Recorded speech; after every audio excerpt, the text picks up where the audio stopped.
In the instant that the soul of the azure wasp was destroyed, the swarm of devilish wasp avatars all self-detonated several thousand feet away.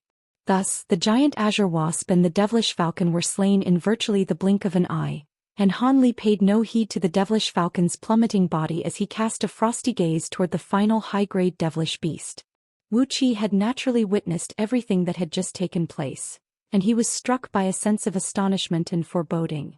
The giant wasp and the devilish falcon possessed inferior cultivation bases compared to his, but there definitely wasn't a significant disparity. However, this man had slain them with ease in the blink of an eye, and not even their souls had managed to escape. How could he not be struck by fear in the face of such a fearsome foe? It was indeed true that he'd only managed to kill the two devilish beasts so easily as he'd caught them off guard with a sneak attack, but under the same circumstances, Wuxia knew that he definitely wouldn't have been able to slay those two companions of his so easily. At the same time, he was feeling rather perplexed. Just what was that golden shadow that lured them out only to be killed with a single hammer strike? They'd clearly sensed powerful spiritual pressure emanating from it. Otherwise, they wouldn't have been fooled so easily. In any case, if he were to engage this man in battle, death would most likely be the fate that awaited him, so it was a much better idea to wait for reinforcements to get here before killing this man. If worst came to worst, they'd just have to break the agreement that had been made with the outside world and set up an ambush at the entrance to the mountain ranges in order to kill their target. The top-grade beings of the outside world surely wouldn't venture into the mountain ranges and spark a battle over just a single spatial tempering stage being. Thus, after rapidly processing this series of thoughts, Wuxia immediately devised a strategy. At the same time Han Li cast his gaze toward him, he made a grabbing motion with both hands, and the two metal war hammers abruptly shrank down to their original size before returning to his grasp.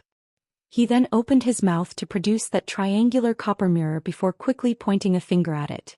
A ball of light erupted from the surface of the mirror amid a low buzzing sound, and the ball of light instantly descended from above. A peculiar scene then unfolded. As the ball of light descended, Wuxia's burly figure suddenly disappeared. Immediately thereafter, the copper mirror tremored slightly, and it also disappeared into thin air, leaving an afterimage in its wake. Han Li faltered slightly upon seeing this, seemingly taken aback by this development. However, his expression then immediately darkened and blue light quickly flashed through his eyes. It was as if a vortex had appeared in his pupils, and if there were any onlookers present, they'd be struck by the feeling that those eyes were trying to suck the souls out of their bodies. All of a sudden, Han Li seemed to have caught sight of something, and he abruptly made a hand seal before pointing two fingers toward his glabella. A ball of black chi appeared, then manifested an inky black eyeball. It was none other than his law destruction eye. As soon as the demonic eye appeared, inky black light swirled within it, and there seemed to be runes surging incessantly within the pupil. A beam of black light that was around as thick as a human finger shot forth from within the law destruction eye, then also disappeared into thin air. Moments later, an earth-shattering boom rang out from a certain location over 1,000 feet away, following which a black ball of light emerged amid violent spatial fluctuations. A dull thump rang out as Wuxia's burly figure stumbled out of thin air, and an expression of shock and fury appeared on his face. Almost at the exact same moment, a loud thunderclap rang out above it, following which an azure and white arc of lightning appeared with a humanoid figure visible within it. Wuxia didn't even get a chance to regain his bearing before his heart sank, and he looked up as he reflexively swung his arms upward, sending his two war hammers hurtling directly toward the humanoid figure overhead. At the same time, spiritual light flashed from his chest, and a blue flag flew forth, then swayed before forming a blue light barrier that shielded his body within. Meanwhile, black light flashed from Wuxia's body as he rushed back like an arrow, trying to open up some distance between Han Li and himself. However, Han Li certainly wasn't going to allow him to get his way. Azure and white lightning exploded in the air above, and the lightning suddenly took on a silver hue. Immediately thereafter, his body swelled drastically in size as he transformed into a massive azure bird that was several tens of feet long. The huge bird spread open its wings before swooping down with thick arcs of silver lightning surging all over its body. It was traveling at an extraordinarily fast speed, and it caught the oncoming pair of black warhammers with its talons in a flash. A rumbling thunderclap erupted, and the two warhammers were crushed amid a wail of anguish as if they were mere papier-mâché structures. In the next instant, the giant talons continued onward without pause, crashing into the blue light barrier around Wuqi's body. Surprisingly enough, the seemingly ordinary light barrier suddenly flashed with blue light before turning into a barrier that seemed to be crystalline in nature. The arcs of silver lightning and the immense power of the giant bird's talons were all completely nullified without being able to damage the barrier in the slightest. Wuqi heaved a long sigh of relief upon seeing this, and a faint smile appeared on his face. However, before he had a chance to do anything else, a sharp cry suddenly rang out from outside the light barrier, following which the azure bird's beak transformed into streaks of azure light that came crashing down in a flash. 3 resounding booms rang out from the same spot on the light barrier, followed by a crisp crack, and the crystalline light barrier was shattered into specks of blue light from the point where the bird had pecked it. Arg! Wuqi was stunned to see this, and he hurriedly waved both of his arms upward in unison. Countless black claw projections were sent hurtling through the air, creating a net of claw projections that shielded it from above. However, the massive azure bird merely pecked down with its beak again, and another streak of azure light disappeared into the claw projections in a flash. All of a sudden, silver lighting erupted in a frenzy, and the net of claw projections was torn apart with ease, following which the streak of azure light abruptly vanished like an illusion. Wuqi shuddered as his flailing arms fell still, and he looked down to discover that a gaping hole had been punctured into his chest, within which silver light was flashing incessantly. An expression of incredulity and horror appeared on his face, yet before he even had a chance to cry out, arcs of silver lightning erupted from the puncture wound on his chest, completely inundating his body in a flash.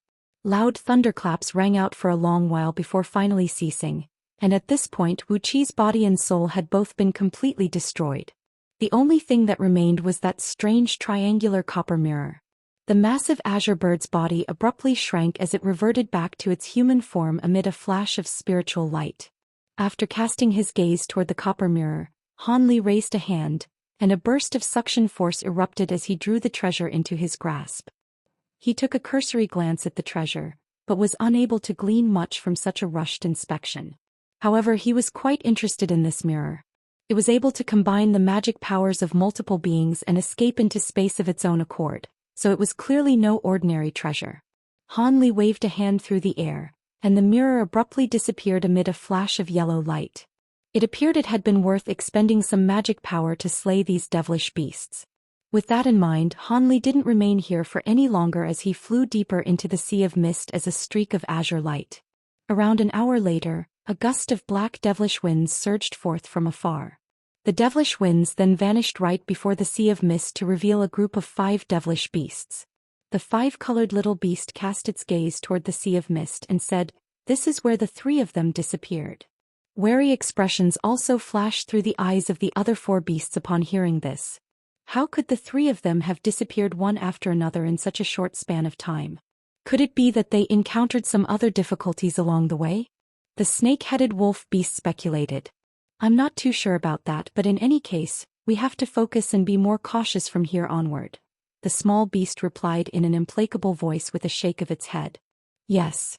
The other 4 devilish beasts all lowered their heads in a respectful manner. Immediately thereafter, the gust of devilish winds was swept up once again as all 5 beasts traveled into the sea of mist. A few minutes later, all 5 devilish beasts reappeared at the location where Hanli had slain Wuqi, and they were inspecting their surroundings with bewilderment in their eyes.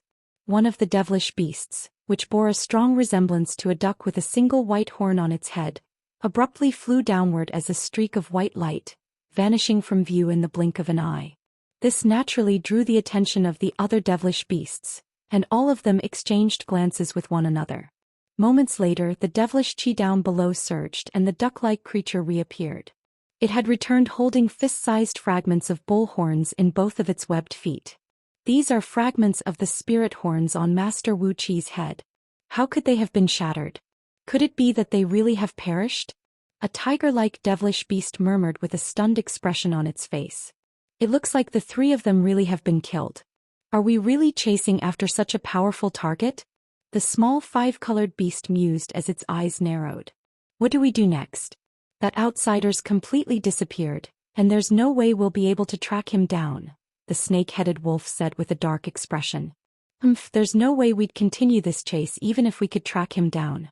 If he could kill Master Wu Qi and the others, then we'll be no match for him either. Let's go back the way we came, the five-colored beast immediately decided. But that's not going to end well for us either. Master will definitely be very displeased, another devilish beast countered in a wary voice. Not to worry, it's not like we've actually just given up. We're going to gather everyone else, then set up an ambush at the exit. If that man wants to leave the Golden Devil Mountain ranges, then we'll definitely encounter him again sooner or later, the five-colored beast replied after a brief hesitation. The four other devilish beasts offered no objections, and all of them seemed to be quite obedient toward the small five-colored beast. Thus devilish winds were swept up again, and the five devilish beasts returned the same way they'd come. At this point Han Li was already countless kilometers away, flying through the air while appraising his surroundings in a cautious manner. Even though he'd successfully escaped from his pursuers, his brows were still slightly furrowed with concern. After fleeing for over half a day, he'd completely diverged away from his original route, so he'd have to take another path if he wanted to return to the exit of the Golden Devil Mountain ranges. However, doing so would take him over unfamiliar territory, and it'd also incur the risk of encountering new devilish beasts. However, compared with facing hundreds of mid-grade and high-grade devilish beasts at once, this risk was a much more preferable one for him to take. Of course, the possibility that devilish beasts could blockade the exit did flash through his mind, but he quickly disregarded that train of thought. As long as no holy-grade devilish beasts appeared in his path, he'd be able to escape from them regardless of whether he was to use his high-zenith invisibility talisman or simply rely on his superior speed. The most important thing now was whether Xianxia had also managed to shake off her pursuers. If she were to perish in these mountain ranges, then the heavenly devilish armor would have to remain in disrepair for the foreseeable future. However, this wasn't something that he could control either. Furthermore, from the methods that Xianxia had employed to escape from those devilish beasts earlier, it seemed that she still had many more trump cards up her sleeve, so she'd most likely be fine. As for that silver-armored man, Han Li would like nothing better than for him to die in these mountain ranges. With that in mind, Han Li refocused his attention on his own journey. Thus, the streak of azure light increased in brightness and also sped up significantly, disappearing into the distance after just a few flashes. Han Li continued alone on his journey for a day and a night, encountering a few low-grade devilish beasts, all of which were slain by him with ease.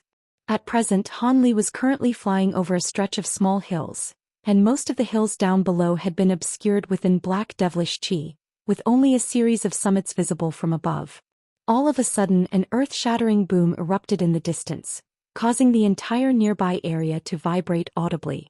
Han Li was naturally quite startled by this massive commotion, and he came to an abrupt halt before turning toward the direction where the sound had come from. There he discovered a vast expanse of crimson fiery clouds.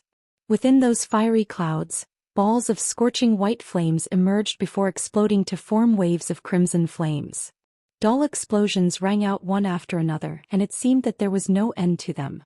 Han Li's eyelids twitched upon seeing this, and he didn't know what was happening over there, but it was quite clear that no ordinary spatial tempering stage being would have been able to create such an astonishing spectacle. Blue light flashed through Han Li's eyes a few times, and after a brief hesitation he continued to fly in the same direction, even speeding up slightly on this occasion. He had reaped many rewards from this trip to the Golden Devil Mountain ranges already, and all he wanted to do now was to get out of this place as quickly as possible. As such, he wasn't interested in engaging in any activities that could incur unnecessary risks. However, much to Han Li's surprise, despite his efforts to avoid trouble, trouble simply insisted on knocking on his door. After flying through the air for several thousand feet, spiritual light suddenly flashed from within the fiery cloud, following which 4 streaks of light suddenly shot forth. The 4 streaks of light were led by a dazzling purple ball of light that was flying directly toward Han Li at an alarming speed, and the 3 streaks of light behind it were respectively green, silver, and crimson in color. Even though they were slightly slower than the purple streak of light, they were still traveling extremely quickly, and in the blink of an eye, they were only just over 1,000 feet away from Han Li. Han Li's expression faltered upon seeing this, and he wasn't sure whether he should evade or travel toward these streaks of light. However, he only hesitated for a split second before rustling a sleeve, and a layer of gray light immediately surfaced before him. Immediately thereafter, a clear ringing sound rang out as countless small azure swords appeared in the air around him, all of which then instantly transformed into azure lotus flowers. At the same time, blue light flashed through Han Li's eyes, thereby allowing him to identify what it was that was flying within the purple light, and the sight that he was greeted by immediately brought a peculiar expression to his face. Within the purple light was a strange creature with a green face, and 4 limbs that consisted of purple roots. The creature was over 20 feet tall with a set of mundane and completely expressionless facial features. On top of that, it was wearing a suit of yellow armor that was constructed from what appeared to be dead wood. There were purple runes flashing all over the suit of armor, and a faint medicinal aroma was emanating from its body. That's the immortal Zhou Xian.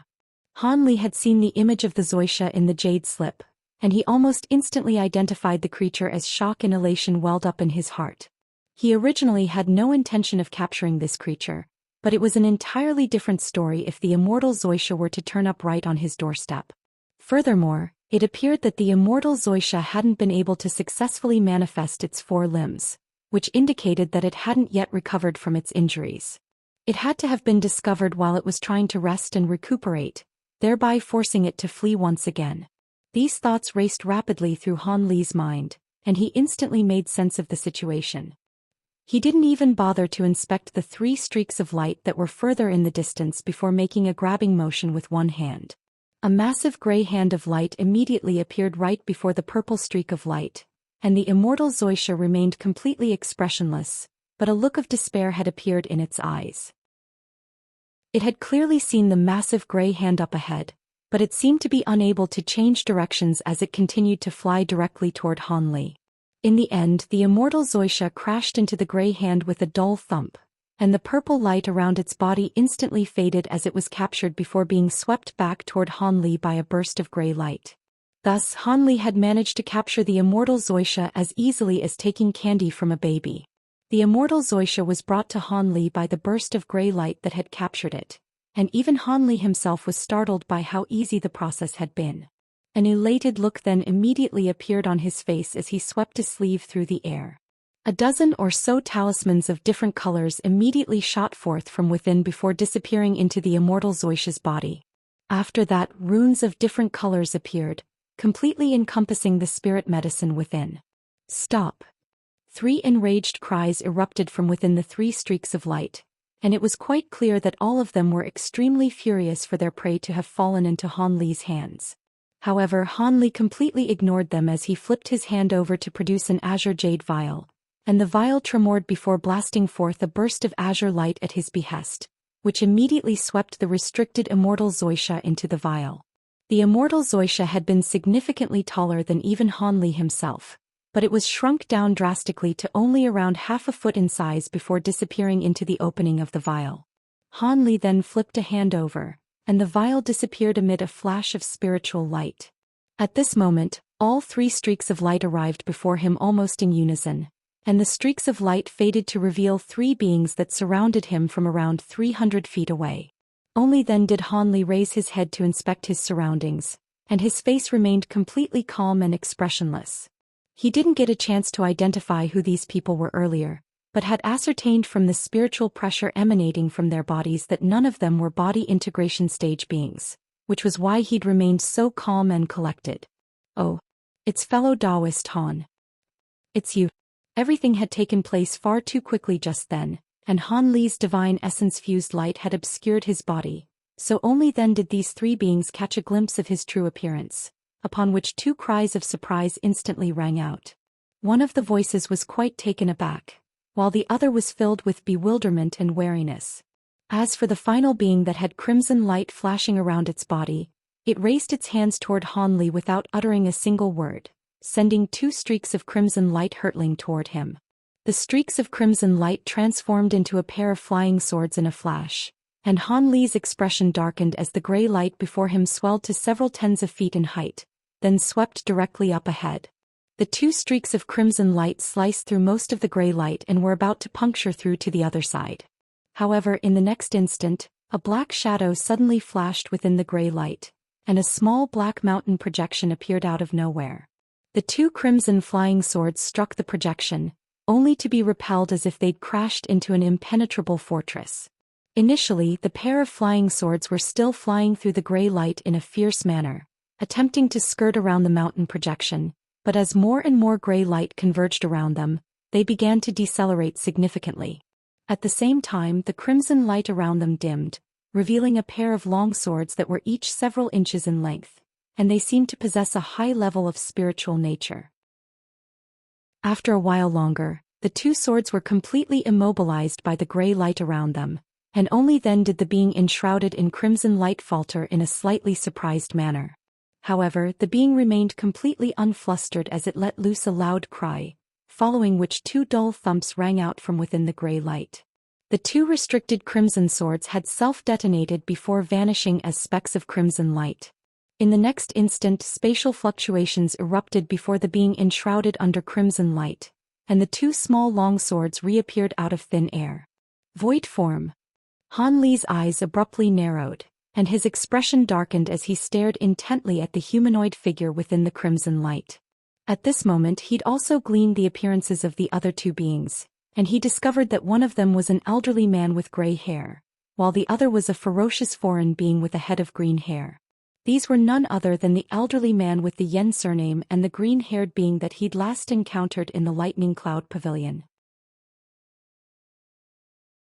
These two had witnessed Han Li's true power before, so they weren't surprised that the attack unleashed by the being enshrouded under crimson light had been nullified with ease. However, both of them were currently appraising Han Li with indecisive looks in their eyes. As for the figure enshrouded under the crimson light, Han Li had also managed to glean its appearance using his spirit eye ability, and he discovered that this was a beautiful woman in a crimson palatial dress. Even though she'd managed to recover her two flying swords, she still wore a shocked expression, clearly very much taken aback by the power of Han Li's divine essence-fused light. The three of them had surrounded Han Li and all of them remained silent, but they clearly didn't intend to just let him leave. A faint smile appeared on Han Li's face upon seeing this, and he cast his gaze toward the distance. Earth-shattering explosions were still erupting incessantly within the fiery cloud, and the commotion seemed to be even louder than before. However, there were black waves of water erupting from down below, striking up at the fiery cloud from time to time. The fiery cloud and the black waves seemed to be the bane of one another's existence, and their clashes resulted in violent explosions that threatened to tear the entire sky apart. Han Li's eyes flashed upon seeing this, and countless thoughts raced through his mind as he contemplated what to do next. After a brief silence, the elderly man said, "Fellow Taoist Han, I recall that you entered the mountain ranges with Junior Yu. Is he here in the nearby area as well?" "Unfortunately, fellow Taoist Yu was killed not long ago," Han Li replied in a truthful manner as a solemn expression appeared on his face. "He's dead. Can you tell me who killed him?" the elderly man exclaimed in a shocked manner. "During the time of the incident no one was by his side, so I don't know who the perpetrator is," Han Li replied as his brows furrowed slightly. "Oh, I see." The elderly man's expression darkened significantly, clearly not believing that Han Li was telling the truth. Han Li could only give an internal wry chuckle upon seeing this. It appeared that this old man was of the opinion that he had played a part in Yu Zhong's death. However, he didn't have any ties with the elderly man, so he naturally wasn't going to explain anything. As such, he cast his gaze toward the other two beings in a calm manner and asked, "Are you planning to let me leave? Why ask a question you already know the answer to? Hand over the immortal Zhou Xian and you're free to go," the green-haired being said in a cold voice as a vicious light flashed through his eyes. "Immortal Zhou Xian? Hehe, do the two of you bear the same intentions?" Han Li asked with a cold chuckle. The elderly man's expression stiffened slightly, but he didn't say anything. In contrast, a cold light flashed through the woman's eyes as she said in a cold voice, "We don't have much time left. Let's join forces to kill him, then we'll split the immortal Zhou Xian evenly among us. Otherwise, once that devilish crocodile and giant toad catch up to us, we'll be in trouble." As soon as her voice fell, she rubbed her hands together, and a fan that was embroiled in crimson flames appeared in her grasp amid a flash of crimson light. The fan was only around a foot in size, but the entirety of it was constructed from a glittering and translucent white jade. There were countless crimson runes engraved onto the surface of the fan, all of which were shimmering like scorching flames. Alright, getting a third is better than nothing. The green-haired being was quite vicious and violent, but he wasn't an idiot. After quickly assessing the situation, he also decided that joining forces was the best course of action, and he immediately flipped his hand over to produce a small antiquated cauldron. The cauldron then swelled to several feet in size in the blink of an eye before hovering in front of him. Upon seeing the measures adopted by the other two beings, the elderly man hesitated momentarily before gritting his teeth and also sweeping his sleeve through the air. A ball of silver light shot forth from within, revealing itself to be a shimmering silver seal. It was only around an inch in size when it had first appeared, but it then swelled drastically to several tens of feet. At the same time, howling winds and loud thunderclaps erupted from it, and thus the three-way alliance was complete. Han Li's lips twitched upon seeing this, and he heaved an internal sigh. These three beings were all at the pinnacle of the spatial tempering stage, so they definitely wouldn't be much slower than him. Hence, trying to escape from them wouldn't be a feasible option. The only way to get out of this situation would be to defeat or kill all three of them. This was something he'd already realized as soon as he'd captured the immortal Zhou Xian. As such, he wasn't flustered in the slightest in the face of his current situation, and he even seized the initiative by unleashing the first attack. He waved an arm through the air, and the small black mountain projection sent waves of gray light hurtling toward the elderly man. At the same time, the small mountain swelled to several hundred feet in size before descending with devastating might. The elderly man's heart jolted with shock, and he immediately flew back in retreat while pointing a finger at the silver seal before him. The seal let loose a faint ringing sound, and it also expanded to several times its original size before rising up to meet the oncoming mountain. An earth-shattering boom rang out as a ball of scintillating light exploded from the underside of the mountain. The entire heavens tremored violently as invisible shockwaves erupted in all directions as a result of the clash. The silver seal was quite a powerful treasure, yet it certainly couldn't compare with the divine essence-fused mountain that had been refined twice already. As such, it was only able to stop the divine essence-fused mountain in its tracks for a split second before it was shattered by the mountain's extraordinary weight. Thus, the massive mountain continued to crash downward while sending a vast expanse of gray light surging toward the elderly man. The old man's expression changed drastically as he opened his mouth to expel a thin white veil. The veil fluttered through the air before transforming into a white cloud that drifted upward. At the same time, white light flashed past the elderly man's face as he flicked his 10 fingers through the air in rapid succession, sending incantation seals of different colors disappearing into the cloud. As soon as the massive black mountain struck the cloud, most of its power was nullified as if it had struck a massive cotton ball. The white cloud tremored upon impact, but it was able to keep the mountain at bay, much to Han Li's surprise. During this brief delay, the green-haired being and the woman in the palatial dress also sprang into action. The green-haired being opened his mouth to blast forth a ball of green chi onto the cauldron before him, and it let loose a faint ringing sound as its lid flew off of its own accord. In the next instant, a burst of light erupted from within the cauldron before proliferating through the air. Heaven and earth dimmed slightly as a result, and gusts of dark yellow winds were swept up before transforming into several yellow wind dragons that pounced directly toward Han Li. As for the woman in the palatial dress, she gently waved her fan through the air, and the runes on its surface flashed as countless balls of crimson flames erupted from it in a frenzy, all of which also hurtled directly toward Han Li. Han Li remained completely expressionless as he appraised the oncoming attacks. At the same time, he flipped his hand over to reveal a shimmering azure cauldron of his own amid a flash of azure light. It was none other than the Heaven Void Cauldron. Immediately thereafter, he opened his mouth to expel a silver fireball, which instantly transformed into a silver fire raven that was around a foot in size. Go! Han Li commanded as a swept a sleeve through the air. The small azure cauldron shuddered, and it rose up as its lid abruptly disappeared. A piercing ringing sound that erupted directly into the heavens rang out from within the cauldron, and all of the images of beasts and birds carved onto its surface became blurry and indistinct. brilliant azure spiritual light erupted, and a series of giant beasts and monstrous birds appeared around the small cauldron. All of them then let loose ferocious roars as they pounced toward the oncoming yellow-winged dragons. Thus, both sides clashed in a fierce battle, and they seemed to be rather evenly matched. Meanwhile, the silver fire raven spread its wings and flew directly toward the oncoming crimson fireballs. It was quite obvious even at first glance that these crimson fireballs weren't comprised of ordinary flames. The woman in the palatial dress also wore a relaxed expression on her face, seemingly immensely confident in the power of the crimson fan in her hand. However, in the next instant her expression abruptly changed drastically. Just as the silver fire raven was about to charge headfirst into the flurry of fireballs, it suddenly let loose a clear cry as it spread its wings wide open, and it began to expand at an alarming rate as if it were a silver bird-shaped balloon. 10 feet, 30 feet, 50 feet, 100 feet. In the blink of an eye, the silver fire raven had swelled to around 300 feet in size, and there were specks of white intermingled within its silver feathers, yet also silver runes shimmering within those white specks. Looking at it from afar, it was like a shimmering silver phoenix that one didn't dare to directly appraise. Han Li was also rather surprised to see this.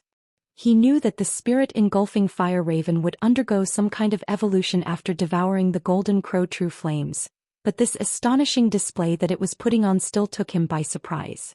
Furthermore, the fire raven hadn't even completely refined the golden crow true flames yet. The spirit-engulfing fire raven possessed a certain level of spiritual nature, so it didn't require any instructions from Han Li before it abruptly flapped its wings forward, sending silver feathers hurtling through the air. From a distance, it appeared as if countless silver arrows had been let loose, and each and every one of them punctured a crimson fireball with unerring accuracy. Loud explosions rang out incessantly as the fireballs began to bulge and warp, then detonate one after another. The woman in the palatial dress was quite stunned to see this, but still managed to keep her cool as she tossed her fan up into the air. She then made a hand seal with her other hand before pointing up at the fan in a solemn manner. Spiritual light flashed, and a crimson pillar of light shot forth from her fingertip before disappearing into the fan. The runes on the surface of the fan surged as they rapidly formed a series of strange images that were constantly transforming. All of the remnant flames from the fireballs that had been destroyed immediately flew in different directions, as if they were about to form fireballs once again. However, right at this moment, the silver feathers that had punctured the fireballs suddenly ignited into fist-sized balls of silver flames. These silver fireballs shuddered before whistling through the air and pouncing toward the crimson flames nearby. All of the crimson flames that came into contact with these silver fireballs disappeared in a flash, having been devoured by the silver fireballs without being able to offer up any resistance. All of a sudden, most of the crimson flames in the air above had been eradicated. The woman's face immediately turned deathly pale upon seeing this. In her desperation, she let loose a delicate cry as she opened her mouth to blast forth a swath of crimson light. However, before the crimson light could even reach the fan, the latter suddenly shattered into countless shards of jade before disappearing on the spot. At this point, the silver flames had already devoured all of the crimson flames in the air. An expression of shock and fury immediately appeared on the woman's face. That crimson fan was no ordinary treasure, and the crimson flames it was capable of unleashing was an extremely devious type of Yin flames. 4 ordinary beings coming into contact with just a single wisp of those flames would result in them immediately being afflicted by Yin poison, even if they were wearing protective treasures. As such, there was no good defense against these flames, and they'd won her many battles in the past. However, on this occasion, these flames didn't even manage to get close to Han Li before they were completely devoured by the strange silver flames that Han Li had unleashed, and this was quite astonishing to the woman in the palatial dress. Furthermore, due to the fact that this was her bonded treasure, she also sustained damage from its destruction, and she threw up a mouthful of blood essence as her face paled even further. However, she didn't dare to take it easy and nurse her injuries as at this moment, the silver fire raven had withdrawn all of its silver feathers and was hurtling directly toward her. The woman wiped the blood from the corner of her lips before raising an eyebrow as she slapped a certain object hanging from her waist.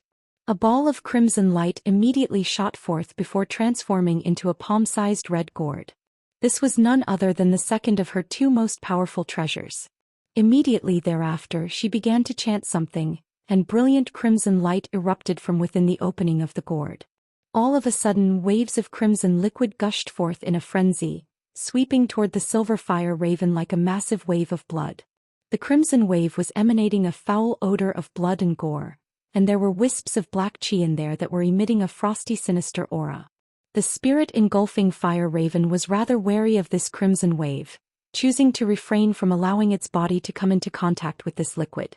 Instead it opened its beak and a burst of white light swept forth. Thus the white light and the crimson liquid clashed, and as they intertwined in midair a strange sizzling sound rang out. Part of the crimson wave was immediately evaporated into white steam that dispersed through the air.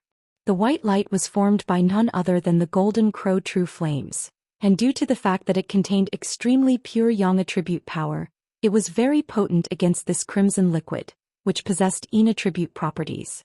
White light surged forth relentlessly from within the silver fire raven's beak, just as there was seemingly no end to the crimson liquid gushing out from the gourd. This was a battle of stamina to see whether the white light would evaporate all of the crimson liquid in the gourd, or if the crimson liquid would drown out all of the white light the silver fire rave had to offer. Thus an impasse ensued. However, Hanli only took a cursory glance at the woman before immediately shifting his gaze toward the elderly man and the green-haired being. In the end, a cold light flashed through his eyes as he focused his attention on the green-haired being. All three of these beings were at the pinnacle of the spatial tempering stage, but it was quite clear that the elderly man possessed the most feeble aura, while the woman seemed to be the most powerful being among them. Thus the green-haired being was stuck in the middle. If he could kill this being first, then their three-way alliance would be broken. With that in mind, Hanli immediately took a deep breath as a loud thunderclap erupted from behind him. A pair of translucent wings then appeared on his back, and at the same time, golden scales surfaced all over his body amid a flash of golden light. He flapped his thunderstorm wings, and he abruptly disappeared amid a flash of azure and white lightning. At the same time, the azure lotus flower that Hanli was standing on transformed into over 100 streaks of azure sword chi, splitting up into two groups that shot forth toward the elderly man and the woman in the palatial dress. Both of their expressions changed at the sight of the oncoming streaks of azure sword chi, and a silver disc immediately shot forth from the old man's body, before transforming into a dozen or so shimmering silver light barriers that kept the oncoming sword chi at bay. Meanwhile, the woman in the palatial dress opened her mouth to expel a plume of crimson threads, which transformed into vibrant red needles that were as thin as strands of hair. Loud clangs rang out in rapid succession as the thin needles clashed with the other wave of sword chi, and red and azure light flashed incessantly. Thus, both the woman and the elderly man temporarily distracted by the streaks of sword chi, thereby preventing them from being able to focus their attention anywhere else. In the instant that Hanli had disappeared, the green-haired being had already been struck by a sense of foreboding. As such, he immediately made a hand seal, and brilliant yellow light erupted from his shoulder as a yellow copper halberd appeared in a flash. Almost at the exact same moment, a thunderclap rang out above him, and lightning flashed as an azure humanoid figure appeared. The humanoid figure extended a pristine white palm out of one of his sleeves, then abruptly thrust it downward. 5 colored flames surged forth in a frenzy from the fingertips of the white hand, instantly forming a massive 5-colored hand that came crashing down with violent force.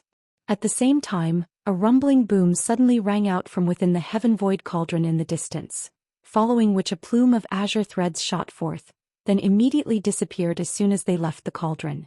The green-haired being had been on high alert this entire time, so he was able to detect Hanli with his spiritual sense as soon as Hanli appeared. At the sight of the 5-colored hand descending toward him, he immediately unleashed the yellow halberd he'd just summoned. The halberd tremored before a burst of piercing yellow light erupted from its sharp tip. It rose up into the air as a streak of yellow light, hurtling directly toward the massive hand in a flash. This copper halberd was a powerful treasure that the green-haired being had obtained from a set of ancient ruins. Not only was it extremely sharp and destructive, it specialized in destroying techniques and abilities. As such, normal abilities would be vanquished by the halberd with ease. However, this 5-colored hand was constructed from Hanli's 5-colored glacial flames, so it certainly hadn't been manifested from some ordinary ability. After the yellow halberd struck the massive hand, the former was only able to pierce slightly into the five-colored hand before it was unable to advance any further.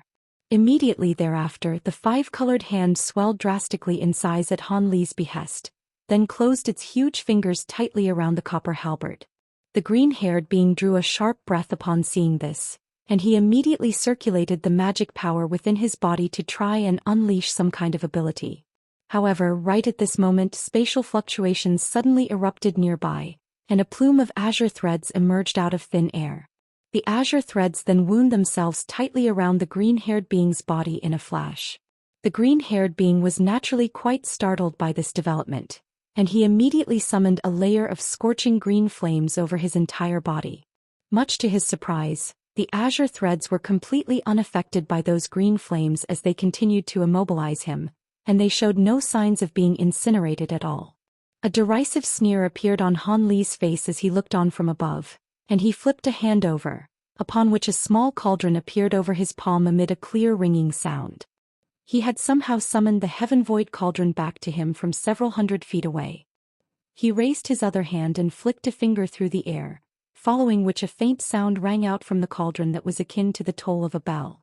The azure threads around the green-haired being's body immediately began to glow with bright spiritual light, and then tightened by several-fold, thereby making it impossible for the green-haired being to even move a single finger. As Han Li's cultivation base had progressed, his heaven void cauldron had also become far more powerful than in the past.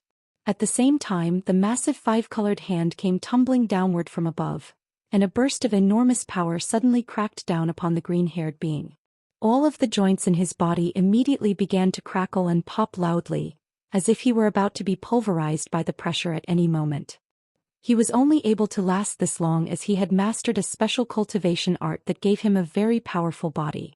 If a normal being at the spatial tempering stage were in his place, they would have been crushed into mincemeat already. Even so, the green-haired being was completely unable to take evasive measures, and could only look on as the massive five-colored hand gripped tightly onto his head. Following a loud thump, his head was crushed like a watermelon, following which all of the azure threads around him disappeared in a flash, and his headless body plummeted straight toward the ground. After falling for several tens of feet, a muffled thump suddenly rang out from the headless body, following which a ball of green flames rushed out from within. The green fireball then immediately disappeared in a flash. In the next instant, spatial fluctuations erupted over 300 feet away, and the green fireball reappeared with what appeared to be a miniature humanoid figure within it. However, before the humanoid figure had a chance to continue in its escape, azure light suddenly flashed before its eyes. Immediately thereafter, a flying sword that was several feet in length appeared out of thin air, then slashed downward in a lightning-fast motion. The miniature humanoid figure had no time to evade before it was sliced in half amid a howl of anguish, then disappeared as specks of green light. At this moment, Han Li waved a hand from afar, and the flying sword flew back before disappearing into his body. After doing all that, he turned toward the woman and the elderly man with frosty killing intent in his eyes. Both the old man and the woman were scrambling to deal with the barrage of attacks that Han Li had thrown at them, but they naturally still witnessed the green-haired being, who possessed the same cultivation base as them, being slain by Han Li in mere moments. Their hearts immediately sank upon seeing this, and they exchanged a quick glance, only to see their own shock and horror mirrored in each other's eyes. Han Li's eyes narrowed, and the small cauldron above his palm rose up as he prepared to unleash another attack. However, right at this moment, a deafening roar akin to the moo of a cow suddenly rang out in the distant sky. Han Li and his two adversaries all faltered upon hearing this, then turned toward that direction in unison. Thus, they discovered that a clear division had appeared between the fiery clouds and the black waves in the distance, whereas just a few moments ago, they'd been intertwined with one another. Furthermore, both of them were surging toward Han Li's trio at an alarming speed. Han Li's expression immediately changed slightly upon seeing this, as did the expressions on the faces of the old man and the woman in the palatial dress. Han Li abruptly flipped his hand over and the small cauldron disappeared in a flash. He then made a hand seal before pointing a finger at each of his two opponents. In the woman's direction, A dull thump rang out as the silver fire raven suddenly exploded and disappeared as specks of silver flames. Meanwhile, the black mountain that was being kept at bay by the white cloud above the elderly man's head also vanished as if it had been nothing more than an illusion. In the next instant, two balls of light flashed before Han Li, one black and one silver, and the black mountain appeared alongside the silver fire raven, both of which had shrunk back down to their miniature forms. He swept his sleeve through the air and both the mountain and the bird disappeared. The streaks of azure sword chi that were locked in combat with his opponent's treasures also hurtled back toward him, then transformed into flying swords that vanished into his body in a flash. Even the small yellow cauldron that had lost its owner as the green-haired being had just been slain was drawn into Han Li's grasp. After taking all of those treasures, Han Li flapped his wings and shot forth into the distance as an arc of azure and white lightning, disappearing from view in a flash. Thus, the elderly man and the woman in the palatial dress were left to stare at one another. After witnessing Han Li making easy work of the green-haired being, both of them were extremely wary toward him, and they didn't dare to give chase anymore. The immortal Xianxia was a prized treasure, but certainly not more important than their lives. After exchanging a wary glance, both of them turned toward the oncoming fiery clouds and black waves, and contrasting expressions appeared on their faces. The woman remained standing on the spot, seemingly completely unfazed by the phenomena that were surging toward them from the distance. In contrast, a dark expression appeared on the elderly man's face, and he abruptly pointed a finger at the white cloud-like treasure up above. The cloud immediately tremored before transforming into a swath of white light, and it swept up the old man before fleeing into the distance. The speed at which it was traveling was not much inferior to that of Han Li's after using his lightning movement technique. Thus, the woman was the only one left on the scene. Her brows were furrowed tightly as she looked on at the fiery clouds and black waves in silence. Moments later, the two phenomena appeared above her almost in unison, and they both immediately stopped. The fiery clouds tumbled and churned momentarily before a giant toad's head that was over 100 feet in size poked out from within. "Oh, if it isn't Shuang. Did you obtain the immortal Xianxia?" The head belonged to none other than the devilish beast Zhou. At this moment, its skin was as crimson as fire, and its eyes were tightly shut, but a fist-sized gray bead had appeared on its glabella, and the bead was shimmering with a strange light. The woman wasn't fearful in the slightest as she replied in a respectful manner, "Surely you jest, Uncle Tai. I'm sure you can tell at a single glance whether I'm carrying the immortal Xianxia or not. Besides, if I'd managed to obtain it, I would have fled the scene already rather than continue to stay here. If you're just like that sly old fox, Shuebai. Both of you look simple and honest, but you're extremely cunning and deceitful on the inside. If I don't ask the question just to confirm the situation, how can I be content to leave?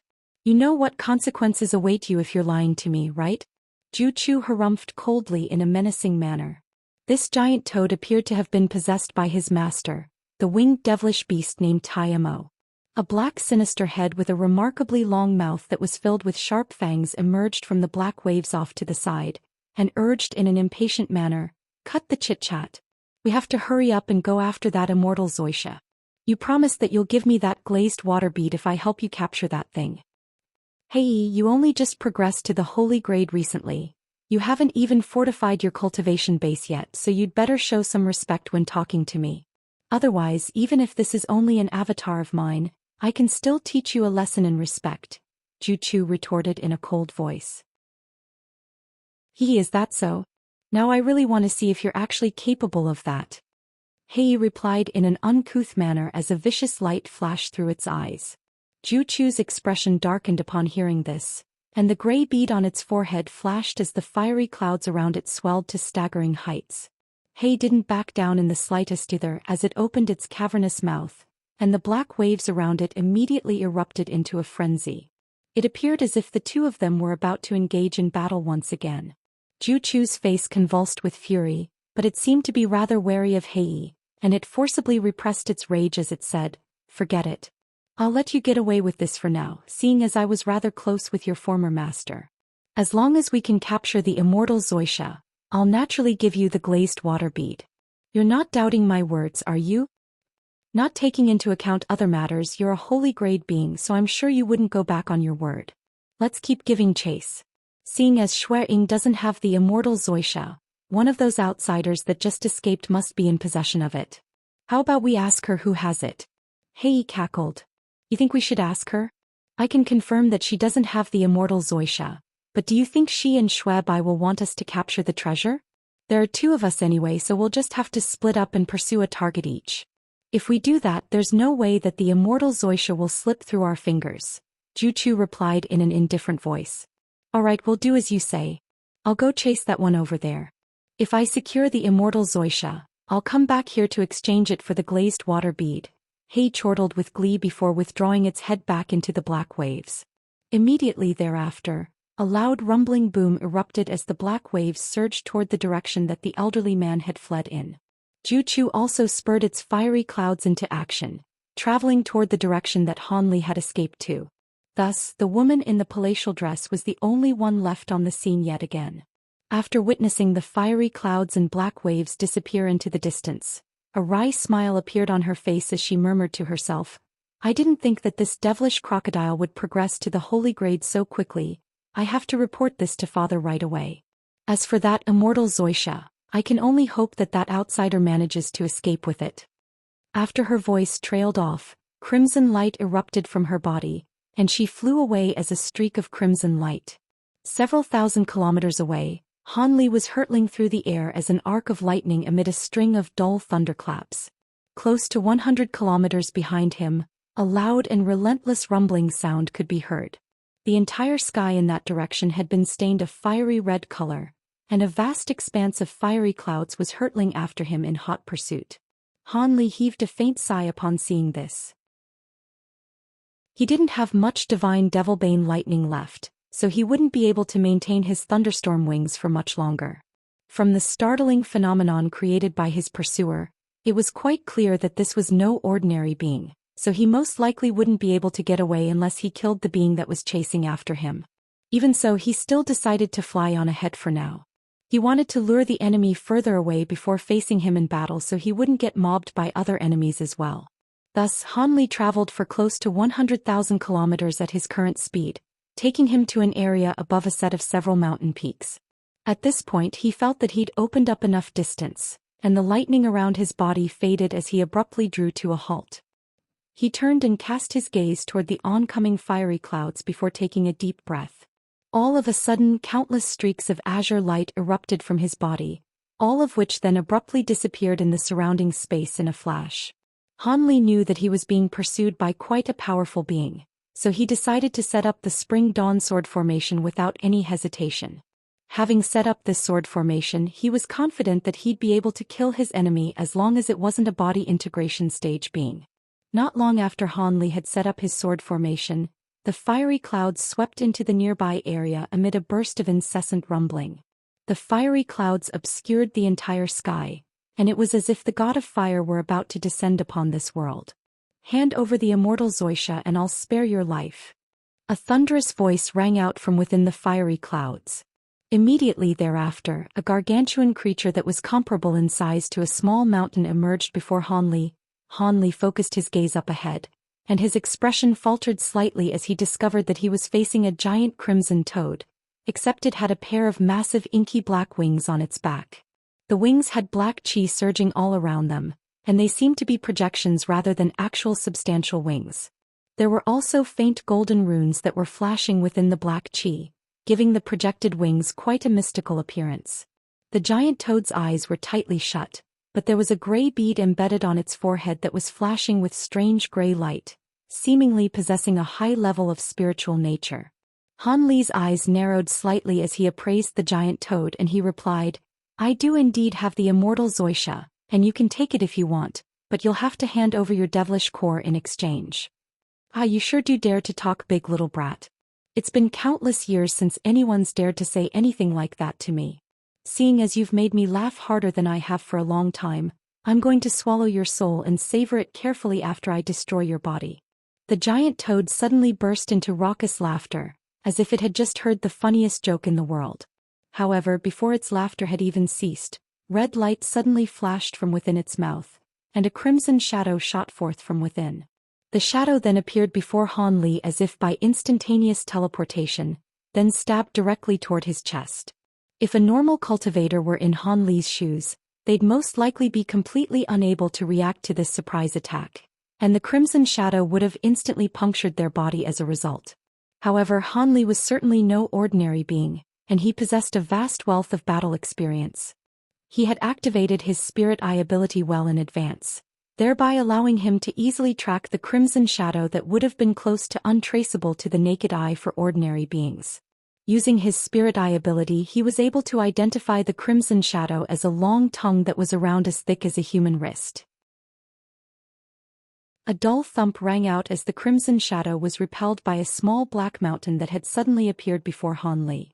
The giant toad's tongue possessed immense strength, but it was nowhere near powerful enough to move the current divine essence-fused mountain. Zhu Chu was rather surprised that its surprise attack had failed, but it immediately chuckled coldly before flapping its black wings. The fiery clouds in the sky seemed to have been drawn toward the massive devilish beast by some kind of mysterious power, and the Zhu Chu's body seemed to have transformed into an insatiable black hole. Even with such a vast volume of fiery clouds entering its body, it still displayed no signs of discomfort. However, a grim expression suddenly appeared on Han Li's face for the first time as he appraised the scenes unfolding before his eyes.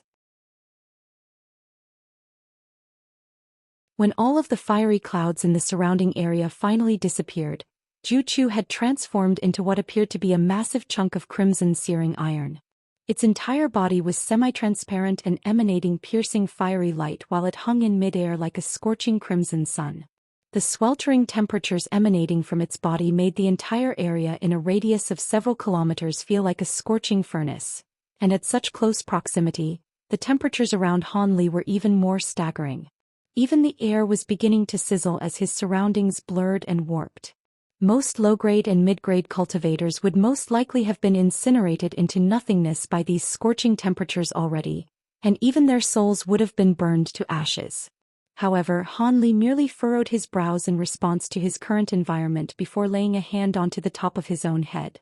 A layer of silver flames instantly erupted from the top of his head, surging toward his feet and enveloping his entire body. The scorching temperatures in the surrounding area surged into the silver flames as if it were a magnet for heat, and the area in a radius of over 100 feet around Han Li became cool and refreshing again. Han Li stood on the spot with his arms crossed, appraising the giant crimson toad up ahead in an unblinking manner with an extremely calm look on his face. However, in reality he wasn't feeling as tranquil and confident as he looked. Fire Tribute's spiritual power possessed some properties that made it quite potent against devilish powers, so it was extremely rare to see a devilish beast with a pure Fire Tribute ability, let alone a high-grade devilish beast that had honed its mastery of Fire Tribute's spiritual power to such an astonishing degree. Even so, such an ability alone wasn't anywhere near enough to threaten him. With that in mind, Han Li gave a cold chuckle internally, then suddenly rubbed his hands together before bringing them apart again. A loud rumbling boom rang out as a layer of arcs of golden lightning appeared around his body. These arcs of lightning gradually became thicker, and they proliferated around him in all directions in a frenzy.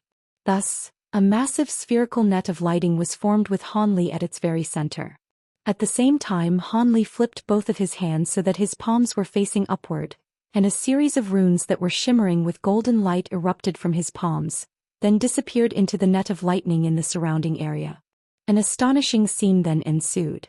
In the instant that the runes vanished into the arc of lighting, the latter suddenly shattered amid explosions of golden light, then fused together again in a flash. Thus, a golden halo with a diameter of several tens of feet was constructed in an instant, and Han Li's body was rather blurry and indistinct as he stood at the center of the halo. He then began to chant some kind of incantation, and the halo revolved around him as the runes in the surrounding area began to emit a ringing sound that quickly became quite piercing and unpleasant to the ears. A loud thunderclap rang out as Han Li's body was revealed, and he made a hand seal with one hand while a shimmering golden ball hovered around a foot above the palm of his other hand.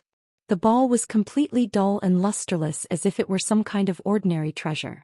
However, Zhu Chu immediately identified what it was as it exclaimed, "That's the divine Devilbane Lightning's lightning wield technique." Han Li chuckled coldly as he moved the 5 fingers of the hand that was situated beneath the golden ball, and the ball immediately began to rotate as if Han Li were about to unleash at any moment. Zhu Chu was planning to gather more energy in order to prepare an extremely powerful secret technique, but its expression changed drastically upon seeing. It could only abandon its original plans as it rushed through the air, sweeping downward as a pillar of scorching flames. Han Li's lips twitched upon seeing this, and the golden ball in his hand disappeared in a flash. He then suddenly rushed back in retreat, and brilliant azure light erupted as azure lotus flowers suddenly appeared out of thin air. Han Li stepped back onto one of the lotus flowers in a seemingly casual manner and abruptly vanished. The pillar of flames struck the azure lotus flower with a resounding boom, only for the latter to be completely destroyed without offering any resistance. Yet the crimson flames continued onward, disappearing into the azure like a sandcastle in the rising tide. The pillar of flames exploded to form a sea of fire that was around an acre in area, and the massive toad reappeared amid a flash of red light.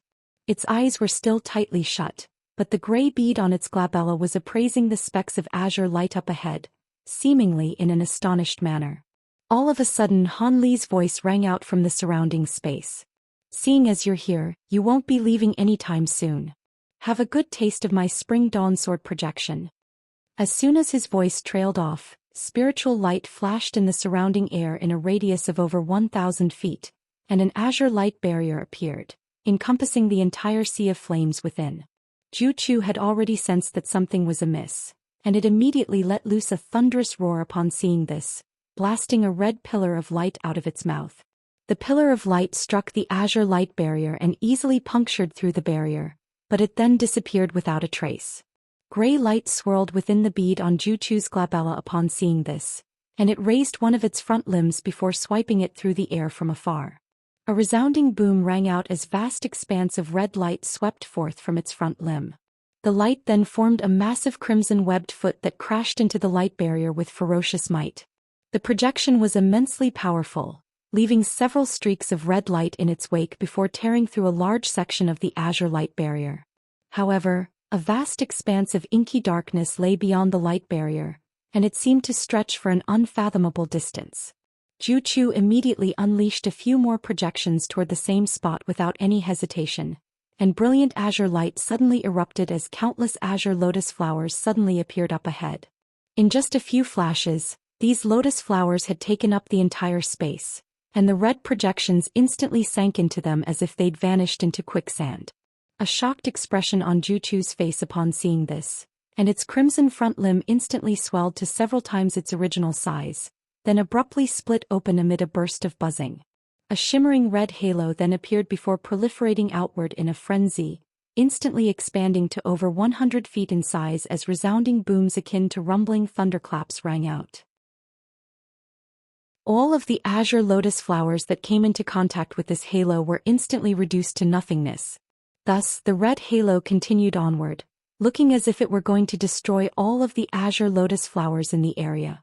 However, right at this moment, silver flames suddenly flashed in the air above the red halo, following which a silver fire raven that was around a foot in size appeared. The fire raven spread its wings before diving headfirst into the red halo, and the entire halo tremored as a strange crackling noise rang out from its very center. Immediately thereafter, the red halo began to shrink at an alarming rate, reverting back to just several feet in size in mere moments. In the end, all of the red light faded, upon which the silver fire raven reappeared. After devouring the final wisp of residual red light in the air, the fire raven raised its head and let loose a triumphant cry, then immediately disintegrated into specks of silver flames amid a dull thump.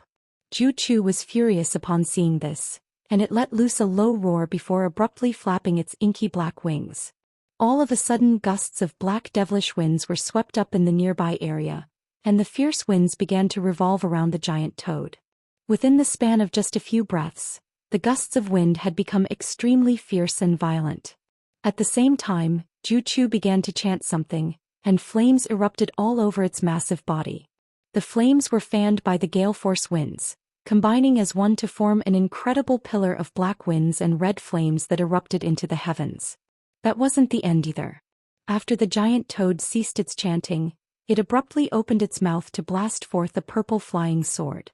The flying sword swayed before transforming into countless thin palm-sized blades that disappeared into the pillar of fire and wind in a flash.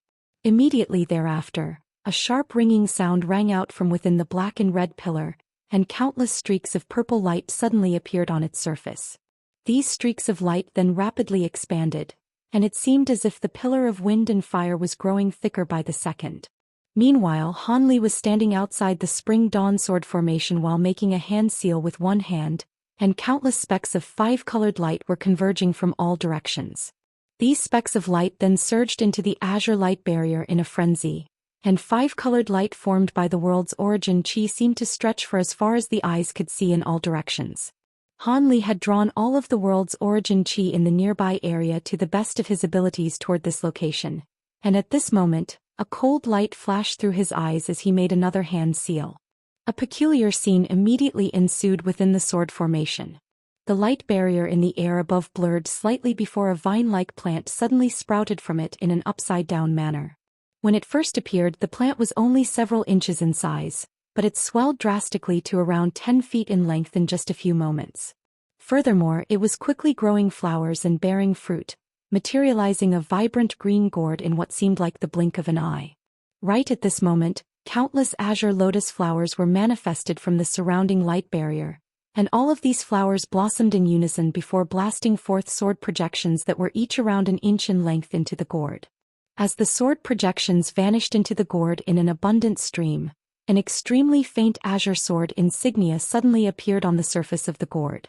However, as the vast influx of five-colored light continued to inject itself into the light barrier, then into the gourd along the vine that it was hanging from, the sword insignia became clearer and clearer while flashing with five-colored light. This was none other than the trump card ability that Han Li was able to unleash using the Spring Dawn sword formation, the Origin Chi sword. Only after gathering a vast amount of the world's origin chi could he just barely unleash this powerful ability. And that was why he hadn't used any of the sword formation's illusionary techniques in the sword formation, choosing instead to focus wholeheartedly on gathering the world's origin chi. He was already prepared for the possibility that his opponent would take some of the world's origin chi gathered to be used in its attacks, but much to his surprise, the giant toad merely focused on preparing its own abilities without paying any heed to the world's origin chi that he was gathering.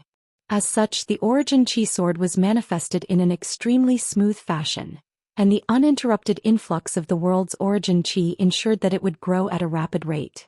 At this moment, Zhu Chu had also sensed the abundance of the world's origin chi outside the sword formation, and it was stunned by the scenes unfolding before its eyes.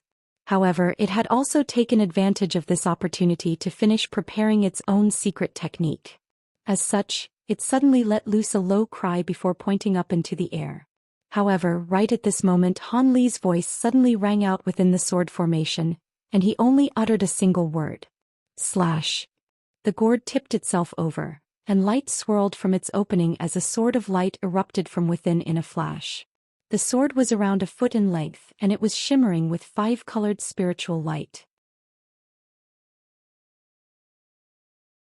The five-colored sword slowly descended from above, and Zhu Chu was immediately struck by a sense of foreboding at the sight of it. Thus, it launched the black and red pillar before it up into the air in retaliation, and as the powers of wind and fire surged upward, the air twisted and warped violently amid a loud buzzing sound, as if the entire space were about to be torn open. The pillar of wind and fire swept up the five-colored sword of light in a flash, and purple light flashed erratically as an ear-splitting explosion erupted within the pillar. The entire light barrier formed by the sword formation tremored violently as if it could shatter at any moment. Zhu Chu's expression eased as a smile appeared on its face. It had activated all of the latent potential in this body, then drew upon the power of the spirit bead on the giant toad's glabella to unleash this devastating attack, so there was no way that this sword formation could withstand it. Even if its true body were here, it definitely wouldn't want to face this attack. However, a smile had only just appeared on the giant toad's face when its expression abruptly stiffened. A clear ringing sound suddenly rang out from within the pillar of wind and fire, following which it was somehow sliced in half. Five-colored spiritual light flashed and a massive sword of light shot forth from within. All of the powers of wind and fire nearby seemed to have been struck by an incredible power, and all of it dispersed to reveal the entirety of the giant sword. The five-colored sword turned toward the giant toad, then unleashed a gentle slash that was completely soundless and seemingly harmless as well.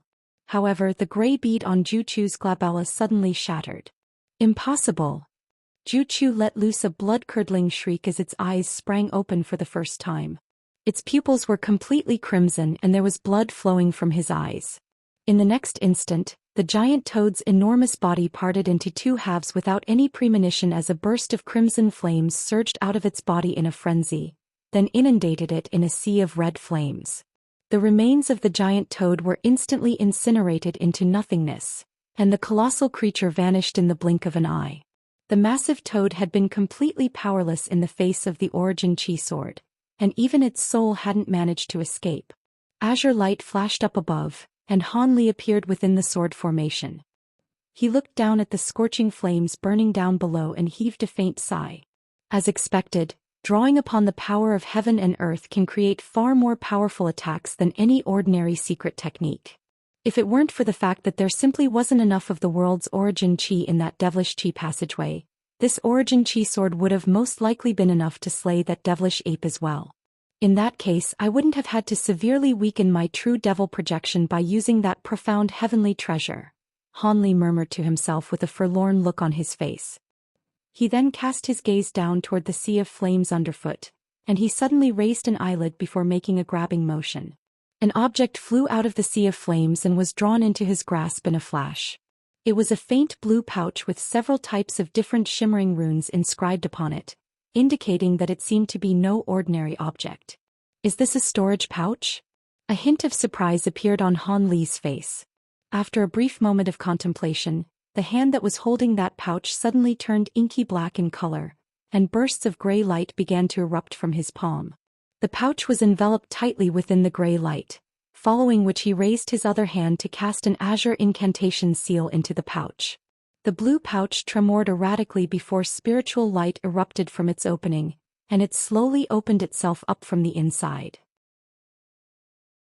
Immediately thereafter, a ball of blue light shot forth from within before immediately attempting to fly away into the distance. However, Han Li was already prepared, so he certainly wasn't going to let it get away. A cold harumph rang out as gray light swelled drastically from his hand, sweeping toward the ball of light before completely encompassing it.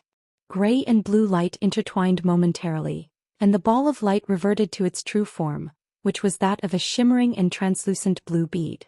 The bead was around the size of a human thumb, and there was blue light swirling all around it.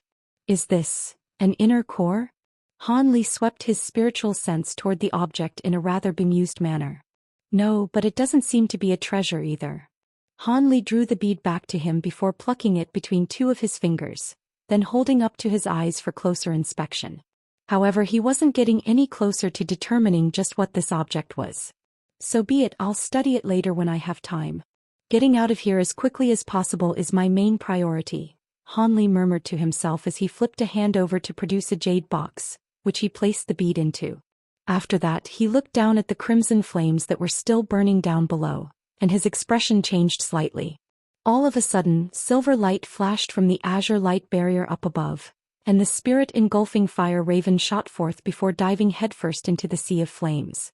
The vast expanse of scorching flames was completely devoured by the silver fire raven in the blink of an eye, following which it raised its head and let loose an elated cry. It then spread open its wings and flew toward Han Li before disappearing into his body. After that, Han Li made a hand seal, and the azure light barrier vanished, only to be replaced by several tens of azure lotus flowers. These flowers rotated on the spot before reverting back into 72 small azure swords. Han Li's body swayed and he flew through the air as a streak of azure light, collecting all of the flying swords in the process. After that, he continued onward and flew away into the distance. Meanwhile, inside a grand palace deep within a certain massive mountain in the Golden Devil Mountain ranges, there were two people standing side by side in front of a huge black gate. In the instant that Zhu Chu was slain, the expression on the face of azure-robed man among the two suddenly darkened significantly. Is there something wrong, Brother Tai? The crimson-robed man beside him asked.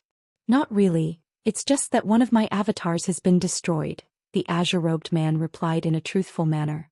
At this moment, an elderly man enshrouded in silver light suddenly interjected from nearby. Avatar? Is it the one that you refined using the devil bone bead? The azure-robed man didn't seem to like the elderly man much and he put on a fake smile as he chuckled. Hee hee, you sure do know a lot about me, brother Zhou Xian.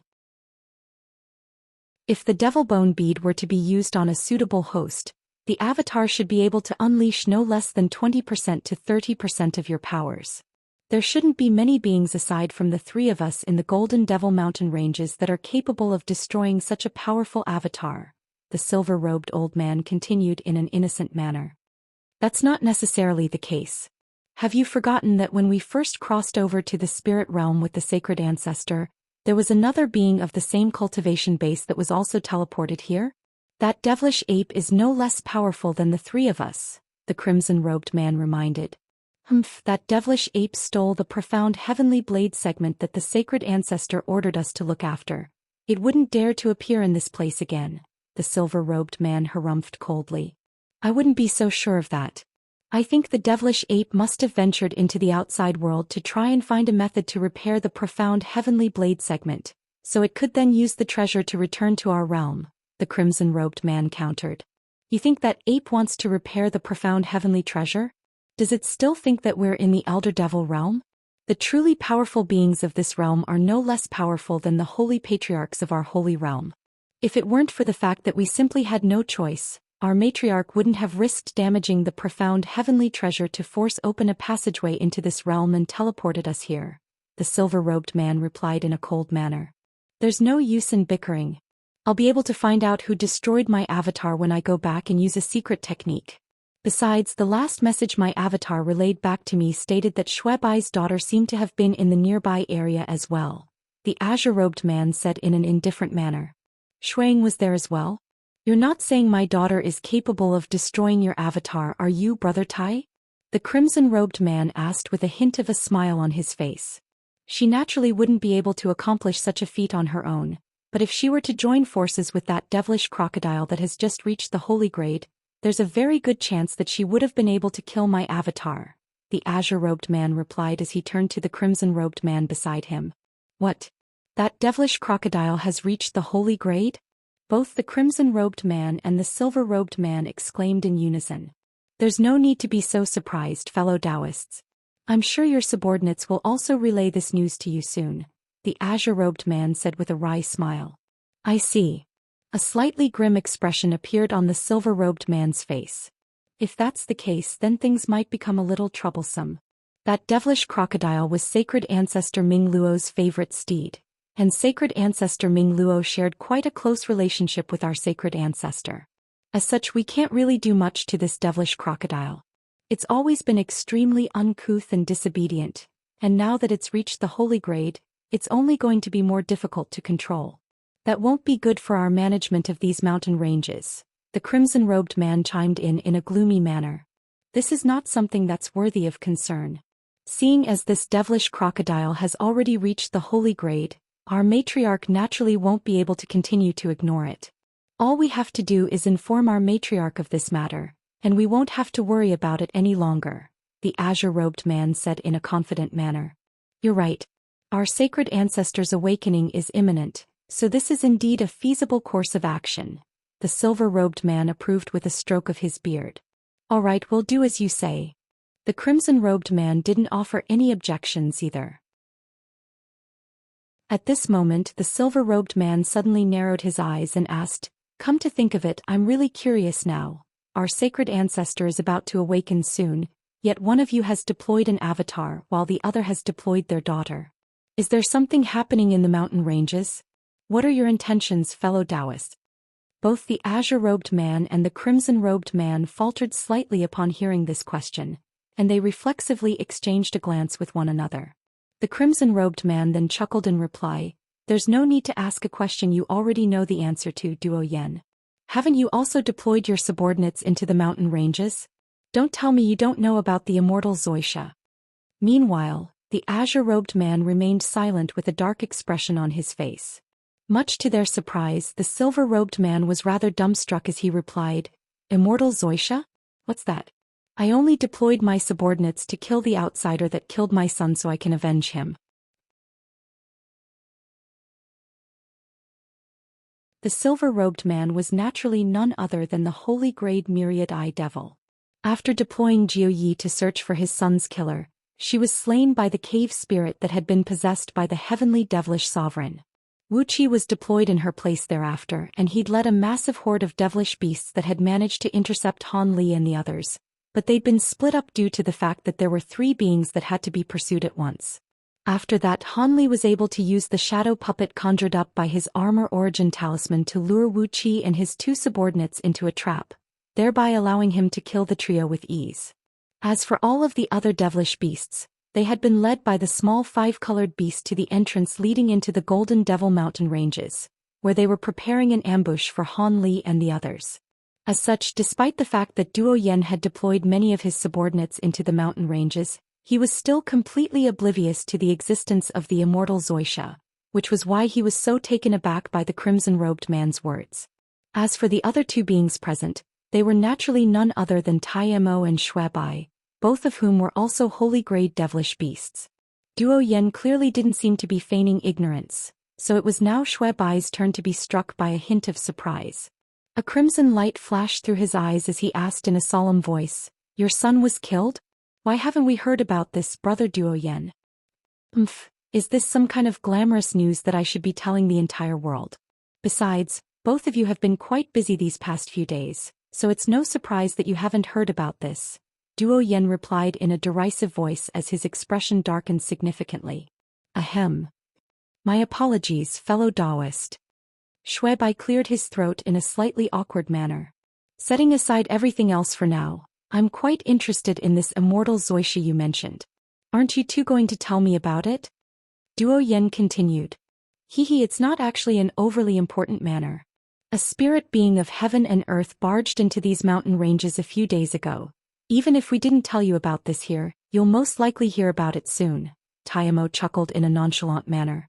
Oh. What kind of spirit being could have both of you so interested in it, to the point that you're even deploying your avatars and direct lineal descendants to search for it? You can continue to try and keep me in the dark, but do you really think I won't be able to find out all of this for myself? Come. Zhou Xian's expression darkened further as he abruptly clapped his hands together twice. Black light flashed from outside the palace, and a thin man wearing a suit of green armor walked into the room. He made his way over to the silver-robed elderly man before cupping his fist in a respectful salute. Do you have some instructions for me, master? Go and research a spirit being known as an immortal Zhou Xian right away. Find out what it is and its current whereabouts, Zhou Xian ordered in a cold voice. Yes, master, the green-armored man replied without any hesitation, and black light flashed from his body as he flew out of the gates as a streak of black light. Meanwhile, Tai Mo and Shui Bai merely remained as they looked on from the side, and Shui Bai even had a smile on his face.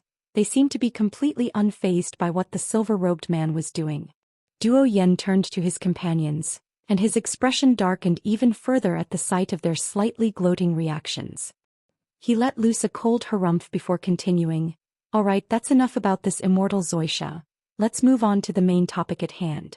A few days ago, I received news that some abnormal activity has been observed from the interrealm passageway that we'd already sealed up.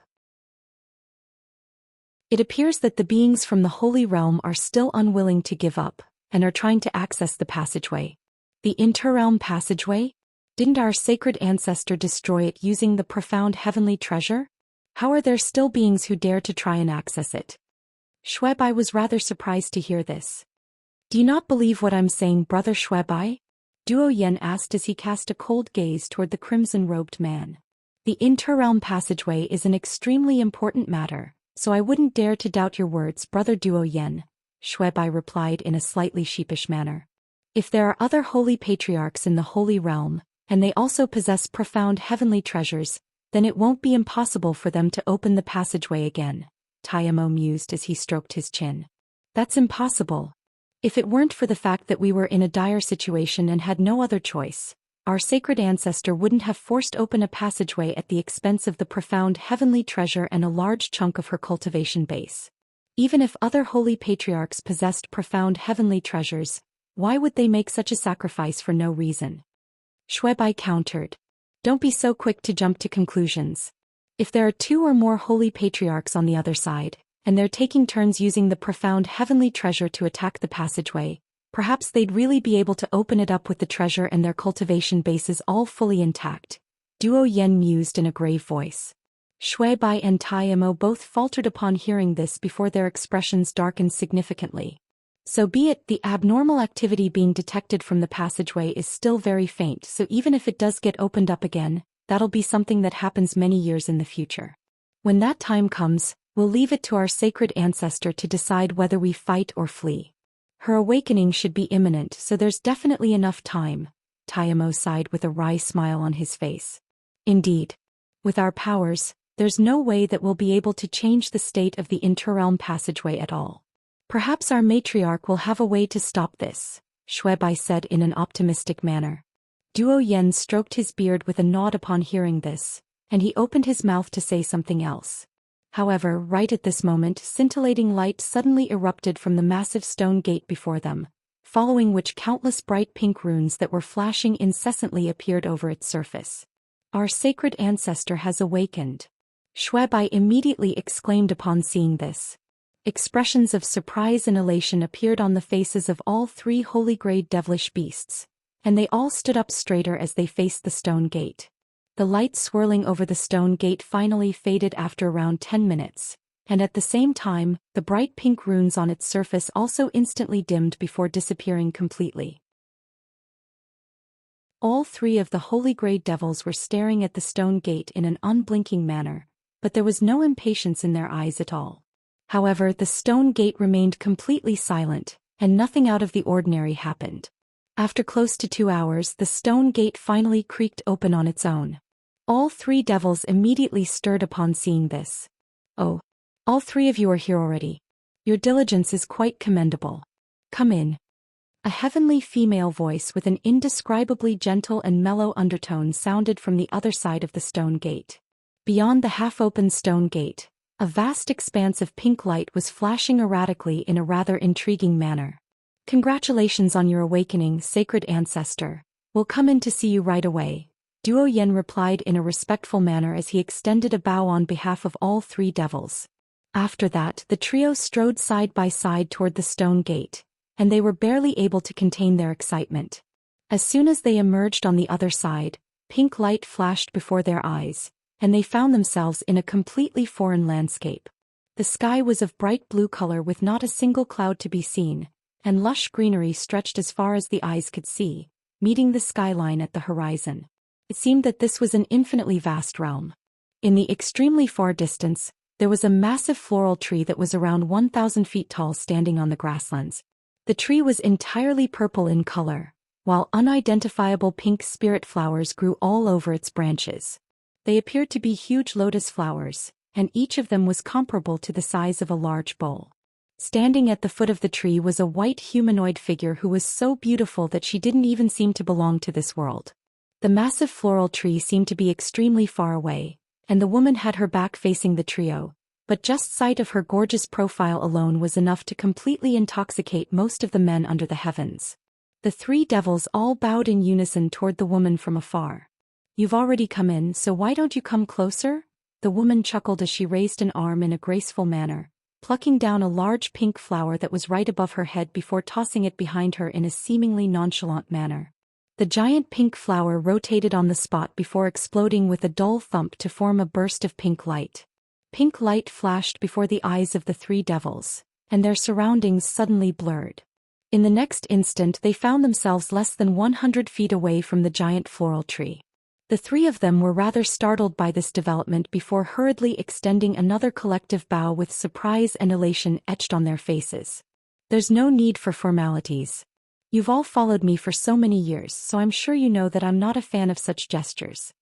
The woman didn't turn around, but her voice was extremely gentle and soothing. Despite what the woman was saying, the 3 devils didn't dare to skip any formalities as they extended another respectful bow unison before standing up straight again. Thank you, sacred ancestor. Congratulations on returning to the height of your powers. I wouldn't say I've returned to the height of my powers. Even now, I've only regained a small portion of my magic power. The remaining chunk of my cultivation base can't be recovered through slumber and cultivation alone. I have to recruit the assistance of some external items, the woman sighed in a resigned manner. External items? The three devils glanced at one another upon hearing this. Indeed, and they're not ordinary items either. However, this spirit realm is not inferior to our holy realm, so there should be a good chance that we'll be able to source those items, the woman murmured to herself, but the concerned expression on her face belied the confidence in her words. Tell us what these items are, and as long as they exist in the spirit realm, we'll be sure to find them, sacred ancestor, Tiamo vowed as he cupped his fist in a respectful salute. The other two devils also chimed in to express their loyalty. I appreciate the thought, but this isn't our holy realm. Even though you're all holy grade beings and spirit realm beings with lowly cultivation bases won't be able to glean your true identities, your covers would most likely be blown if you were to encounter beings of similar cultivation bases. In that case, you'll all be in grave danger, so how will you find the items I'm looking for? I'll have to make a trip in person, the woman decided after a brief pause. You're going to go out in person? You can't, sacred ancestor. Your powers still haven't fully recovered. What if you encounter a being of the same cultivation base? Please reconsider, sacred ancestor. All three devils were quite alarmed to hear this, and they immediately tried to dissuade her. Don't worry, there's a negligible chance that I'll encounter a being of the same caliber as I am in the spirit realm. Most beings of that cultivation base would be in seclusion in their cave abodes, cultivating arduously to prepare for the heavenly tribulations that await them. Besides, even though I've only recovered a small portion of my magic power, I'm still more than capable of escaping even if I were to encounter beings on my level. Beings like us who are so close to taking that final step aren't that easy to kill, the woman consoled in a gentle voice.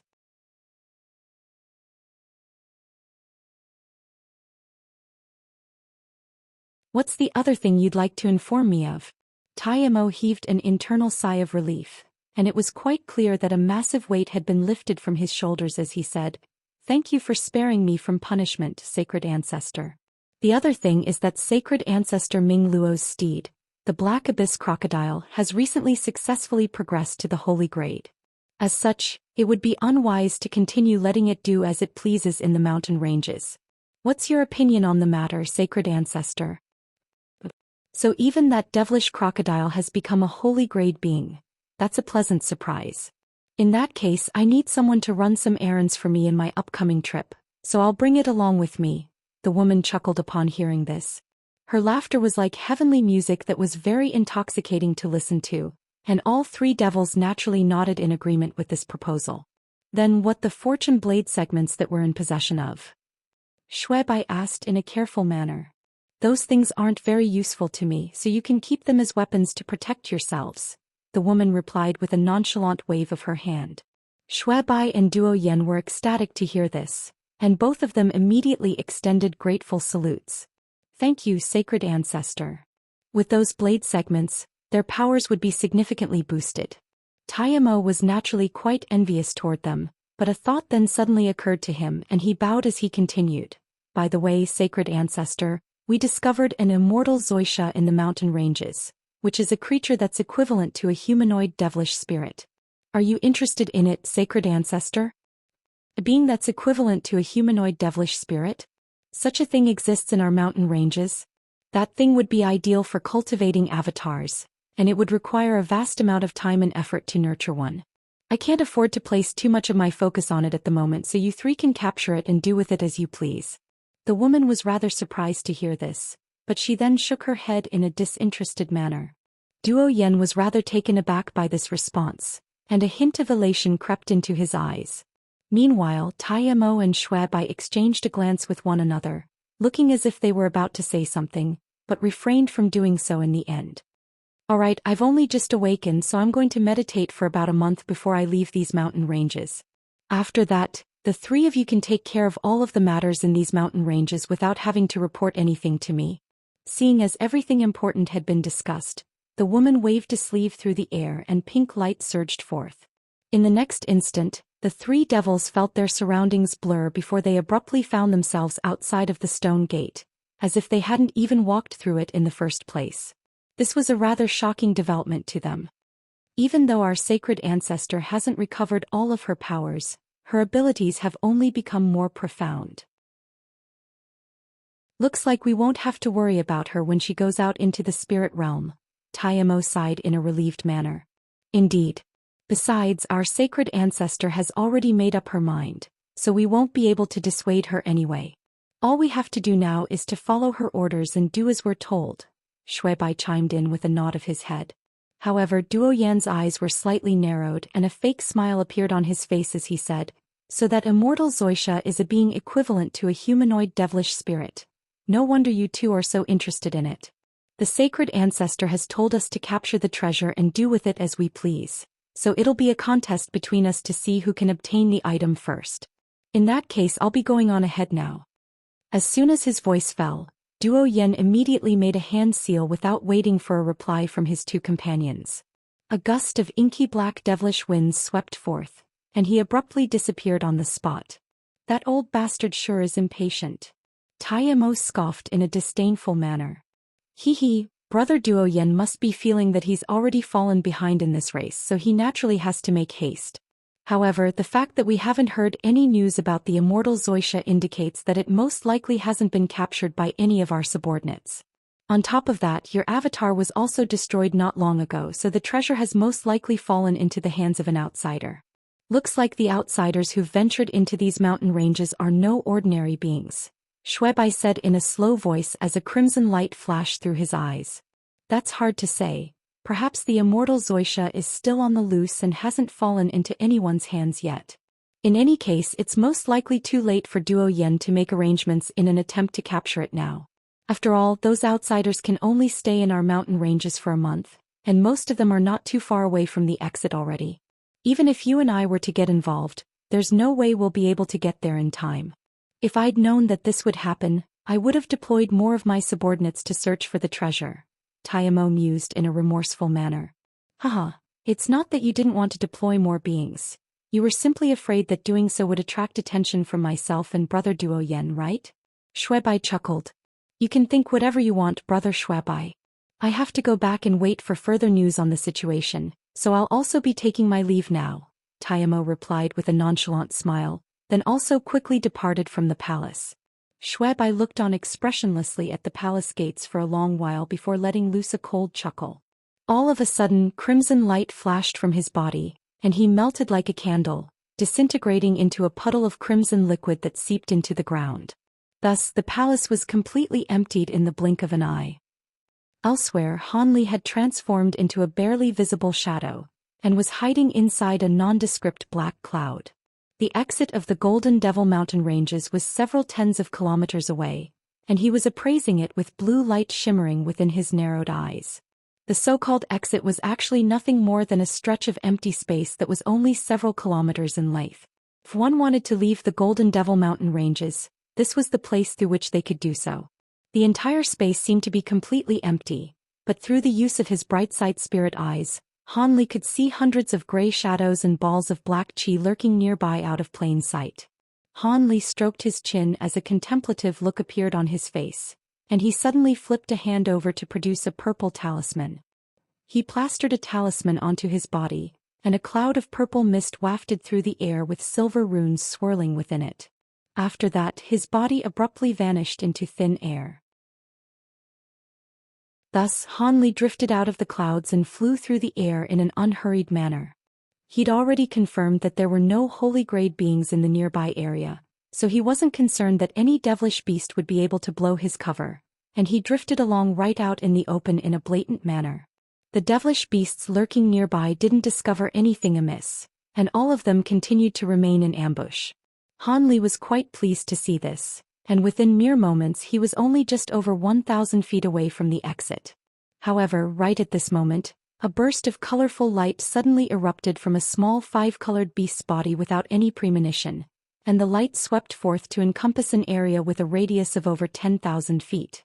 Hanli felt a surge of heat rush over his entire body, following which the effect of his high zenith invisibility talisman was abruptly broken. As such, Han Li found himself completely exposed before over 100 mid-grade and high-grade devilish beasts, and his expression instantly changed drastically. He didn't know what kind of secret technique this colorful light was, but it had to quite extraordinary to have been able to nullify the effect of his invisibility talisman. Furthermore, how did that devilish beast even know that he was nearby? However, before Han Li could ponder this issue any further, an even more unexpected event took place. In the instant that his cover was blown, azure light flashed from several hundred feet away, following which another familiar slender figure also emerged out of thin air. He focused his gaze in that direction to find that it was Xianxia. She had also been using some kind of profound concealment technique that had even managed to fool his bright-sight spirit eyes. However, as she was exposed to all of these devilish beasts, her expression also changed drastically. Han Li was extremely shocked by this development, and he immediately made a hand seal as a loud thunderclap erupted behind him, following which a pair of translucent wings appeared on his back. Xianxia also managed to quickly recompose herself before opening her mouth to expel a shimmering silver talisman. Immediately thereafter, thunderous roars erupted from all directions as black devilish chi erupted into the heavens before converging toward the center. Over 100 mid-grade and high-grade devilish beasts had sprung into action at once, and their collective attack was naturally extremely powerful, so much so that even body integration stage beings definitely wouldn't want to be struck by such a fierce assault. Han Li drew in a sharp breath before flapping his wings, and his body shot forth as an azure and white thread before vanishing into thin air. Meanwhile, Xianxia plastered the silver talisman she just summoned onto her body, and she also abruptly disappeared amid a flash of silver light.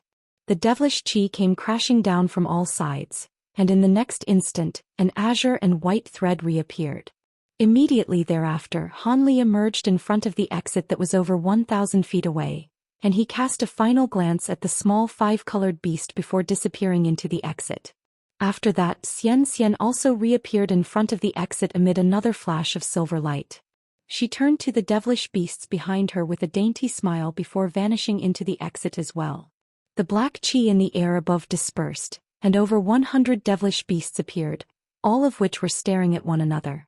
A streak of five-colored light flashed, and the five-colored beast appeared before all of its companions with a dark expression on its face.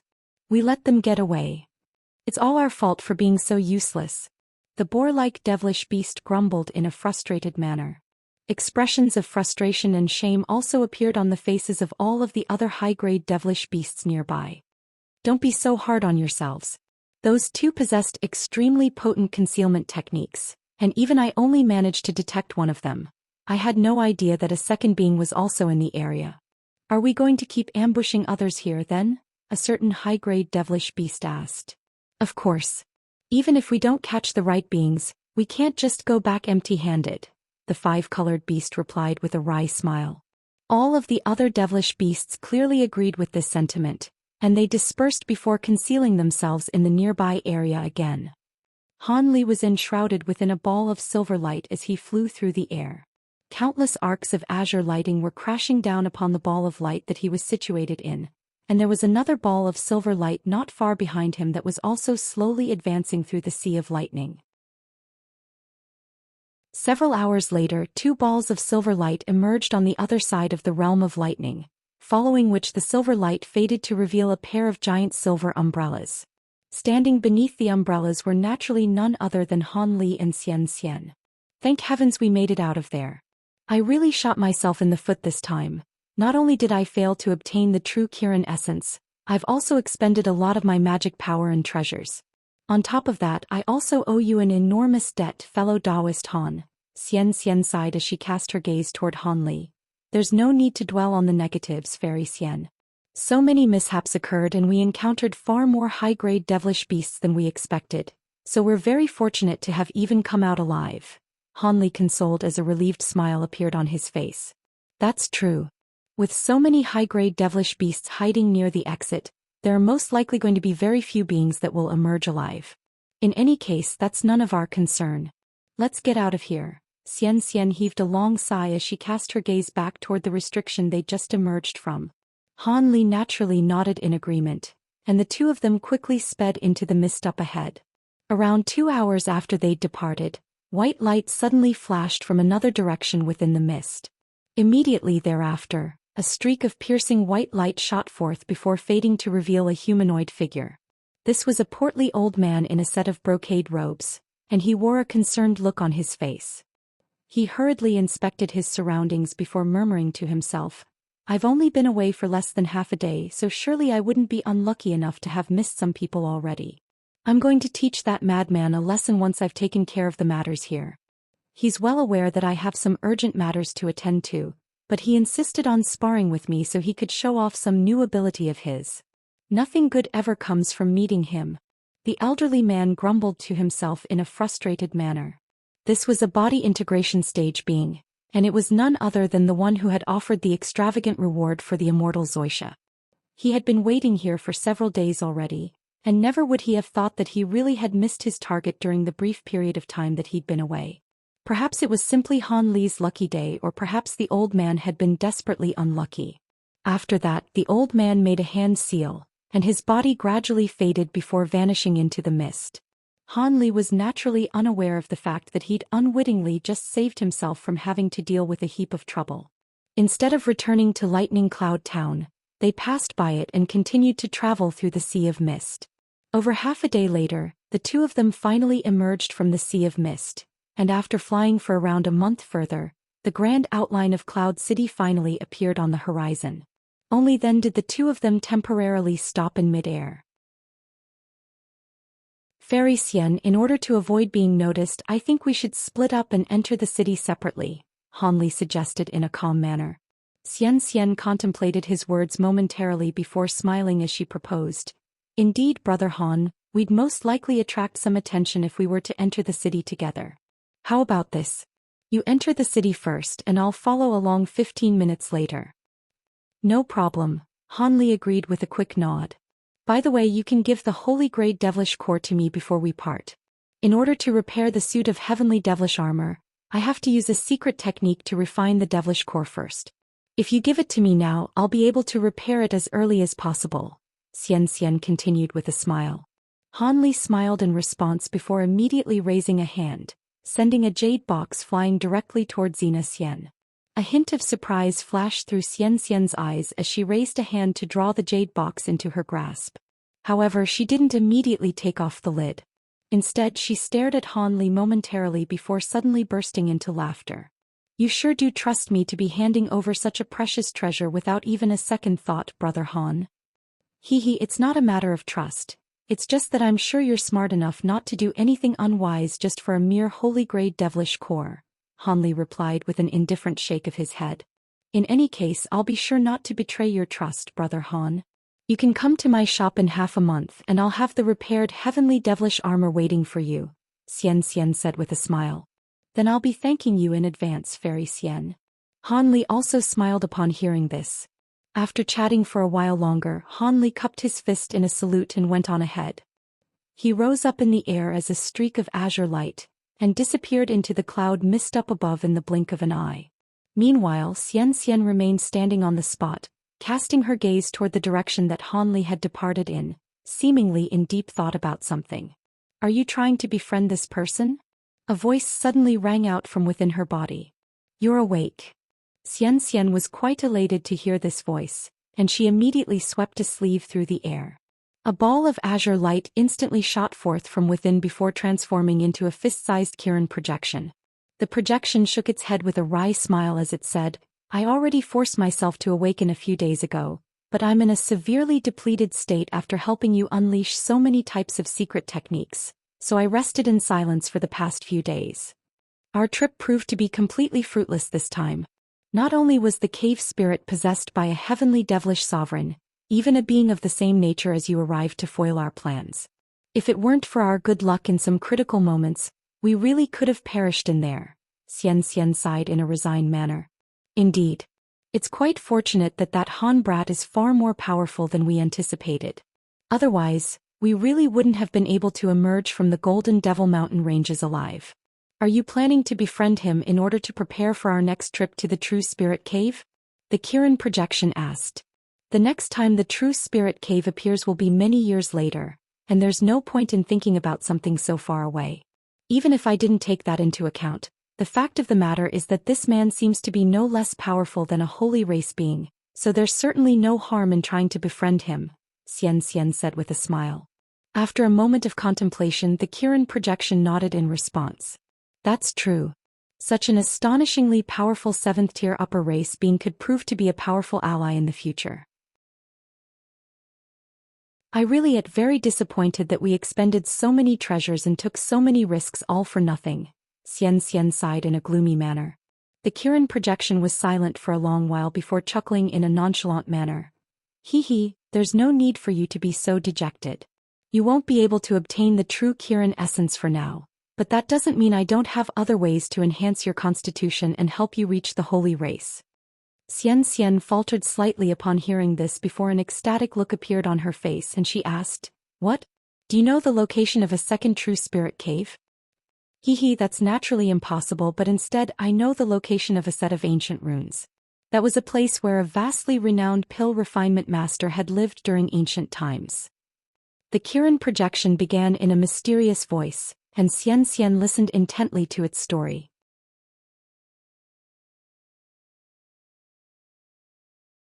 Thus Hanli returned to Cloud City and strode through the city gates.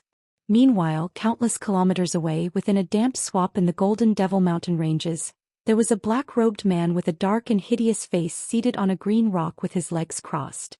The man had his eyes closed, and as he slowly inhaled and exhaled, the black devilish qi in the surrounding area swirled around him as if it possessed a mind of its own. The man was clearly practicing some kind of mystical cultivation art, and he seemed to be completely absorbed in his cultivation. After a long while he took a deep breath and opened his mouth to devour all of the devilish qi in the surrounding area, then opened his eyes with a content look on his face. However, his expression immediately stiffened as he cast his gaze around him. Around 10 feet away from him, there stood a woman in a long white dress. Her feet were bare and her black hair was swaying gently in the breeze as she appraised him with a smile on her face. The woman wasn't exactly an ideal beauty. Her mouth was slightly too large to satisfy the image of a classical beauty, but her eyes were as bright as stars, her nose appeared as if it had been chiseled out of the finest white jade, and her skin was as fair as snow. These captivating features made her far more alluring than the vast majority of beauties under the heavens. After catching a clear glimpse of the woman, the man hurriedly rolled off his rocks and kowtowed as he greeted, Sacred Ancestor. He pays his respects to the Sacred Ancestor.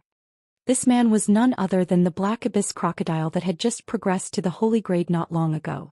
Prior to this, he'd caught up to the old man with the Yen surname and killed him, but failed to find the immortal Zhou Xian. As such, he returned to the location that he'd agreed to meet Zhu Chu at, only to be later informed that the giant toad had been slain by Han Li. It was completely flabbergasted by this news, but it had no choice but to leave in a dejected manner. After that, he came to this place to cultivate and fortify his cultivation base, which had still been rather unstable following his breakthrough. However, never would he have thought that the woman whom he'd thought was still in slumber would suddenly decide to seek him out. With her unfathomable powers, she'd be able to kill him without even raising a single finger. With that in mind, the devilish crocodile was completely petrified, and he didn't know whether this visit was going to spell disaster or fortune for him. You may rise. You really have progressed to the holy grade. Not bad at all. Looks like Sister Ming Luo didn't feed you all those spirit medicines for nothing. With how much she was feeding you, it was only a matter of time before you reached this level unless you possessed extremely mediocre aptitude. Looks like you've also managed to activate the evil dragon bloodline within your body, the woman chuckled. The man's expression changed drastically upon hearing this, and a wry smile appeared on his face as he said, You know about this as well, Sacred Ancestor? Of course I do. Otherwise, Ming Luo wouldn't have fed you so much spirit medicine even if you were her favorite steed. Among all true spirit bloodlines, the evil dragon bloodline possesses the most potent devilish power. A mature and fully awakened evil dragon could even devour heavenly devilish monarchs and are comparable to heavenly devilish sovereigns. You've only inherited the evil dragon bloodline, but I presume that your powers aren't inferior to mid-holy grade beings. Even if my 3 subordinates were to battle you 1-1-1, they most likely wouldn't be able to defeat you, the woman said in a meaningful voice. You're far too kind, Sacred Ancestor. I can't compare with the likes of fellow Taoist Shui Bai and fellow Taoist Tai Mo, the man replied in an extremely modest manner, which was in stark contrast to his usual uncouth and arrogant mannerisms. Sister Ming Luo disappeared during the war in the Holy Realm, and we were as close as sisters before her disappearance. Seeing as you've successfully made a breakthrough, you can follow me for now. I'm preparing to go on a trip. You should make some preparations too. The woman changed the subject and cut straight to the chase. You're going to leave the Golden Devil Mountain ranges? The man was quite stunned to hear this. Indeed. Judging from your reaction, are you unwilling to accompany me? The man's forehead was immediately drenched in cold sweat upon hearing this, and he hurriedly explained, of course not. Being able to serve you by your side is a stroke of immense fortune for me, sacred ancestor. The woman seemed to find the man's panicked expression quite amusing, and she smiled as she said, in that case there's no need to prepare anything, just come with me. I've always been living alone, so I don't have anything to prepare anyway, the man laughed in a rather forced manner. The woman chuckled upon hearing this, and she swept a sleeve through the air, sending a burst of pink light surging forth in all directions. A peculiar fragrance instantly permeated through the air, and pink light enveloped the bodies of both the man and the woman. After the pink spiritual light faded, both of them had already vanished. The woman had unleashed her strange ability again to move herself and the man directly away from this place. Back at the Dream Cloud Mountains of Cloud City, Hanli returned to his cave abode before immediately checking through all of the restrictions. After ascertaining that no one had infiltrated his cave abode during his absence, he slumped onto his bed and fell into a deep sleep. Even though his journey to the Golden Devil Mountain ranges hadn't been very long, it had been quite perilous. Not only had he expended a lot of magic power, he was also very exhausted, so he sorely required some rest and recuperation. Thus he slept for 2 days and 2 nights. When he woke up again, he was completely energized and refreshed, and immediately got up before making his way toward his secret chamber. He had reaped a lot of rewards from his recently concluded trip, and he had to sort through all of the treasures he'd obtained. Moments later, Hanli arrived in a secret chamber that was several hundred feet in size, and he swept a sleeve through the air toward the stone door.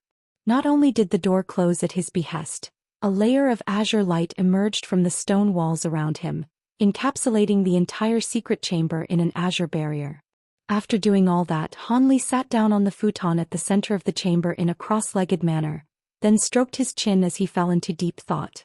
Moments later, he flicked his wrist and a streak black light shot forth from within his sleeve before hovering in midair right in front of him. It was none other than his storage bracelet. Hanli pointed a finger at the bracelet, and a certain object emerged from within it amid a flash of black light. The object fell onto the ground with an extremely heavy thump, and it was revealed to the mummified corpse of the holy grade devilish ape.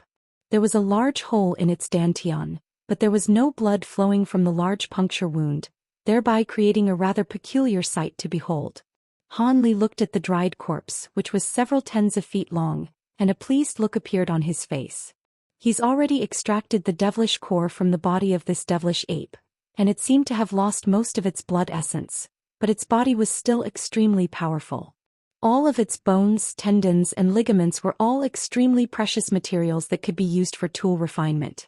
However, Hanli hadn't decided to take this corpse with him with tool refinement in mind. Instead, he wanted to extract the giant mountain ape true blood contained within the devilish ape's body. Seeing as the corpse had already dried to this extent, he wasn't sure whether he'd actually be able to extract any true spirit blood from it, but he could only try his best to do so.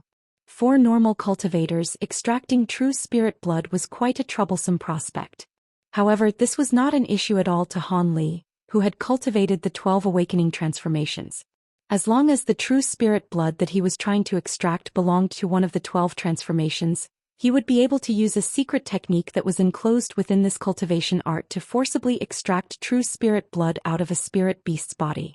Of course, the amount and the level of purity of the true spirit blood extracted hinged on how much of the true spirit being's bloodline the spirit beast in question had inherited, as well as how powerful the spirit beast was.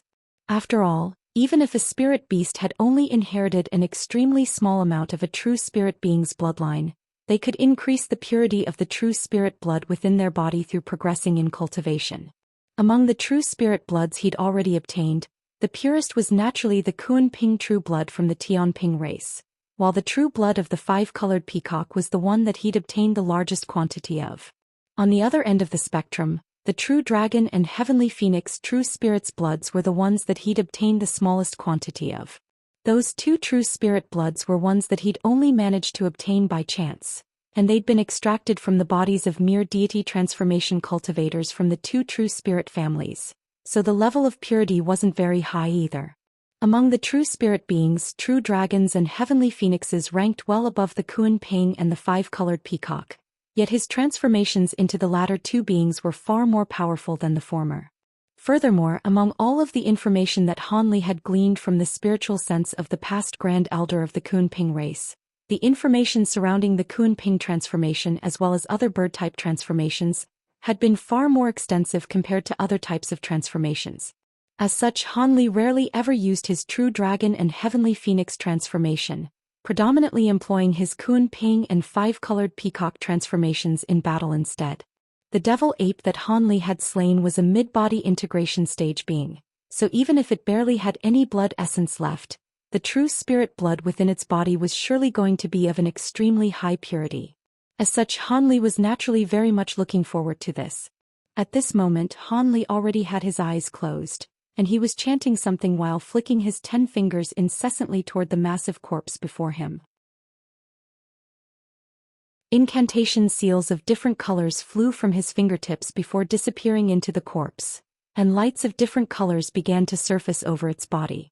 At the same time, runes of different sizes began to emerge from the dried corpse, and as Han Li's chanting grew faster and faster, the entire corpse was enshrouded under a layer of light as if a vibrant, colorful veil had been draped over it.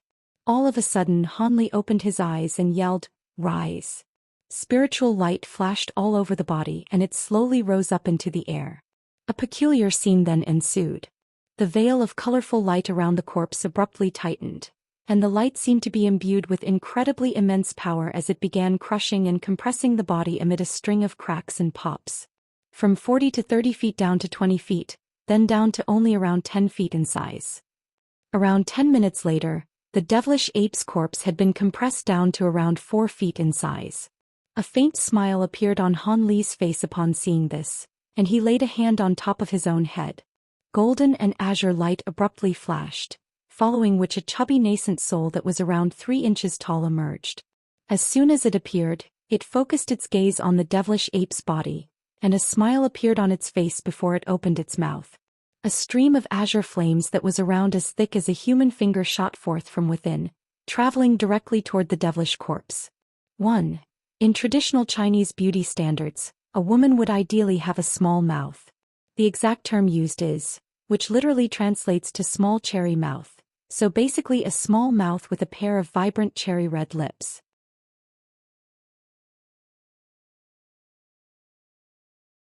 As soon as the azure flames came into contact with the devilish ape, the colorful light around its body was suddenly ignited, thereby plunging the dried corpse into a ball of scorching flames. At this moment, Han Li's nascent soul also sat down in midair in a cross-legged manner, and it closed its eyes as it made a strange hand seal. As for Han Li's physical body, it remained completely still as if it had entered a deep meditative state. The azure flames burned for 3 days and 3 nights at the nascent soul's behest. Even with Han Li's current cultivation base, he was still beginning to struggle on the final day, and the stream of azure flames became a little thinner. Thankfully, the secret technique was finally completed at the conclusion of the 3rd day. An explosion rang out from within the azure flames, following which a plume of black smoke dispersed through the air. The devilish ape's corpse, which had remained completely unchanged for 3 days prior to this, suddenly exploded into nothingness. In its place was a shimmering fist-sized ball that was hovering inside the azure flames. The nascent soul opened its eyes and cast its gaze toward the shimmering object as a smile appeared on its face.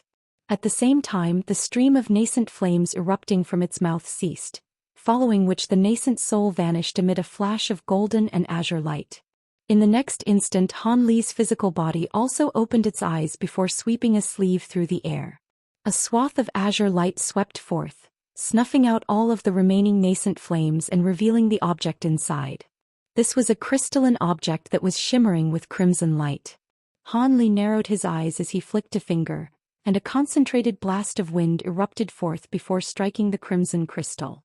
The crystal shattered with a crisp crack, and a stream of extremely viscous dark red liquid flowed out from within. As soon as the liquid was exposed to the air, it materialized into a miniature dark red monkey that was around half a foot tall. The monkey let loose a loud cry, and a primordial aura that was quite startling even to Han Li erupted from its body. Immediately thereafter, dark red light flashed, and the miniature monkey disappeared into the distance. However, a dull thump then immediately rang out from one of the walls of the secret chamber as the ball of red light crashed directly into it, only to be repelled by the power of the restriction. The red light reverted back into its monkey form before immediately flying toward another direction like a headless fly. However, Han Li was prepared this time, and he flipped a hand over to produce a thin jade vial amid a flash of white light. He tossed the vial up into the air, and the opening of the vial aimed itself toward a certain direction with white light shimmering faintly within it. A plume of white threads then shot forth out of the opening, ensnaring the miniature monkey in the air before drawing it back into the jade vial with ease. Han Li then raised an arm and made a grabbing motion, drawing the jade vial into his grasp from afar. He injected his spiritual sense into the vial, and an excited look flashed through his eyes moments later. Brilliant! As expected, this really is the true spirit blood of the giant mountain ape. To think that it's of such a high degree of purity as well. If I were to refine it, the resulting transformation will be even more powerful than my Kuan Ping transformation, Han Li murmured to himself in an elated manner. He then made a grabbing motion again, and two talismans, one golden and one silver, appeared in his grasp before being plastered onto the jade vial. After that, he carefully stowed the jade vial away. Even though he'd extracted the true spirit blood, he naturally couldn't refine it right away. After blasting nascent flames at the devilish ape's corpse for the past 3 days, he'd expended a lot of magic power, so he had to rest and recover first. After consuming some pills, he pulled out a pair of spirit stones from his storage bracelet before entering a meditative state. A day later, he concluded his meditation, and his magic power had already fully recovered. After basking in the renewed abundance of magic power in his body, he smiled as he flipped his hand over to summon a shimmering golden blade segment that was around half a foot in length. This was naturally none other than the damaged profound heavenly treasure he'd obtained from the devilish ape. Back when he'd first obtained the treasure, he didn't get a chance to conduct an in-depth inspection, and he certainly wasn't going to bring out this treasure on the way back to Cloud City with Xianxia by his side. Thus, Han Li began to stroke the slightly bumpy patterns and runes on the surface of the blade segment, and a contemplative look appeared on his face. He tried to inject his spiritual sense into it on several occasions, only to have his spiritual sense completely repelled by a mysterious force, just as what had happened when he tried the same thing on the profound heavenly fruit. At present, the treasure had no spiritual chi within it whatsoever, and it looked like a piece of scrap metal. However, it was none other than this nondescript blade segment that had unleashed devastating power. If it weren't for the fact that the profound heavenly fruit had been stimulated to become the profound heavenly sword again, he most likely would have perished to this blade segment. Thinking back to the astonishingly powerful attack it had unleashed, Han Li began to carefully inspect it using his bright sight spirit eyes. As expected, he was able to see directly into the blade segment using his spirit eye ability, but he wasn't able to find anything aside from countless tiny golden runes. Han Li raised an eyebrow upon seeing this. He didn't know whether its interior had always been like this or if it had only become like this after he'd injected the power of his projection into it. However, he merely gave a nonchalant smile a moment later. It didn't really matter to him what the blade segment had looked like in the past as long as he could use it as one of his trump cards. Even though he'd used the power of his true devil projection to fuel the profound heavenly fruit during his battle against that devilish ape, thereby allowing him to unleash an attack without losing a vast amount of blood essence, the fact that close to half of his projection's power had been absorbed by the sword was still quite a dire consequence that would take a long time to recover from. Besides, the profound heavenly fruit had sealed itself into his arm again, and he was still unable to summon it at will. So who knew if it would appear again the next time he found himself in a dire situation. He didn't want to depend on such an unreliable trump card to save his life. This trump card was indeed unfathomably powerful and had even saved his life on 2 occasions, but it was simply too much of a gamble to continue counting on it. In comparison, this blade segment was significantly less powerful than the profound heavenly sword, but it was exactly because of this that using it would expend much less energy, and it would most likely be something that he could use at will. With that in mind, blue light swirled within Han Li's eyes, and he was planning to give this a try. He tossed the golden blade segment into the air, then made a hand seal, and brilliant golden light radiated from his body as golden scales surfaced over his skin. Immediately thereafter, a shimmering golden projection with 3 heads and 6 arms appeared behind him. At first glance, it appeared that the projection seemed to have returned to its original size, but upon closer inspection, one would discover that its body was a lot more indistinct compared to in the past, and the golden light that it was emanating was also rather faint. As soon as the Provenance True Devil projection appeared, one of the arms reached out to grab onto the golden blade segment. Han Li took a deep breath, and the projection up above began to glow with scintillating golden light at his behest. At the same time, countless specks of golden light appeared in midair nearby, instantly filling the entire secret chamber. Han Li let loose a low cry upon seeing this, and the projection overhead instantly swung the golden blade segment gently through the air. A piercing screeching rang out as all of the golden light around the projection's body surged toward the blade segment in a frenzy. At the same time, the specks of golden light in the air tremored before forming a series of golden runes of different sizes. These runes then also surged toward the blade segment as if they'd been summoned, then disappeared into it without a trace. Thus, the entire blade segment was inundated by dazzling golden light, and the piercing screech also drew to an abrupt halt. At this point, the projection had shrunk slightly in size. In the next instant, the golden light around the blade segment vanished, and the missing upper half of the blade returned, thereby temporarily repairing the weapon. Furthermore, 3 faint golden runes had also appeared over its surface. Han Li looked up at the golden blade in the air, and he could sense the astonishing spiritual pressure emanating from it, as well as his magic power rapidly pouring out of his body, but a hint of elation appeared on his face. As expected, he really could use his projection to control this treasure. Even though some of his spiritual power and the power of his projection had still been absorbed, the amount absorbed was within an acceptable range to Han Li. All of a sudden, his eyes narrowed as he cast his gaze toward the 3 golden runes on the blade. It was quite clear that these 3 runes were of the same type as the runes on the profound heavenly sword. This is golden seal text. As expected, this really is a profound heavenly treasure, Han Li murmured to himself, but he wasn't overly surprised by this discovery. However, he then suddenly seemed to have sensed something, and he abruptly turned his attention to his golden protection. There he discovered that even though the golden light emanating from the projection wasn't surging toward the blade as rapidly as it had in the past, there were still traces of it slowly injecting itself into the golden blade. It appeared that once this damaged profound heavenly treasure adopted its original form, it would constantly absorb the essential power of his projection. Han Li was rather taken aback upon seeing this, and his brows furrowed as he immediately pointed a finger up at the projection.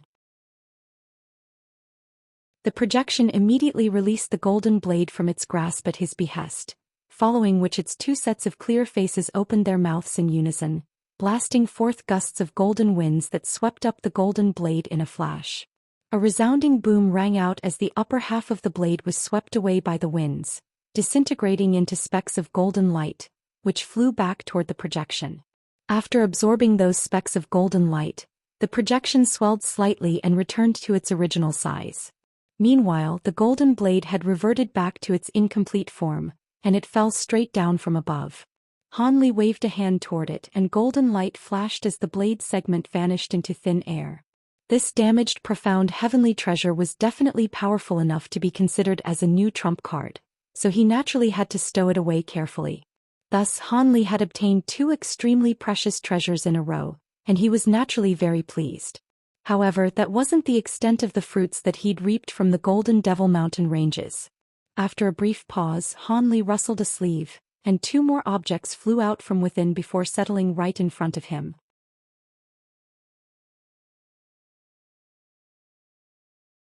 One of them was shimmering with golden light, while the other was radiating a faint white glow.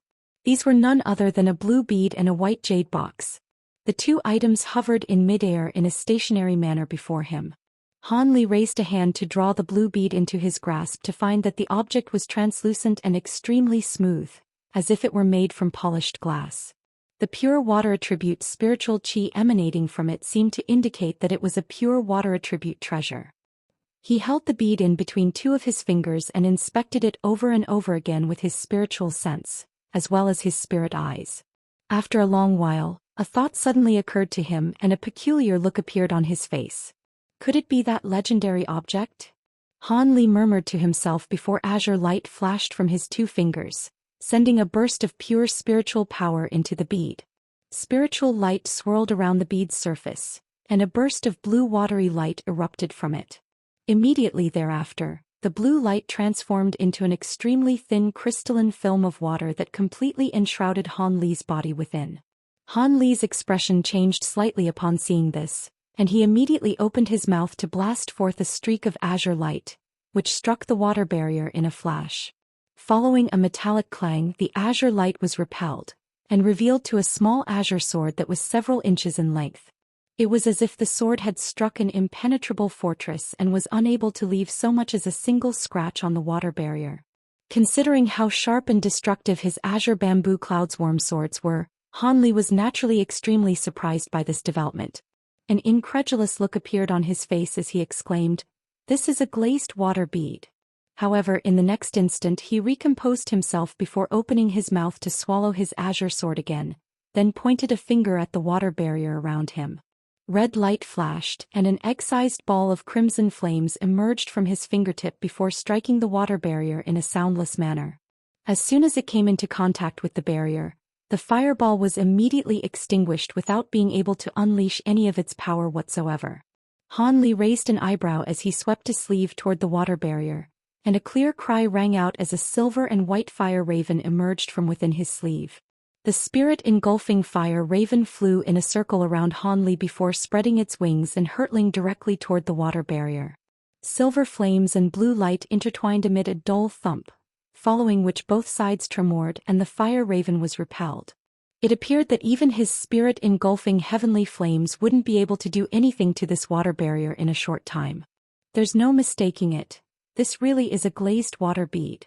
Han Li murmured to himself before sweeping his sleeve through the air again to stow the silver fire raven away. He then looked down at the bead in his hand with a scorching gaze in his eyes. However, moments later, the fanaticism in his eyes gradually faded. It's a pity that I'm not using a water attribute cultivation art, so I'll only be able to use this as a normal treasure. Otherwise, if I could refine this bead and slowly absorb it, I'd be able to attain the legendary glazed water body. Han Li sighed with an extremely disappointed look on his face. If he were to attain the glazed water body, he'd be able to make significantly faster progress when using any water attribute cultivation art. Furthermore, it was said that attaining the constitution could even allow him to master a certain water domain, which was imbued with the power of the laws of heaven and earth. This was a treasure that would be extremely sought after even to body integration stage beings.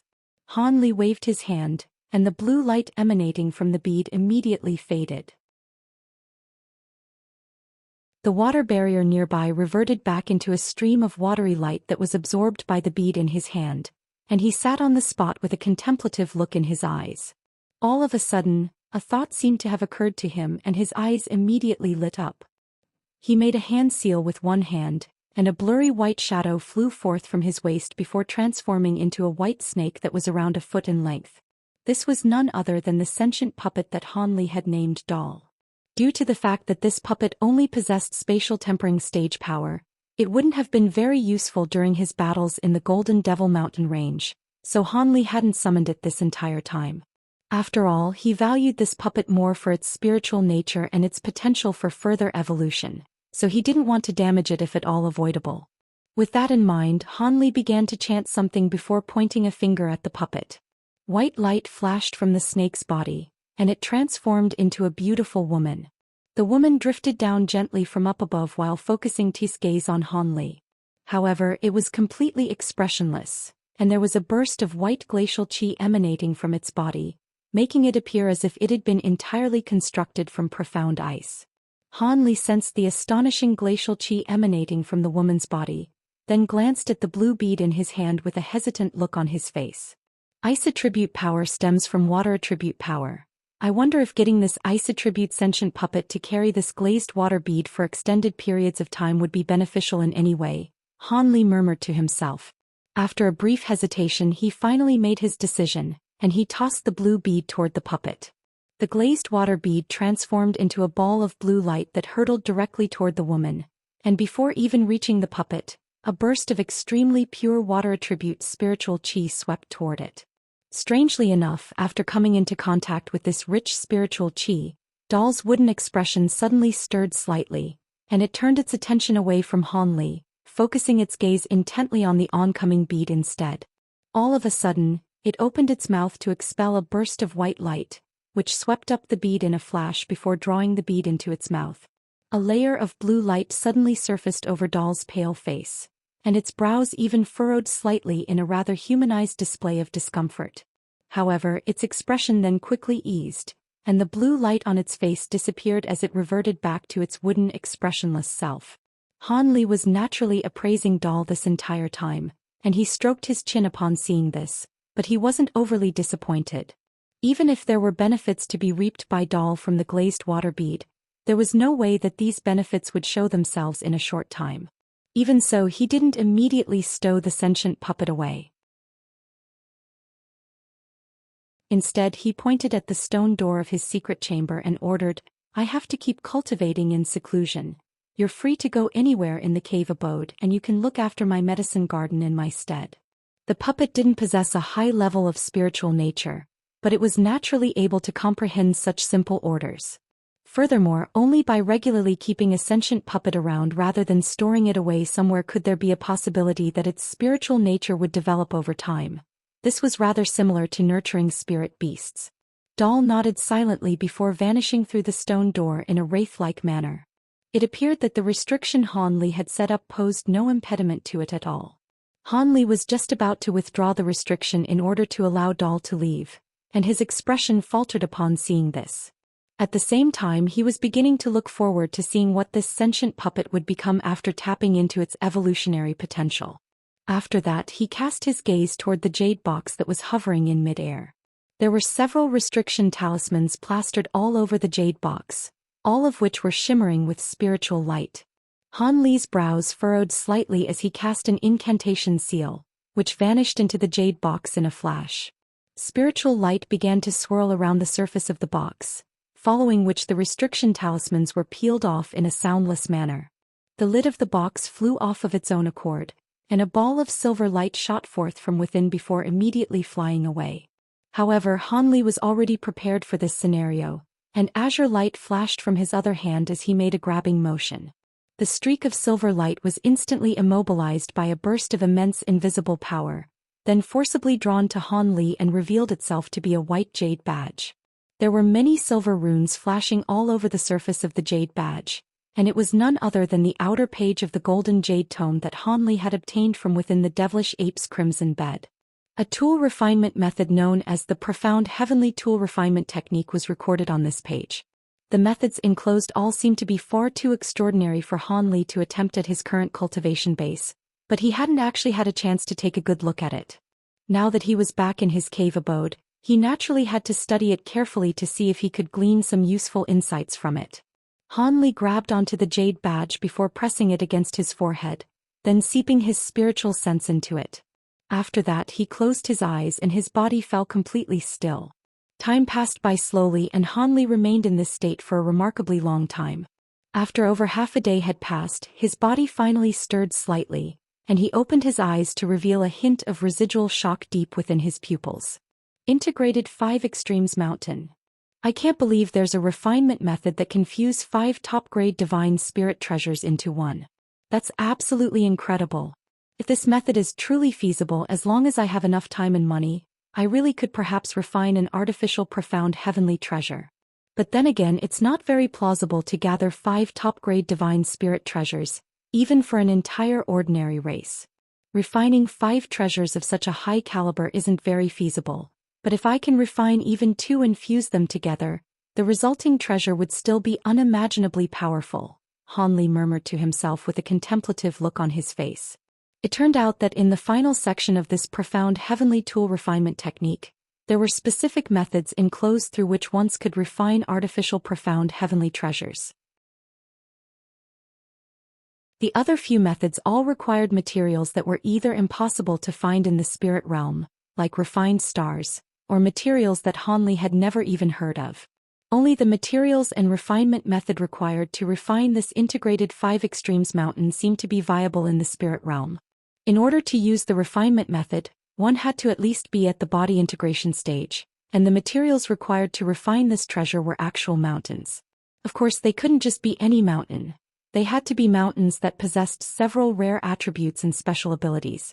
The divine essence-fused mountain just so happened to be one of them. Of course, the divine essence-fused mountain that he possessed still couldn't compare with the one that was stipulated on the jade page. He had to add many precious materials into it, then refine it using a special method for an extended period of time, which would significantly enhance the power of the mountain. In any case, he possessed one of the main materials required to use this refinement method, which was why he was so tempted to explore it. As for the other 4 mountains, one of them had to contain a vast amount of Great North Essence light, and the Great North Essence mountain fit that criterion. Hanli held the jade badge in his hand and fell into deep thought again. Hanli already had a profound heavenly treasure and a damaged profound heavenly treasure, so he shouldn't have been very interested in creating an artificial profound heavenly treasure. However, one of the abilities of the integrated 5 extremes mountain was that it could nullify the power of lightning tribulations by close to half.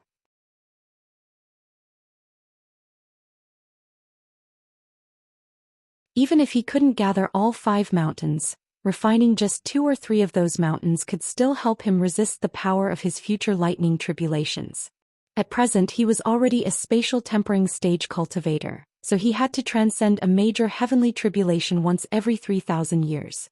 The time period in between tribulations appeared to have been extended, but major heavenly tribulations were far more devastating than the minor heavenly tribulations that deity transformation and nascent soul cultivators had to deal with. For most spatial tempering cultivators, they could generally safely transcend their first major heavenly tribulation, but the death began to spike with each successive major heavenly tribulation. Those who could reach their 4th or 5th major heavenly tribulations were all old monsters who had lived for over 10,000 years, but even among them, there were only 20% to 30% of beings who would be able to transcend those tribulations. As for the major heavenly tribulations after the 5th one, the death rate exceeded 70% to 80%. It was said that ever since the human race had appeared in the spirit realm, there had been no spatial tempering cultivators that had managed to transcend 9 major heavenly tribulations. All beings who had transcended 9 or more major heavenly tribulations were all cultivators at the body integration stage or above. Even spatial tempering stage beings who were far more powerful than other beings of the same cultivation base would undoubtedly perish if they couldn't reach the body integration stage prior to their 9th major heavenly tribulation. Of course, this was only applicable to human cultivators. As for metamorphosis stage demonic cultivators, their situation was quite similar to that of the human race when it came to heavenly tribulations. However, due to the differences in lifespans, cultivation arts used and inherent aptitude among beings of different races, the intervals between heavenly tribulations and how devastating these tribulations were differed drastically. It was said that for foreign beings that were inherently far more powerful than humans, their tribulations would only arrive once every 10,000 years. But the ferocity of these tribulations also far exceeded that of heavenly tribulations experienced by human cultivators. There were also some beings with far shorter lifespans than even humans, and their heavenly tribulations arrived once every few decades.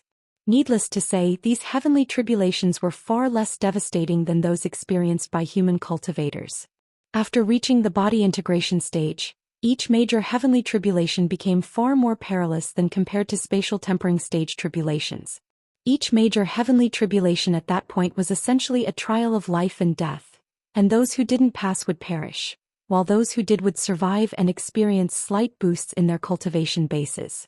There were even some special cases where beings had broken through their bottlenecks during lightning tribulations.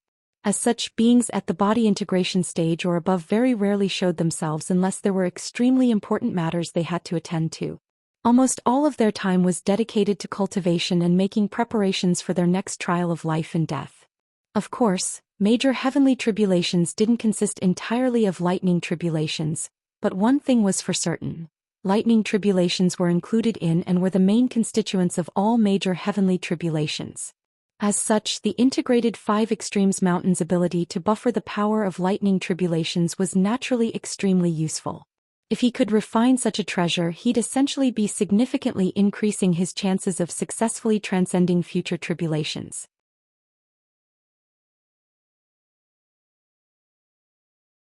Furthermore, during the period in which he was conducting his inspection, the Weeping Soul Beast's body was still changing at a slow and steady rate. Is it about to evolve again? Han Li appraised the little monkey with a perplexed look on his face. The Weeping Soul Beast hadn't devoured anything that would result in these changes, so where were these enhancements coming from? Could it be that all of this had something to do with the events that had unfolded in the Golden Devil Mountain ranges? Han Li was quite intrigued as he continued to inject more of his spiritual sense into the Weeping Soul Beast's body, trying to make sense of its current condition. All of a sudden, Han Li's expression changed slightly as he exclaimed, "Wait, what's this? I'm sure it didn't have this thing in its body before." Deep within the Weeping Soul Beast's dantian, he discovered countless transparent particles that were barely visible. These particles were extremely discreet, and each of them was only around 1/10 of the size of a grain of rice.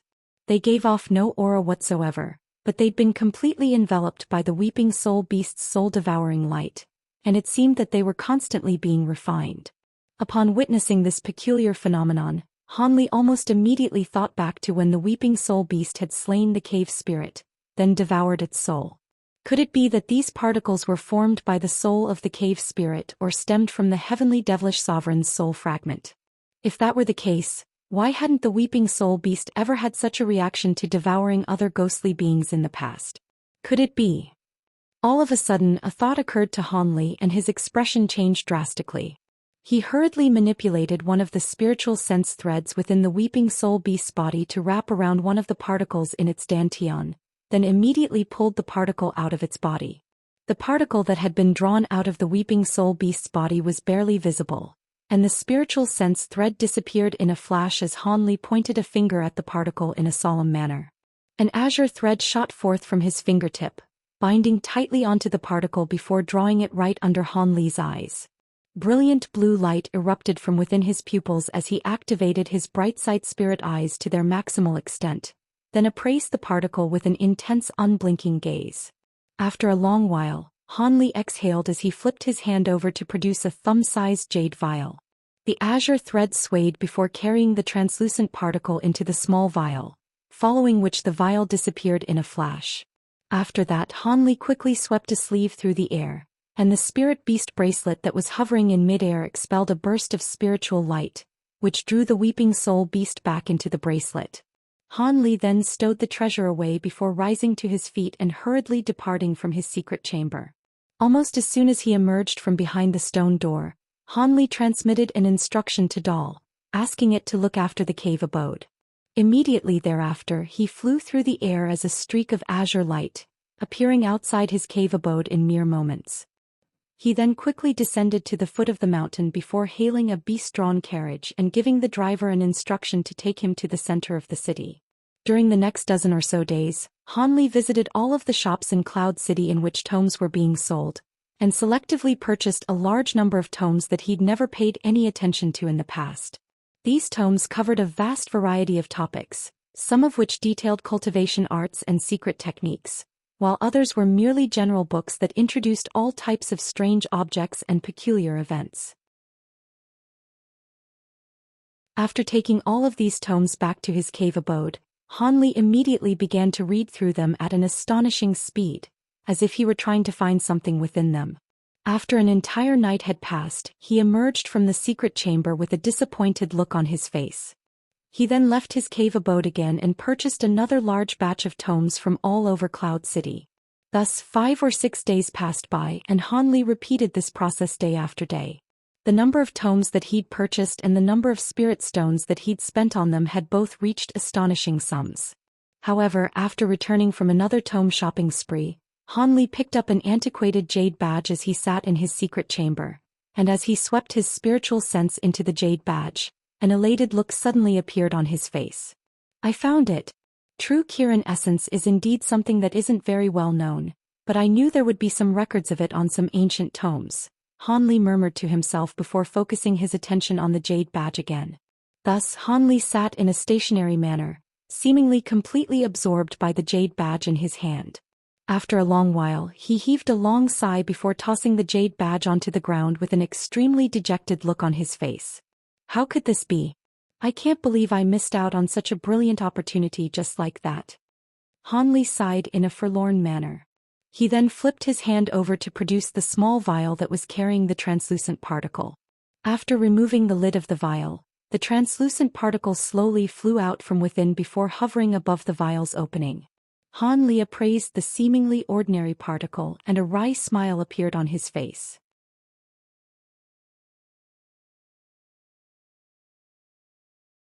According to the information he'd gleaned from the jade badge, this so-called true Kirin essence did indeed exist, and it was formed by the wisp of chaotic chi that appeared during the birth of true spirit beings.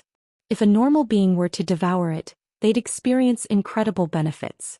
The essence wouldn't be able to allow one to evolve into a true spirit being, but it could completely transform their bodies and drastically enhance their cultivation bases. It was quite possible that spatial tempering stage beings that devoured it could progress straight to the body integration stage. Taking into account how rare true spirit beings were in the spirit realm, this type of true spirit essence was naturally also exceedingly scarce. Furthermore, some of this true spirit essence had been tracked down and used up by powerful beings from various races already, so this substance was even rarer than true spirit beings themselves in the spirit realm. According to the information in the jade badge, true spirit essence originally existed in a gaseous form, but due to the fact that the substance contained a vast quantity of essential power, it was impossible for living beings to refine it in a short time following consumption. As such, after a certain period of time, the true spirit essence would form crystalline particles within the body of the living being that had consumed it. These particles contained true spirit-level essential power, and depending on the constitutions of their consumers, it would take several decades to several centuries before it could be truly refined. Han Li was quite ecstatic after reading through this part, but the rest of the information in the jade badge was like a bucket of cold water to the head. It was said that after transforming into crystalline particles, the true spirit essence would have been completely assimilated by the consumer already, so there was no way for anyone else to absorb and refine it. If someone other than the original consumer were to try and forcibly absorb the essential power within these particles, the particles would simply disintegrate and return to heaven and earth. There was even an additional note which stated that this type of assimilation was extremely complete, meaning that there was no way to reverse it, and a warning had been enclosed to those who had obtained this essential power to keep that in mind. Han Li was naturally completely distraught upon seeing this. He stared blankly at the particle that had drifted out of the small vial, and a complex look appeared in his eyes. After a long while, Han Li finally came to a decision. The information in this jade badge may not necessarily be accurate. I have to give this a try for myself no matter what. Thus, he made a hand seal with one hand while pointing a finger at the translucent particle, and an azure thread shot forth before encompassing the particle in a flash.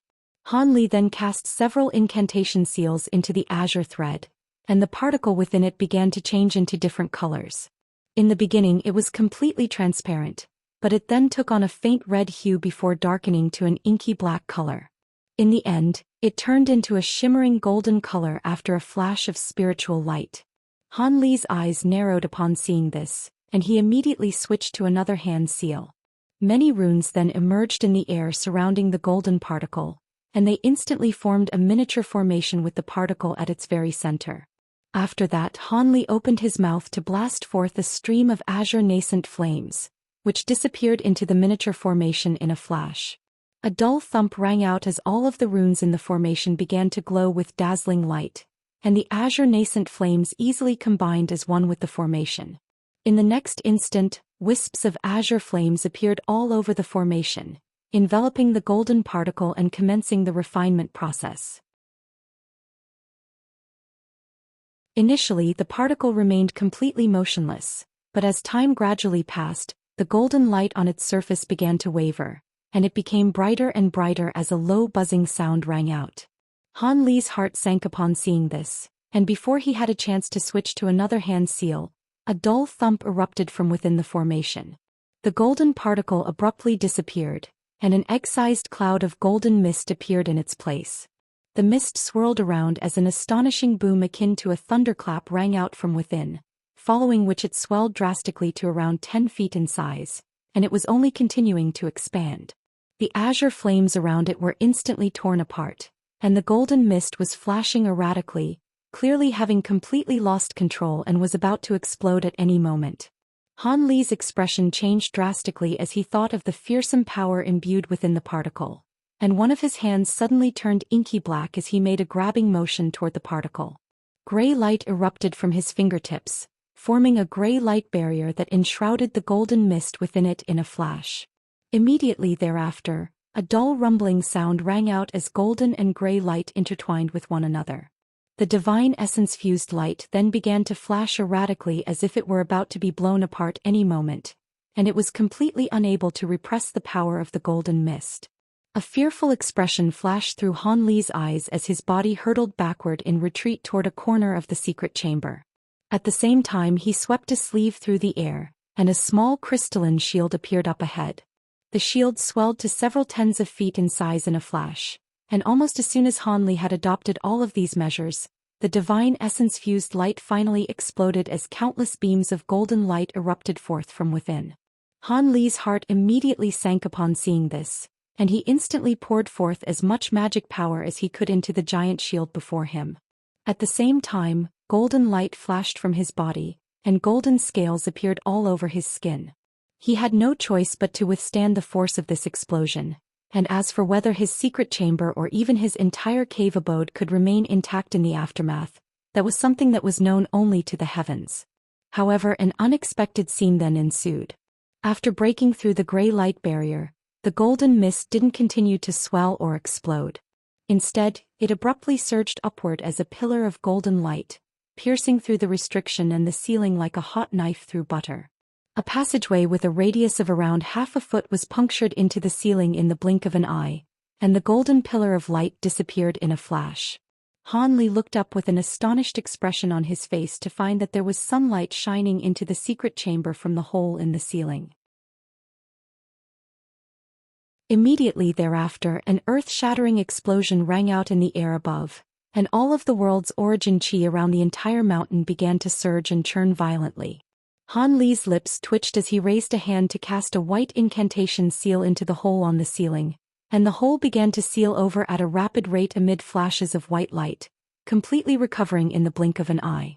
After that, Han Li flew out of the secret chamber as a streak of azure light, and he appeared in the air above his cave abode after just a few flashes. He raised his head to look up into the sky, and his brows furrowed slightly at the sight that he was greeted by. In the air above, bursts of fierce golden winds were howling through the sky. Below these gusts of golden winds, countless specks of five-colored light had appeared, and they were converging from all directions, creating quite an extraordinary spectacle to behold. Han Li's facial muscles convulsed spasmodically upon seeing this. Thank heavens he hadn't swallowed the particle to refine it in his stomach. Otherwise he would have most likely been blown up into smithereens already. Of course, such a massive commotion naturally alerted the other cultivators residing on the Spirit Mountain as well. Thus, spiritual light flashed all over the mountain, and many beings emerged one after another. Some banded together with their acquaintances, and all of them were pointing up at the phenomenon taking place up above while conversing spiritedly with one another. Han Li's brows furrowed as he also appraised the gusts of fierce golden winds from down below, scrambling to think of a good excuse to explain the situation if someone were to arrive and investigate the situation. Right at this moment, a burst of hearty laughter suddenly rang out from a certain part of the Spirit Mountain. Ah, who's experimenting with a new secret technique here? To think they'd gathered so much of the world's origin chi and of such a high purity as well. I'm refining a treasure that requires a vast amount of the world's origin chi as a catalyst, so this will save me a lot of trouble. As soon as the voice trailed off, a streak of crimson light shot forth from down below before plunging headfirst into the golden winds up above. All of a sudden, scorching flames erupted for around 10 feet out of the streak of crimson light, forming a crimson fire WM that was over 100 feet in length. The fiery WM expelled a vast expanse of shimmering red light out of its mouth with a loud rumbling boom, and the astonishing golden winds in the sky were all completely swept away by this red light in just the span of a few breaths. At this point, the crimson WM had already swelled to over 200 feet in length, and a burst of raucous laughter rang out as it transformed into a humanoid figure that was around 10 feet tall amid a flash of red light. The humanoid figure appeared to be an elderly man in his 60s with a set of rough facial features and a head of white hair. The man wore a set of purple robes, and was appraising an item in his hand with a delighted look on his face. This was a crimson gourd that was around half a foot tall, and there were two shimmering red images engraved on its surface, one of which was a ball of flames, while other was a ferocious-looking WM. The image of the WM was completely identical to the fiery WM that had just appeared. What? It's eccentric Su. When did that old monster come back? He seems to be even more powerful than he was before. A stir ran through many of the foreign beings down below at the sight of the purple-robed man, and many of them seemed to recognize him. Han Li faltered slightly upon seeing this before sweeping his spiritual sense toward the elderly man to find that this was a late spatial tempering stage being.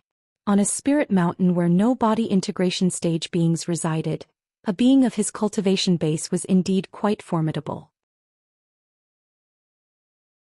However, a cultivation base of this caliber wasn't enough to draw such wary reactions from all of the spatial tempering stage beings present, so Han Li was feeling a little perplexed. However, seeing as the phenomenon created by this essential particle had been cleared away without attracting too much attention, Han Li naturally heaved a sigh of relief. Thus he returned to his cave abode as a streak of azure light.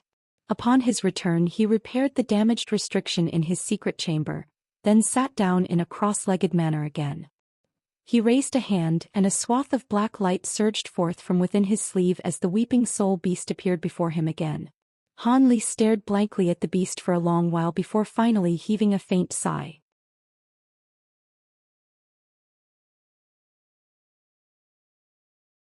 Following that experiment he'd just conducted, he no longer had any doubts about the information in the Jade Badge, so he could only allow the Weeping Soul Beast to slowly absorb the true Kirin essence. The Weeping Soul Beast was his spirit beast, so if it could experience a drastic enhancement in power after absorbing the true Kirin essence, then that was naturally worthy of celebration as well.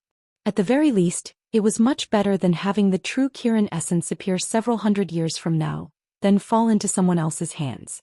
With that in mind, Han Li's mental state gradually reverted back to tranquility after the emotional roller coaster of elation followed by dejection that he'd just gone through. Thus he stowed the Weeping Soul Beast away into his Spirit Beast bracelet, then flipped a hand over to produce an ordinary-looking azure jade vial. The vial seemed to be quite mundane and nondescript, but it was shimmering with faint azure light, and there were several restriction talismans plastered over its opening. Han Li tossed the vial into the air before rustling a sleeve, and a dozen or so formation flags flew up into the air from within. He then began to chant something before pointing a finger at the formation flags, and they all vanished into thin air as a dozen or so streaks of lights of different colors. A faint yellow light barrier appeared within the secret chamber, and there were runes of different sizes hovering all over its surface. Han Li had set up a small formation that had also encapsulated himself within it. After doing all that, he blew gently toward the azure jade vial and a gentle breeze swept forth. The restriction talismans plastered over the opening of the vial were all removed by the gentle breeze, and a burst of faint spiritual light could be seen shimmering inside the vial. Han Li raised a hand and made a grabbing motion toward the jade vial, tipping it upside down to release a strange colorful object. This was a humanoid object that was around several inches in size, but it was completely motionless, as if it were a miniature colorful humanoid puppet. Even though the puppet-like object wasn't moving at all, Han Li still didn't dare to get complacent. He began to chant something before casting several incantation seals toward it in quick succession. Spiritual lights of different colors flashed from all over the humanoid puppet's body, following which it swelled drastically in size, reverting back to its original form in just a few flashes. This was a humanoid creature that was around 20 feet tall with a vibrant green face, but limbs that consisted of 4 purple roots. It was none other than the immortal Zhou Xian that Han Li had unintentionally run into in the Golden Devil Mountain ranges. At this moment, there were runes of different colors all over its body, and it had been completely restricted. Its eyes were tightly shut, and it seemed to have entered a deep slumber. Han Li's eyes narrowed slightly as he appraised this immortal Zhou Xian with an intrigued look on his face. It was no wonder that he was displaying such a reaction. Han Li had witnessed spirit medicines that had taken on sentient forms in the past, and his own 9-curl spirit ginseng had even manifested an extremely lifelike white rabbit. However, this immortal Zhou Xian had manifested its entire body into an alternative form, and it was a humanoid form. This was not something that a spirit medicine of the 9-curl spirit ginseng's caliber could compare with. Even so, he didn't immediately awaken this immortal Zhou Xian. Instead, he flicked a finger, and a thin streak of sword chi shot forth from within his sleeve before circling around one of the immortal Zhou Xian's purple root-like limbs. Azure light flashed, and a small gash was immediately inflicted onto the limb. A few drops of white liquid dripped out of the small gash, and a rich medicinal aroma wafted throughout the entire chamber.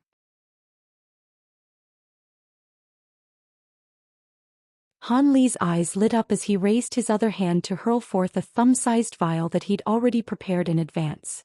At the same time, he opened his mouth to expel a burst of azure light, and the azure light swept up the drops of white liquid dripping down from the immortal Zhou Xian's limb, then carried the liquid into the small vial without wasting even a single drop. At this moment, faint purple light flashed from the immortal Zhou Xian's limb, and the gash instantly healed as if it had never existed at all. However, Han Li seemed to have anticipated that this would happen, and he wasn't surprised to see this. After that, he raised a hand, and a burst of invisible power drew the small vial containing the white liquid into his grasp, and he held the vial under his nose before taking a whiff. What pure spiritual power! Han Li murmured to himself, and despite what he was saying, he didn't actually seem to be overly surprised. Meanwhile, he made a grabbing motion with his other hand, and a ball of silver light surfaced over his other palm, and the ball of light transformed into a round bowl that was around half a foot in size in a flash. The surface of the object was shimmering with silver light, and there were extremely beautiful and intricate patterns engraved onto it, thereby indicating that it was no ordinary bowl. Han Li tipped the small vial into the bowl without any hesitation, and a drop of white spirit liquid dripped out from within. After that, Han Li swept a sleeve toward the ground, and his storage bracelet flew out from within before expelling a swath of light. As the light swept along the ground, a series of boxes, vials, and other containers of different shapes and sizes appeared. Han Li swept his gaze through the line of containers before making a grabbing motion toward one of the jade boxes. The lid of the box flew off of its own accord, following which a thin stream of blue spirit liquid flew out from within before landing in the silver bowl. In the next instant, another vial rose into the air and also flew directly toward the silver bowl. Almost 8 hours later, the entire secret chamber was filled with a rich medicinal aroma, and Han Li had blue light flashing through his eyes as he inspected the silver bowl in his hand in a completely motionless manner, as if he were completely absorbed by its contents. After a long while, a wry chuckle sounded inside the secret chamber, and silver light flashed from Han Li's hand as the bowl abruptly disappeared. Looks like this immortal Zhou Xian's spirit blood can serve as quite an extraordinary pill refinement ingredient, but that alone definitely doesn't make it worthy of so much interest to a body integration stage being, so it looks like it must have some kind of alternative use, Han Li murmured to himself with a contemplative look on his face. As soon as his voice fell, he turned his attention to the immobilized immortal Zhou Xian again. He stroked his chin for a moment before suddenly flicking his 10 fingers in quick succession, and several tens of silver threads shot forth before disappearing into the immortal Zhou Xian's body in a flash. After that, Han Li withdrew his hands into his sleeves again and silently appraised the immortal Zhou Xian. Moments later, a faint layer of purple light suddenly surfaced over the immortal Zhou Xian's body, and its eyelids fluttered before it slowly opened its eyes, upon which it immediately met Han Li's gaze. Its eyes were of a faint green color. There was a piercing silver light shimmering with its pupils that created quite a peculiar sight to behold. Looks like I was still captured after all. Can you tell me where this is? Much to Han Li's surprise, the immortal Zhou Xian wasn't shocked or enraged in the slightest. Instead, it was speaking in a calm and collected manner, as if it were conversing with a normal stranger, rather than its captor. A hint of a smile appeared on Han Li's face upon seeing this, and he truthfully replied, "This is Cloud City, which is not far away from the Golden Devil Mountain ranges. Looks like you must have attained intelligence long ago for you to still be so calm in this situation." The immortal Zhou Xian was silent for a moment before replying, "What can I do aside from remain calm in this situation?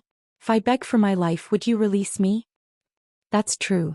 A spirit medicine like you that is able to manifest a human form is extremely rare, even in the context of the entire spirit realm, so of course I won't be releasing you," Han Li replied with a smile and a nod. A hint of surprise flashed through the immortal Zhou Xian's eyes at the sight of Han Li's calm demeanor, but it then glanced at the limb that Han Li had inflicted a gash on earlier, and it harumphed coldly before closing its eyes, seemingly not wanting to communicate with Han Li any further.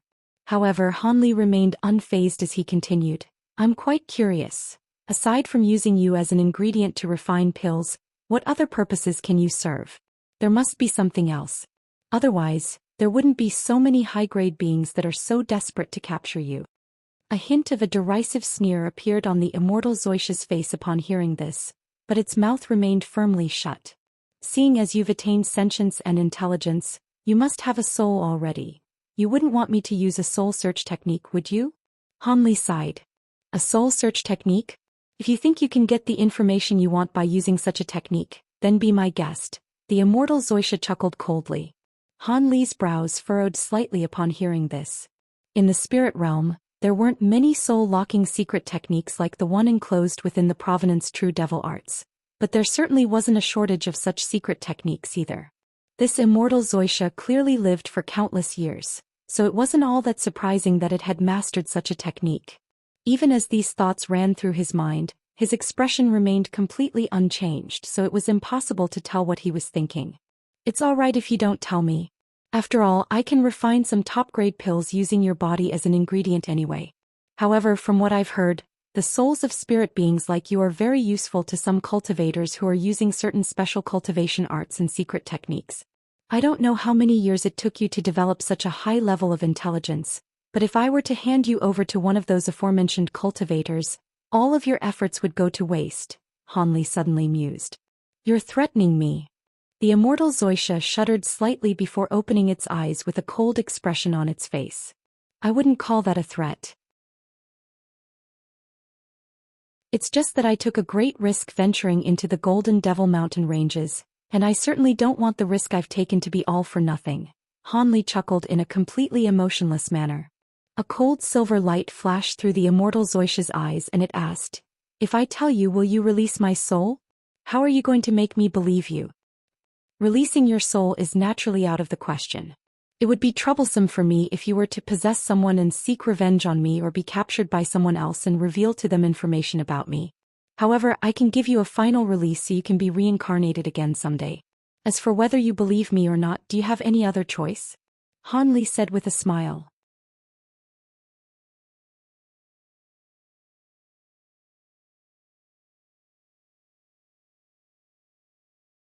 "I do indeed have no choice, but that doesn't mean I'm not going to raise any conditions," the immortal Zhou Xian replied in a slow voice. "What conditions do you have?" "I'd be happy to hear them," Han Li said with a nonchalant smile. The immortal Zhou Xian seemed to have considered this matter in advance, and it immediately replied, "It's very simple.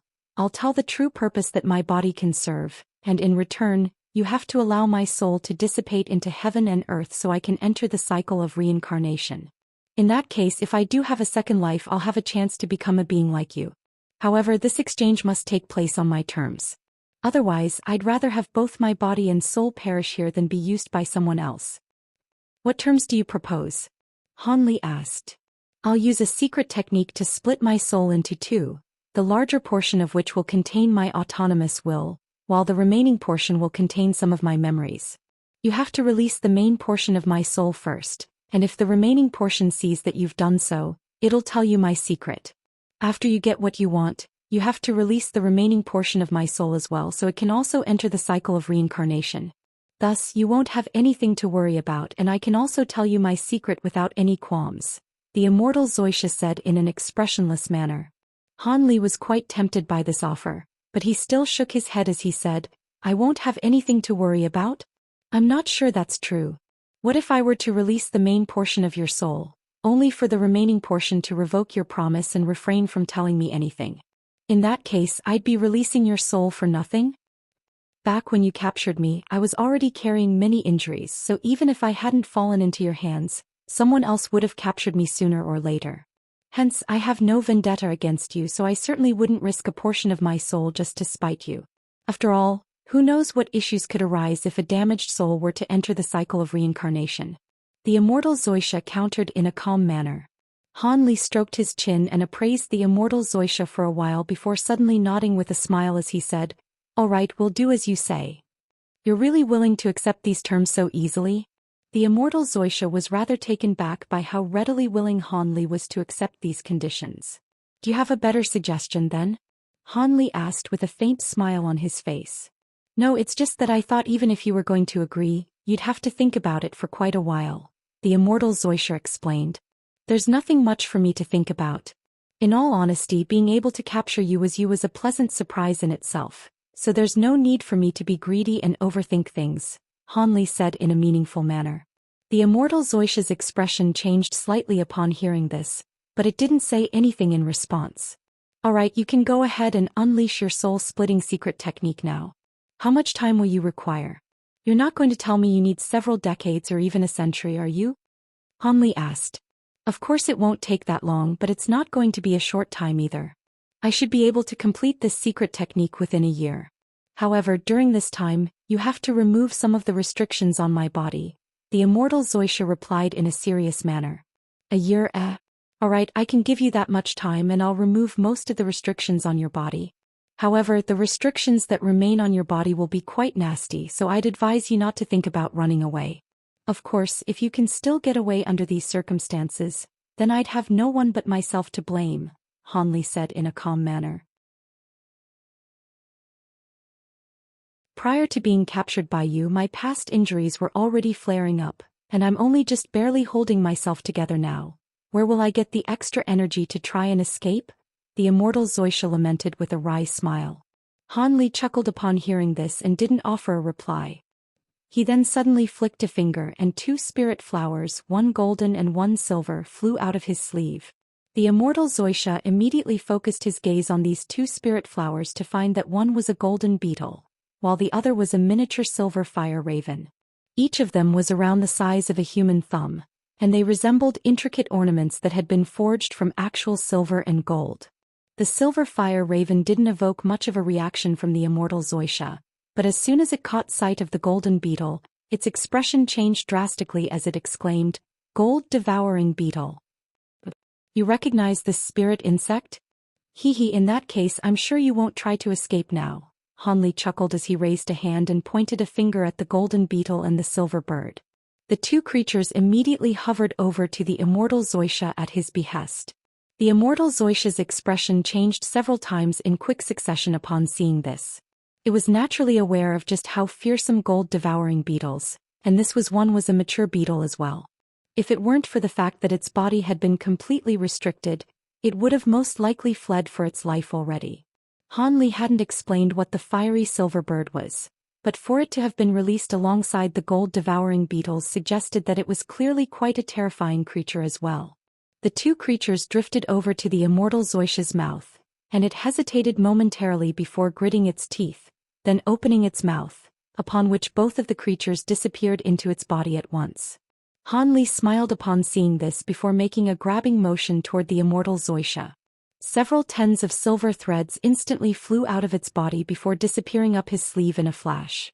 Immediately thereafter, Han Li began to chant something, and a swath of colorful light also emerged from the immortal Zhou Xian's body, then formed a series of 5-colored talismans that disappeared into thin air. Silver light flashed through the immortal Zhou Xian's eyes upon seeing this, and brilliant purple light suddenly began emanating from its body. Meanwhile, the green light radiating from its face dimmed significantly, and its 4 root-like limbs transformed into normal human limbs amid a flash of purple light. As expected of a spirit being of your caliber, even after sustaining such severe injuries, you were still able to recover to such an extent on your own. Han Li clicked his tongue in wonder. "You have a medicine garden in here, right? Let me take root in your medicine garden. In doing so, I'll be able to draw upon the spiritual qi released by the spirit medicines nearby to accelerate the completion of my soul-splitting secret technique, the immortal Zhou Xian asked. Of course I do. Come with me, Han Li replied with a nod. This was what he was going to propose anyway, as getting the immortal Zhou Xian to stay in the medicine garden would mean that Dal would be able to constantly keep an eye on it. In any case, this immortal Zhou Xian didn't possess a powerful cultivation base. On top of that, it was severely injured and the cave abode had powerful restrictions set on it, so Dal's early spatial tempering stage power should be more than enough to keep it in check. With that in mind, Han Li rose to his feet before sweeping an arm through the air. A burst of azure light flashed past, clearing away all of the containers on the ground. At the same time, a burst of white light flashed from the surface of the stone door, and it swung open on its own. Han Li immediately made his way out of the secret chamber, and after a brief hesitation the immortal Zhou Xian followed. As soon as he emerged from the secret chamber, he was met by a completely expressionless woman standing outside with faint glacial qi emanating from her body. This was none other than the sentient puppet Dal that Han Li had summoned using his spiritual sense. Dal extended a respectful bow toward Han Li before standing up straight in a wooden manner again. Han Li nodded and didn't say anything as he made his way toward the medicine garden. Seeing as how rare cave abodes were in Cloud City, Han Li medicine garden naturally wasn't very large. It was only around 2,000 to 3,000 feet in size. However, as the immortal Zhou Xian followed him into the medicine garden, a pleased look appeared on its face as it remarked, "Not bad. The place isn't very big, but the spiritual qi here is very rich. You've picked a good place, fellow Taoist." It's not that I've picked a good place. The abundance of spiritual qi is pretty much the same all over this entire spirit mountain. You can find any place you like to take root in, Han Li replied with a nonchalant chuckle. Is that so? Then don't mind if I do. The immortal Zhou Xian nodded before its body swayed, and it entered the medicine garden ahead of Han Li. A faint smile appeared on Han Li's face as he also entered the garden in an unhurried manner, followed closely by Dal. As the immortal Zhou Xian walked through the medicine garden, it scanned its gaze through the surrounding area, and a hint of surprise appeared on its face. Setting aside how precious the spirit medicines in this garden were, close to half of them were over 10,000 years old, and among the remaining spirit medicines, many of them were still over 1,000 years old or even several thousand years old.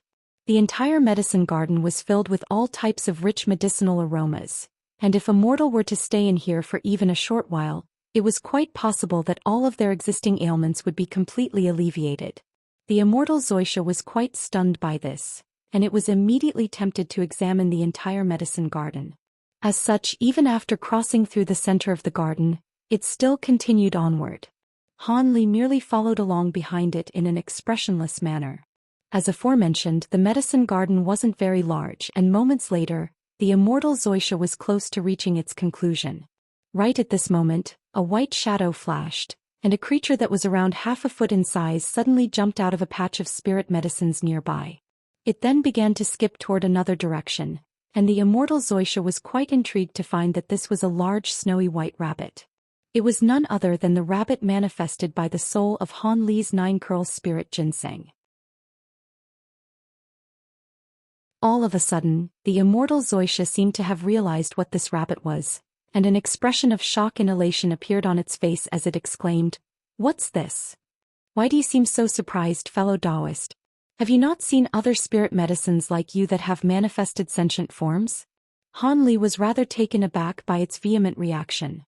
Of course not. Spirit medicines like me have so many natural predators and we're almost completely defenseless against them. Even among tens of thousands of spirit medicines, it's hard to say if even one will reach the stage where it attains sentience. The immortal Zhou Xian hurriedly replied before rushing off in pursuit of the white rabbit. After walking for just over 100 feet, the immortal Zhou Xian arrived at a secluded place within the medicine garden, and it was also the spot where the nine-curl spirit ginseng was situated. The white rabbit that was manifested from its soul was currently sitting at the foot of the plant, nibbling on a large root that it had dug out somewhere from the medicine garden. At the sight of Han Li and the others, the rabbit merely cast an errant glance toward them with its ruby-like eyes, then continued to nibble on its food as if there were no one around. Thinking back to how terrified of him it had once been, Han Li couldn't help but chuckle at the contrast in its past and current demeanors.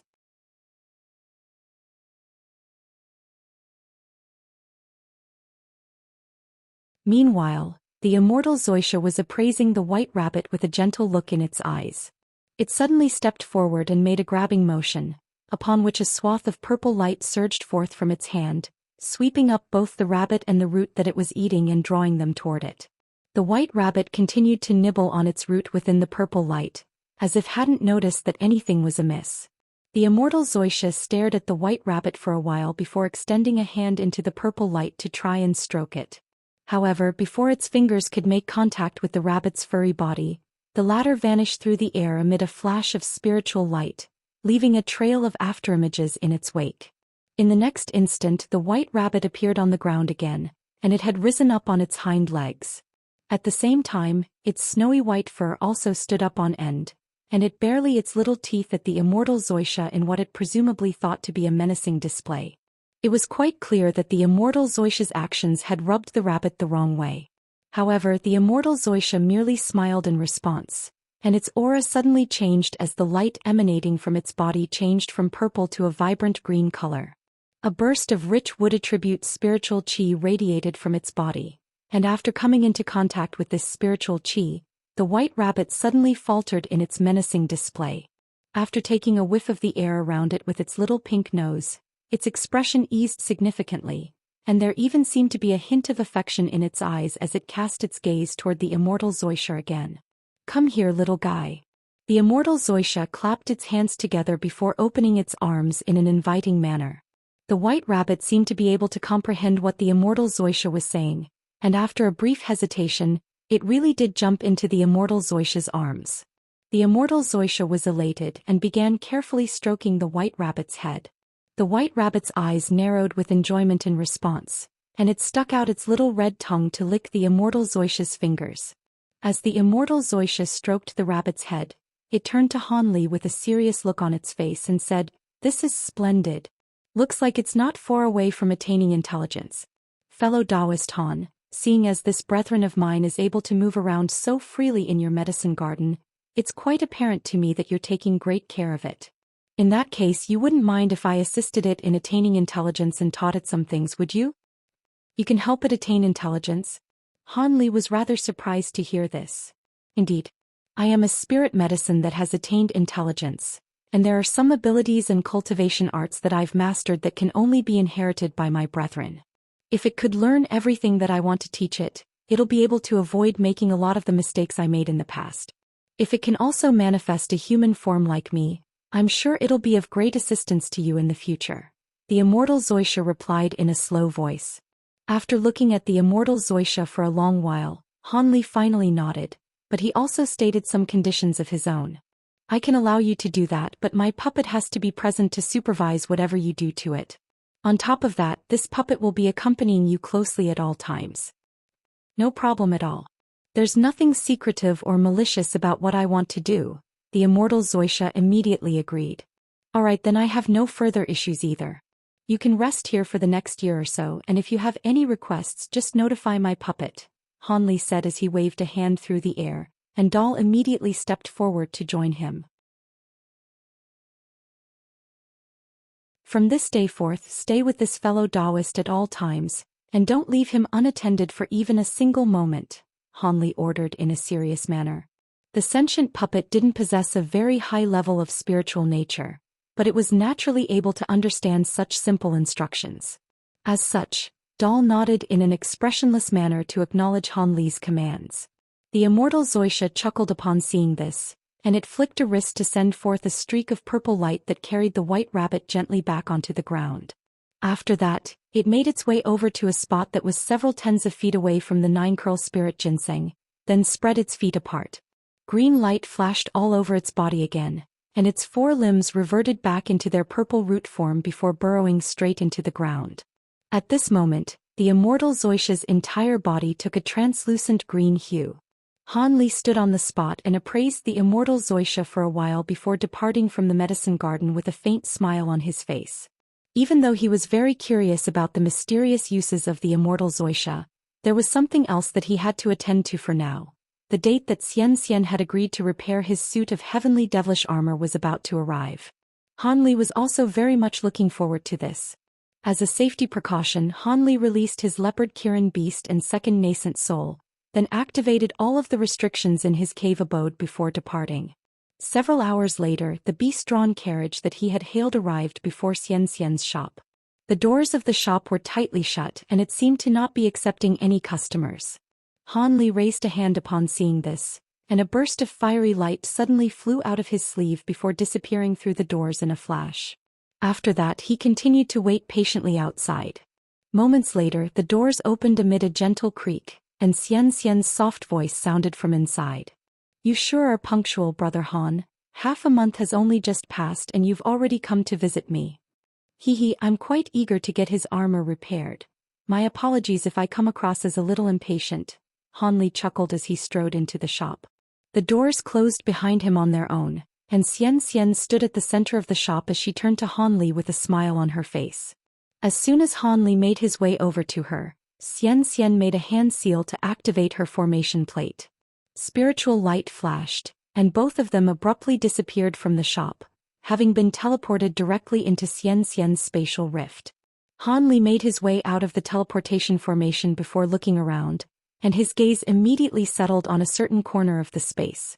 There, a large formation with a radius of over 100 feet had been set up. The entire formation was inky black and there were a dozen or so black crystals embedded into the ground all around it.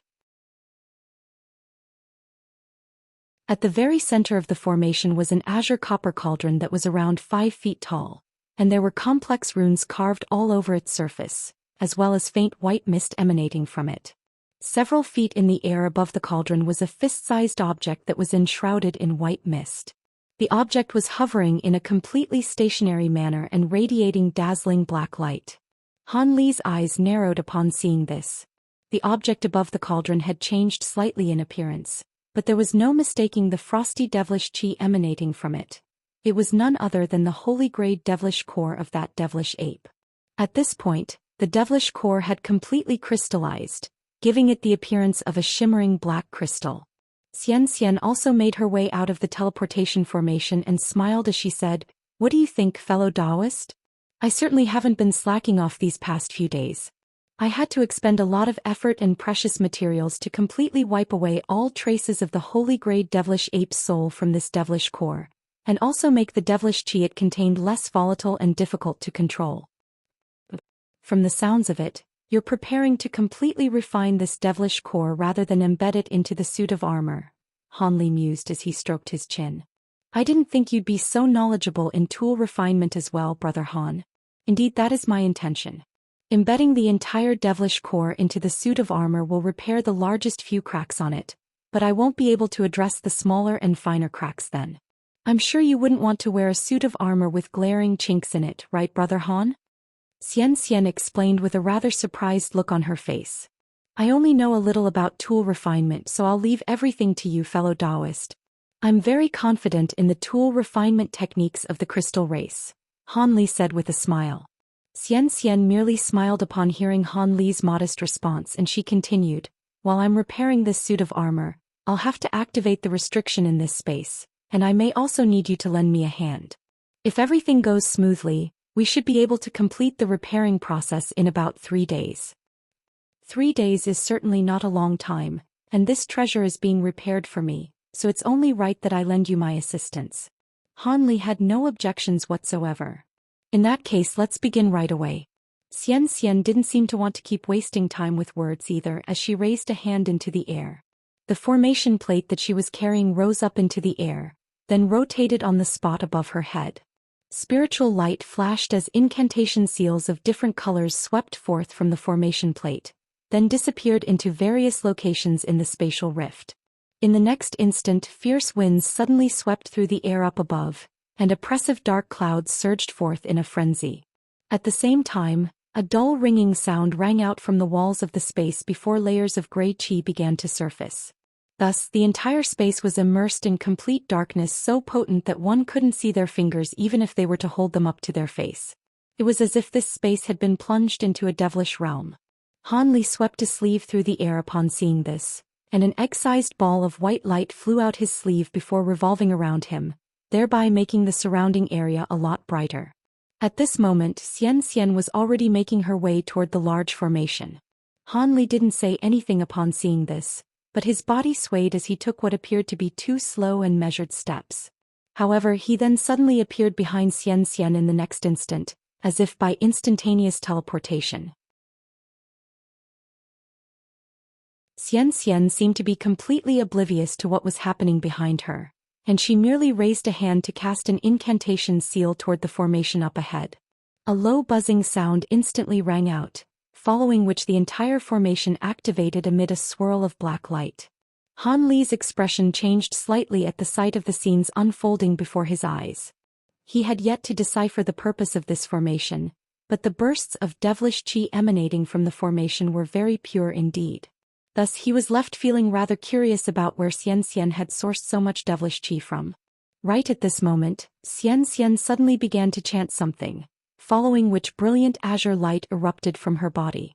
An azure kiran projection that was several tens of feet in size then suddenly appeared behind her. Initially, the kiran projection remained completely still, but as Xianxia's chanting gradually grew more urgent, the protection finally slowly opened its mouth to expel a head-sized ball of flames. The fireball was quite peculiar in that it was both black and azure in color, and it struck the copper cauldron at the center of the formation in a flash. A layer of scorching black and azure flames immediately surfaced all over the cauldron as a result.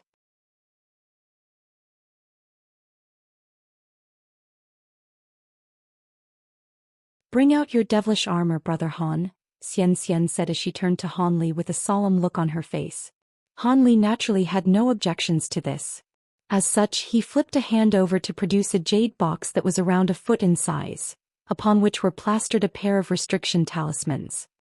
He swept a sleeve over the box to remove the talismans and its lid, and a burst of black qi immediately surged forth from within in a frenzy.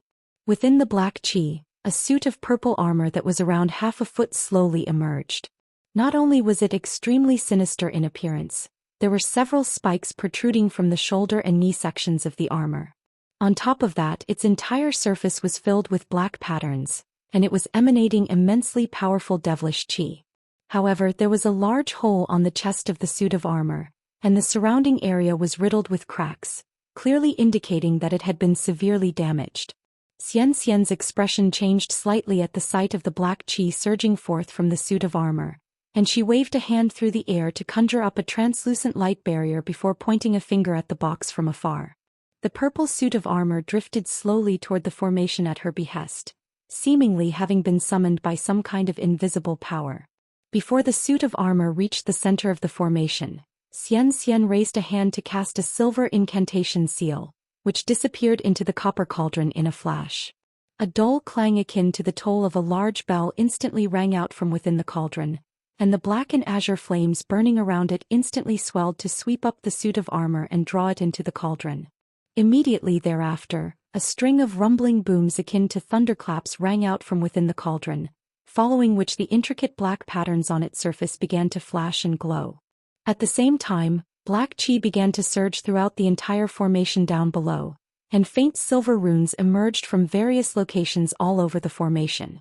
As soon as these runes appeared, they surged toward the cauldron in a frenzy before vanishing into it. After that, Xianxia began to chant something in a low voice again while making a hand seal. The ground near the formation began to tremor violently, and piercing yellow light suddenly flashed from its four corners, following which a yellow stone platform emerged from each corner. These platforms were around 10 feet tall each, but all of them were extremely smooth and there was a small black flag standing on each of them. Around the flags were containers of all shapes and sizes, and Han Li's expression changed slightly upon seeing this before quickly reverting back to normal. As Xianxia continued to chant her incantations, the 4 flags swelled to 50 to 60 feet in size, and only then did Xianxia withdraw her hand seal as she turned to Han Li and said, "Let's begin, fellow Taoist Han.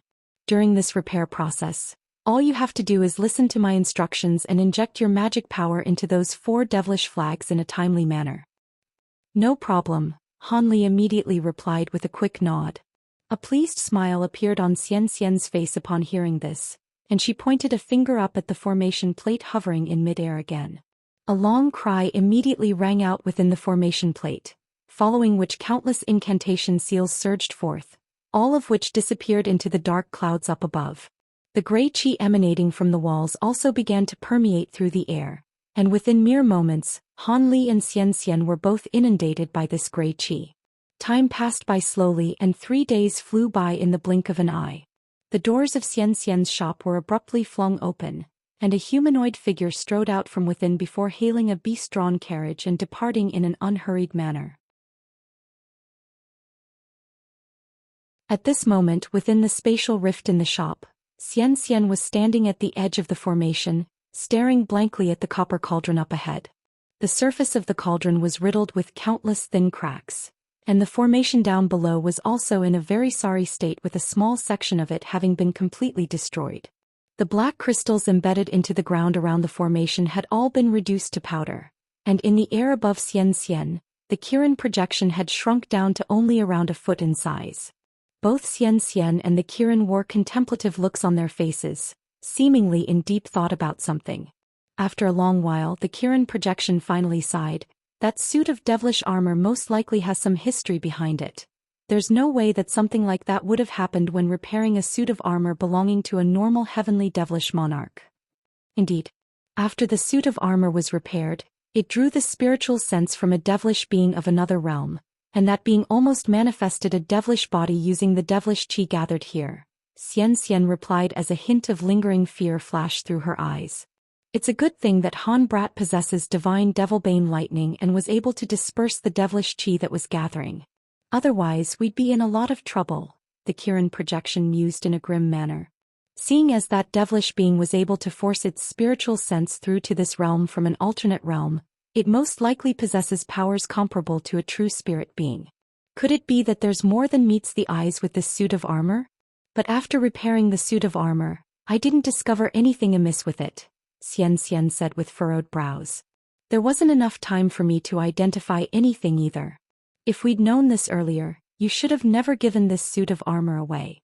After repairing it, you could have fabricated an excuse to keep it, then use some other treasures to reimburse him instead, the Azure Kirin projection suddenly said. I did indeed want to do that. However, even though he seemed quite calm when dispersing that devilish qi, I could sense that if I were to refuse to hand the suit of armor over to him, he would have most likely killed me on the spot without any hesitation.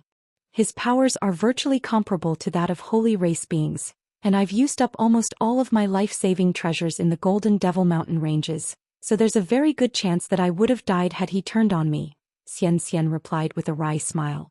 It's a pity that I exhausted so much of my energy in the Golden Devil Mountain ranges as well.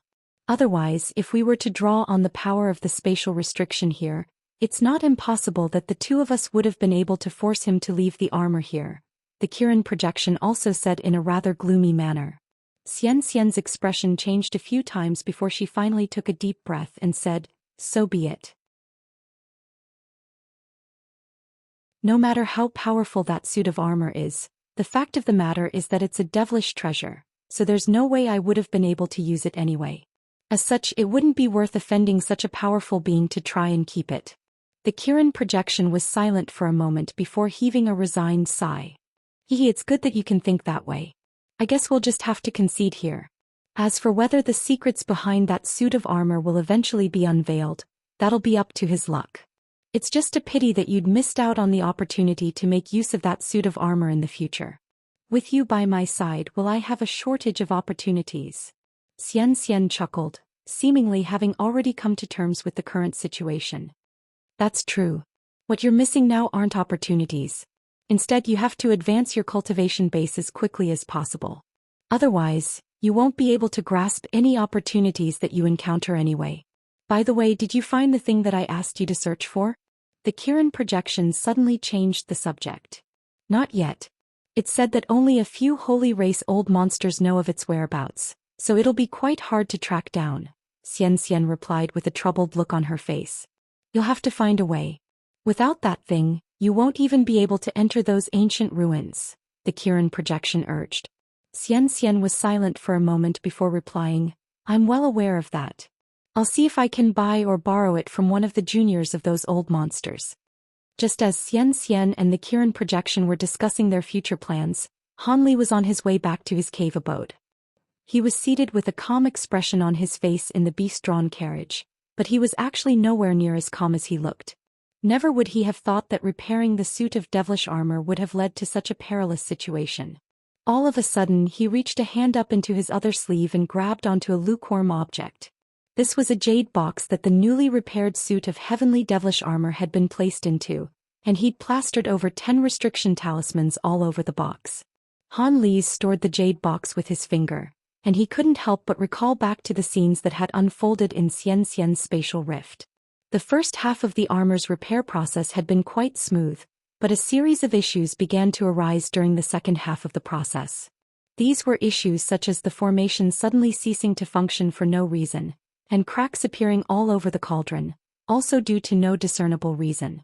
Thankfully, the two of them were able to resolve these issues. However, never would they have thought that just as the final repair procedure was about to be completed, an extremely powerful burst of spiritual sense suddenly forced its way into the spatial rift, then immediately surged toward the suit of devilish armor. Due to how abruptly everything had happened, Xian was momentarily rooted to the spot.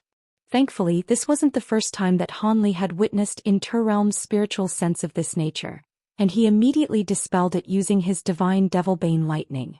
Generally speaking, even if a burst of interrealm spiritual sense were to fail to achieve its objective, it could still immediately tear through space and escape.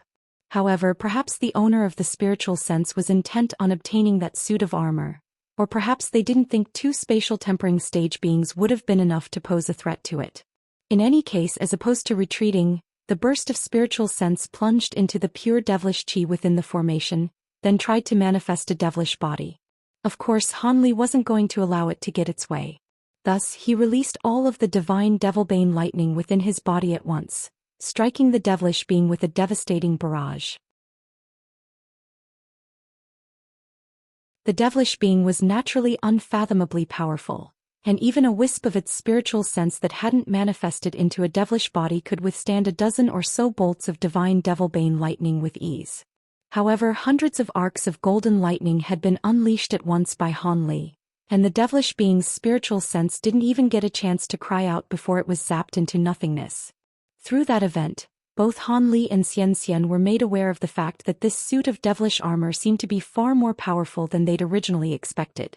Han Li had obviously also identified the hesitation in Xianxia's eyes at the time, and even though his expression remained quite calm, he was ready to attack at a moment's notice if she tried to go back on her word. As a result, even though Xianxia was clearly extremely reluctant to part with the suit of devilish armor, she could only look on as Han Li stored it away into a jade box. Thus, Han Li's impression of her improved slightly once again, but he didn't stay there for much longer. After extending a few words of gratitude to Xianxia, he left her spatial rift before departing on a beast-drawn carriage. And thus the story came full circle. He was currently sitting in the carriage while stroking the jade box up his sleeve, and he was becoming more and more curious toward this suit of devilish armor.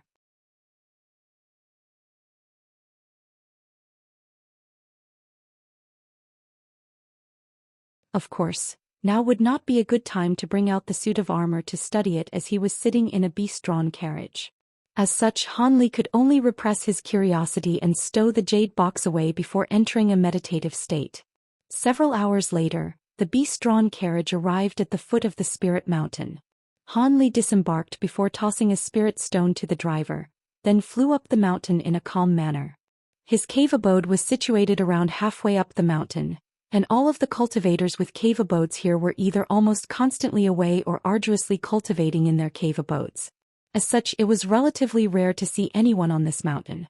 However, as Han Li was flying toward his cave abode, he was quite surprised to discover a pair of uninvited guests outside.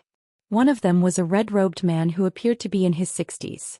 This was none other than the eccentric Su who had used his crimson gourd to absorb all of the world's origin qi gathered in the aftermath of the true Kirin essence's explosion. The very same crimson gourd was hanging from his waist, and standing next to him was a young boy who appeared to be around 14 to 15 years old with a set of fine and delicate facial features. Both of them were sitting outside the stone door of his cave abode with their eyes closed in meditation, and Han Li was naturally quite surprised to see this. All of a sudden, eccentric Su opened his eyes as if he'd sensed Han Li's return, and he smiled as he asked, "You're the fellow Taoist Han who just moved in recently, right?" Han Li recomposed himself before asking in a polite manner, "That's right. Were you waiting for me, fellow Taoist Su?" All of the spatial tempering stage beings on the entire spirit mountain were clearly quite wary of this eccentric Su, so he had to be quite a powerful being. As such, Han Li naturally didn't want to get on his bad side. I am indeed here to pay you a visit, fellow Taoist Han. This here is one of my direct lineal descendants. Pay your respects to fellow Taoist Han." To Han Li's surprise, eccentric Su seemed to be quite eager to introduce this junior of his to him for some reason. Junior Su Luanxiang pays his respects to Senior Han. The young boy immediately greeted in a respectful manner. There's no need for formalities. Han Li had already ascertained with his spiritual sense that this young boy's cultivation base was at the pinnacle of the foundation establishment stage, so he was only one step away from the core formation stage. For a cultivator of his age, that was a reflection of outstanding aptitude. "You don't find my visit too abrupt, do you, fellow Taoist Han?" Eccentric Su chuckled. "Not at all. It's my honor to host you at my humble cave abode, fellow Taoist Su. If it weren't for the fact that I had some matters to attend to during these past few days, I would have welcomed you into my cave abode right away. Please come in, brother Su." Han Li was still rather perplexed by this situation, but his expression remained unchanged as he swept a sleeve toward the stone door of his cave abode. A burst of azure light swept forth, and the stone door opened on its own in a soundless manner to reveal a shimmering white passageway that was paved with beautiful white jade. Eccentric Su expressed his gratitude toward Han Li's hospitality before making his way into the passageway with the young boy right behind him. After entering his cave abode, Han Li immediately released his spiritual sense to contact the second nascent soul that he'd left here. Thus, he learned that nothing had happened during these past 3 days aside from eccentric Su's visit, and he was quite relieved to hear this as he led eccentric Su and his junior into the hall. After exchanging some pleasantries, eccentric Su and Han Li each took a seat, but the young boy continued to stand behind eccentric Su with his hands hanging by his sides. After sitting down in his chair, eccentric Su said, "Truth be told, fellow Taoist Han, I've been in seclusion for a long time and I've only recently re-emerged. Not long after that, I heard that a new fellow Taoist had moved into this spirit mountain, and I heard that Elder Xianxia of the myriad ancient race had organized your cave abode in person. May I ask if you're related in some way to Elder Xianxia?" I'm just an outsider. How could I be related to Senior Xianxia in any way? It's just that I saved the life of a fellow Taoist from the myriad ancient race a few years ago, and that fellow Taoist just so happened to be quite close with Senior Xianxia, Han Li replied in a calm manner. "I see. That makes sense.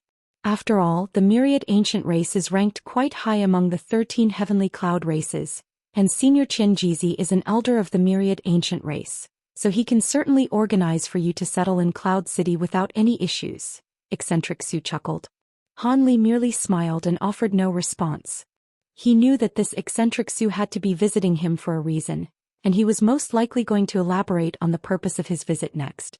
As expected, eccentric Su suddenly adopted a rather serious expression as he said, "Truth be told, I decided to visit you on this occasion because I have some questions I'd like to ask you. Please forgive me for my unannounced intrusion." Han Li immediately became slightly more guarded upon hearing this, but he still smiled and replied, "There's no need to be so polite, brother Su. Cultivators like us are all straightforward beings, so feel free to tell me if you need something from me. If I know the answer to your question, I'll be sure to reveal them." "In that case, I won't waste any more time," eccentric Su said with a smile. After a brief pause, a serious look appeared in his eyes again as he asked, "Were you responsible for the astonishing phenomenon that took place a few days ago on our mountain?" Eccentric Su fixed an intense unblinking gaze on Han Li as he spoke. Han Li's heart stirred slightly upon hearing this, but his expression remained unchanged as he asked with a smile, "Why do you think that phenomenon had something to do with me?" "It's quite simple. The phenomenon spanned quite a massive area, but it wasn't all that difficult for me to identify the epicenter of the explosion.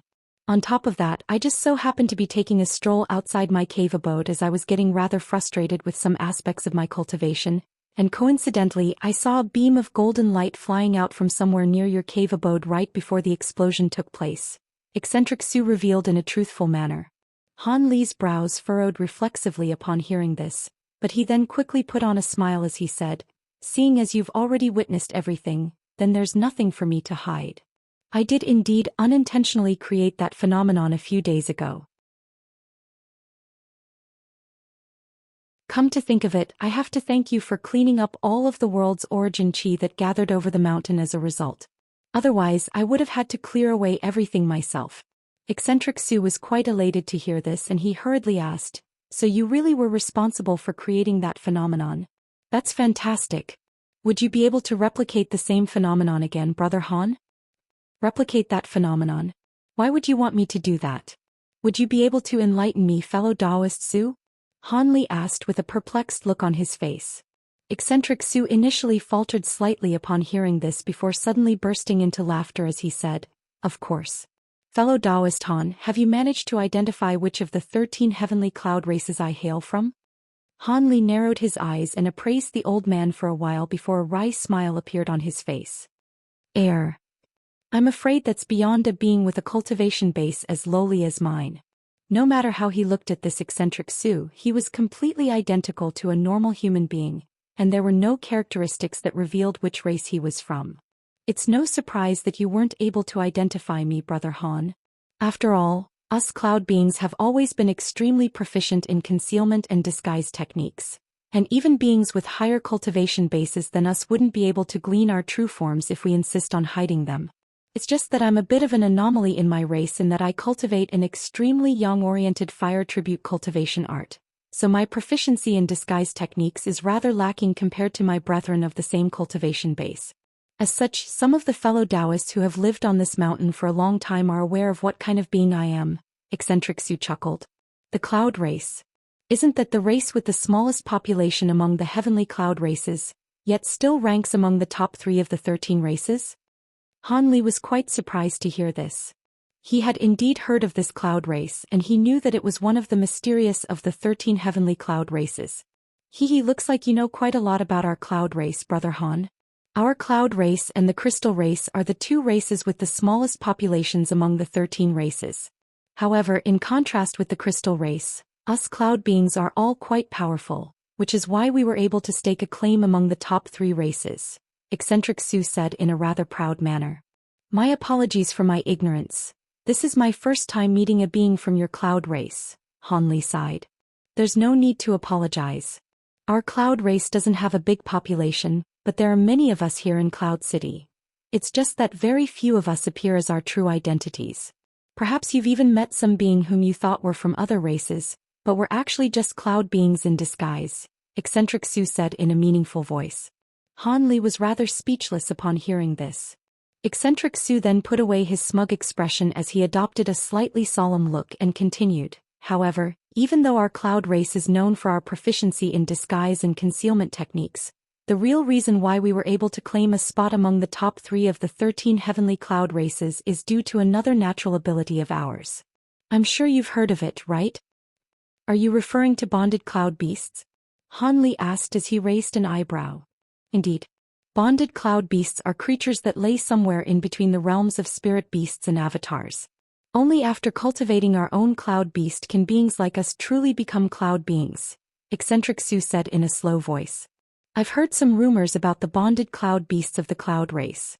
It's said that after cultivating a cloud beast, it would be the equivalent of an avatar with the exact same abilities as the cloud being that had cultivated it. During times of peril, cloud beings can even combine as one with their cloud beasts to form legendary cloud beast giant spirits. In doing so, not only would a cloud being's powers be significantly enhanced, they'd even be able to unleash some powerful abilities that would have been beyond their capabilities otherwise. Could it be that you wanted to speak to me about something related to your bonded cloud beast?" Han Li asked as he stroked his chin. "You are truly a wise man, fellow Taoist Han. I do indeed wish to speak with you about a cloud beast but not my own. Instead, it's about my junior's bonded cloud beast," eccentric Shui explained as he pointed to the young boy behind him.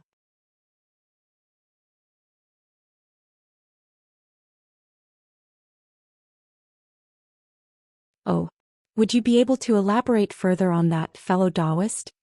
Han Li cast his gaze toward the young boy with a slightly surprised look in his eyes. Of course I can. Truth be told, I don't have many direct lineal descendants, and Xianxia is the only junior of mine that is worth nurturing in my eyes. I don't mean to boast, but my junior's knack for cultivation is quite outstanding, even in the context of the entire cloud race. He should be able to become an upper race being in less than a century. From the benevolence in eccentric Su's eyes as he looked at the young boy, it was quite apparent that he held the boy in extremely high regard.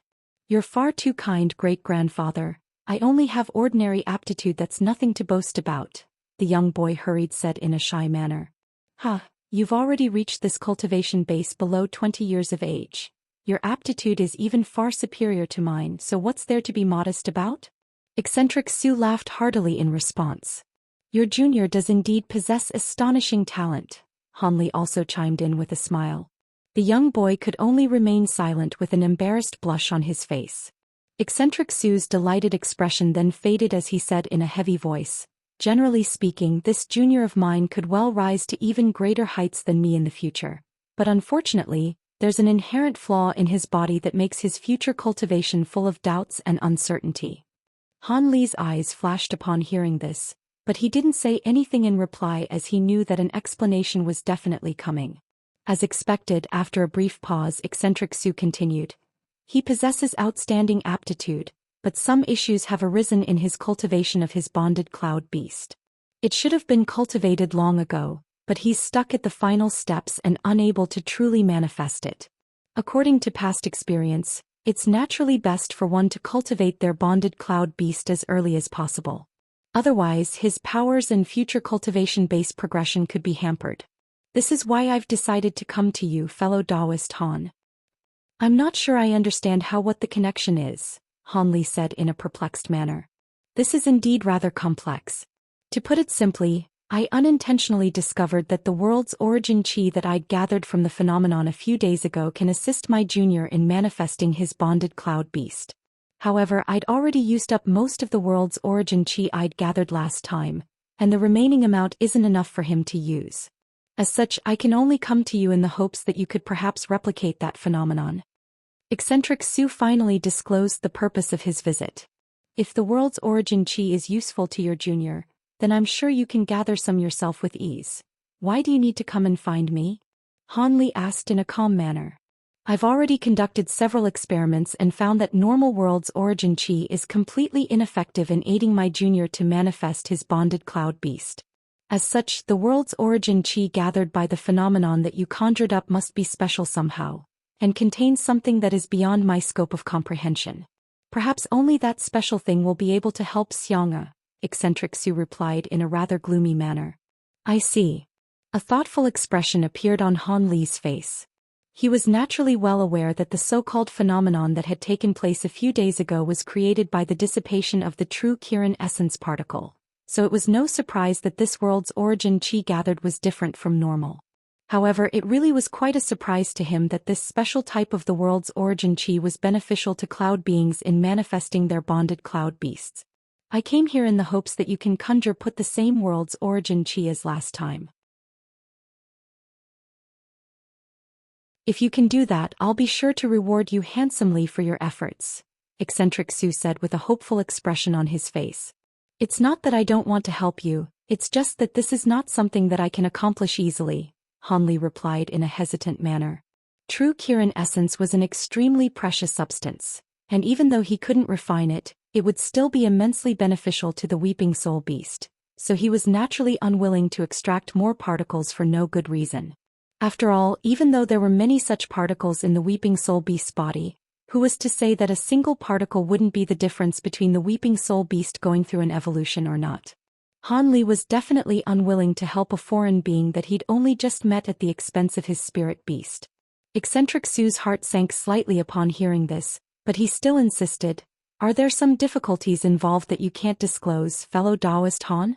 This is an extremely important matter to me, so I'm willing to offer you as many spirit stones as it takes.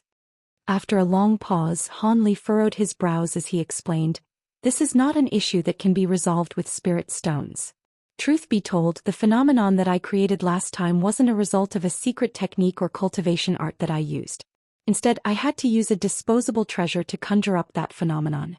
As for exactly what treasure that is, forgive me for not being able to disclose that. However, I'm sure you can imagine just how precious this treasure is to be able to conjure up such a phenomenon. I don't have many of those treasures left on my hands at the moment, and I'm very reluctant to part with them. A disposable treasure? Eccentric Su's expression changed upon hearing this. Indeed. On top of that, this treasure is extremely useful to me as well, and I'm not willing to exchange it for any quantity of spirit stones, Han Li continued in a rather apologetic manner. If it's a disposable treasure, then it would indeed make sense that you're not willing to exchange it for spirit stones. But then again, regardless of how precious a treasure is, it must have a price. I have a collection of precious treasures as well, and I can exchange a treasure of equal value for this disposable treasure you're referring to. Eccentric Su had no intention of giving up. An exchange. Han Li's expression changed slightly upon hearing this, and he really did seem to be tempted by this proposal. At the sight of Han Li's reaction, Eccentric Su knew that he had a chance, and he was elated as he immediately swept a sleeve over the table before him. A burst of red light swept forth, and 7 or 8 jade boxes of different sizes abruptly appeared on the table. These items are the most precious treasures among my collection, and 2 of them are treasures that I almost gave my life to obtain. You can have a look at all of them, then if any of them catch your eye, feel free to take it. On top of that, I'll also be owing you a big favor for this, Eccentric Su promised in a straightforward manner. Han Li smiled upon hearing this, and he cast his gaze toward the jade boxes on the table as a series of thoughts quickly flashed through his mind. This Eccentric Su was at the pinnacle of the spatial tempering stage, and he was also a cloud being who appeared to be quite powerful. As such, the most precious treasures among his collection were most likely quite precious indeed. However, he also possessed many astounding treasures, including 2 profound heavenly treasures, which even body integration stage beings wouldn't dare dream of obtaining. Hence, he wasn't actually very hopeful that there would be something here that could tempt him. In any case, unless he saw something that he really needed, he wasn't going to agree to an exchange. Even so, Han Li still smiled as he said, in that case, I'd be honored to see these items among your collection. He raised a hand and made a grabbing motion as he spoke, upon which a fiery red jade box left the table and was drawn into his grasp. Han Li raised an eyebrow as he sensed the scorching aura emanating from the jade box, and he didn't dare to take it lightly as he conjured up a layer of spiritual light to protect his hand. At the same time, he flicked a finger from his other hand toward the jade box, and the lid flew off of its own accord. A scorching aura immediately erupted from within in a frenzy, and the temperature within the entire hall was raised dramatically. Blue light flashed through Han Li's eyes, and he immediately identified the item in the box to be a white egg that was around the size of a normal egg. However, there were red patterns all over its surface, and there was scintillating red light emanating from it that was swelling and receding incessantly. What's this? Han Li asked as a hint of surprise flashed through his eyes. He could sense that this egg possessed quite a powerful aura, but he naturally couldn't tell which type of beast this egg belonged to. You really do have a good eye, fellow Taoist Han. You've picked out the only spirit egg among these treasures. This is the egg of an extremely rare primordial flame butterfly that I killed in a realm of lava deep underground. The butterfly's fire tribute powers were not inferior to mine, and I spent an entire year to set up a trap for it before I was finally able to kill it. I'm sure that if you were to carefully nurture this egg, it would hatch into a fantastic spirit beast. If it weren't for the fact that I already have a bonded cloud beast, which makes it impossible for me to divert my attention to other spirit beasts, perhaps I would have hatched this egg long ago, Eccentric Shui said with a smile. For this butterfly to possess fire attribute powers comparable to yours truly makes it quite an extraordinary creature. Unfortunately, I already have other spirit beasts as well. Otherwise, this would indeed be a highly sought-after treasure to me. Han Li withdrew his gaze from the egg as he clicked his tongue with wonder. Eccentric Su faltered slightly upon hearing this before smiling as he said, "It's my fault for failing to consider that. At your current cultivation base, it's only natural that you've nurtured spirit beasts of your own already. It's alright, you can continue browsing through the other boxes.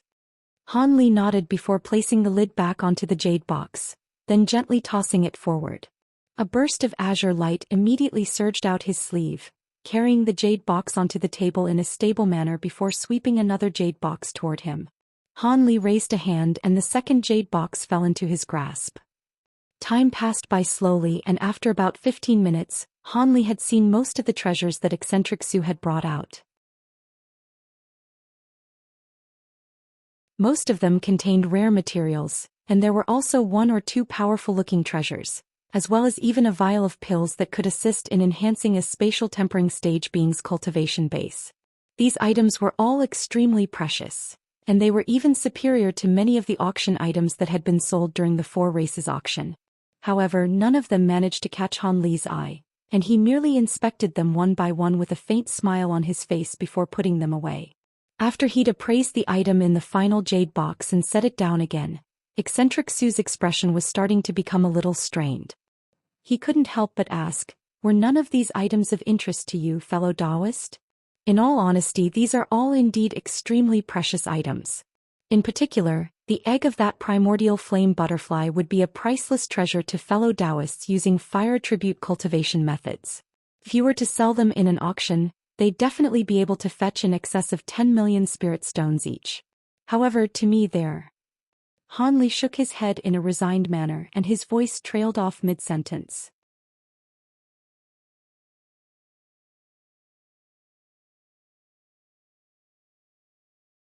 Even though Han Li didn't finish his sentence, eccentric Zhou naturally understood the unspoken implications, and his brows furrowed as he asked, "Why don't you tell me what kind of treasure you'd like in exchange for that disposable treasure of yours?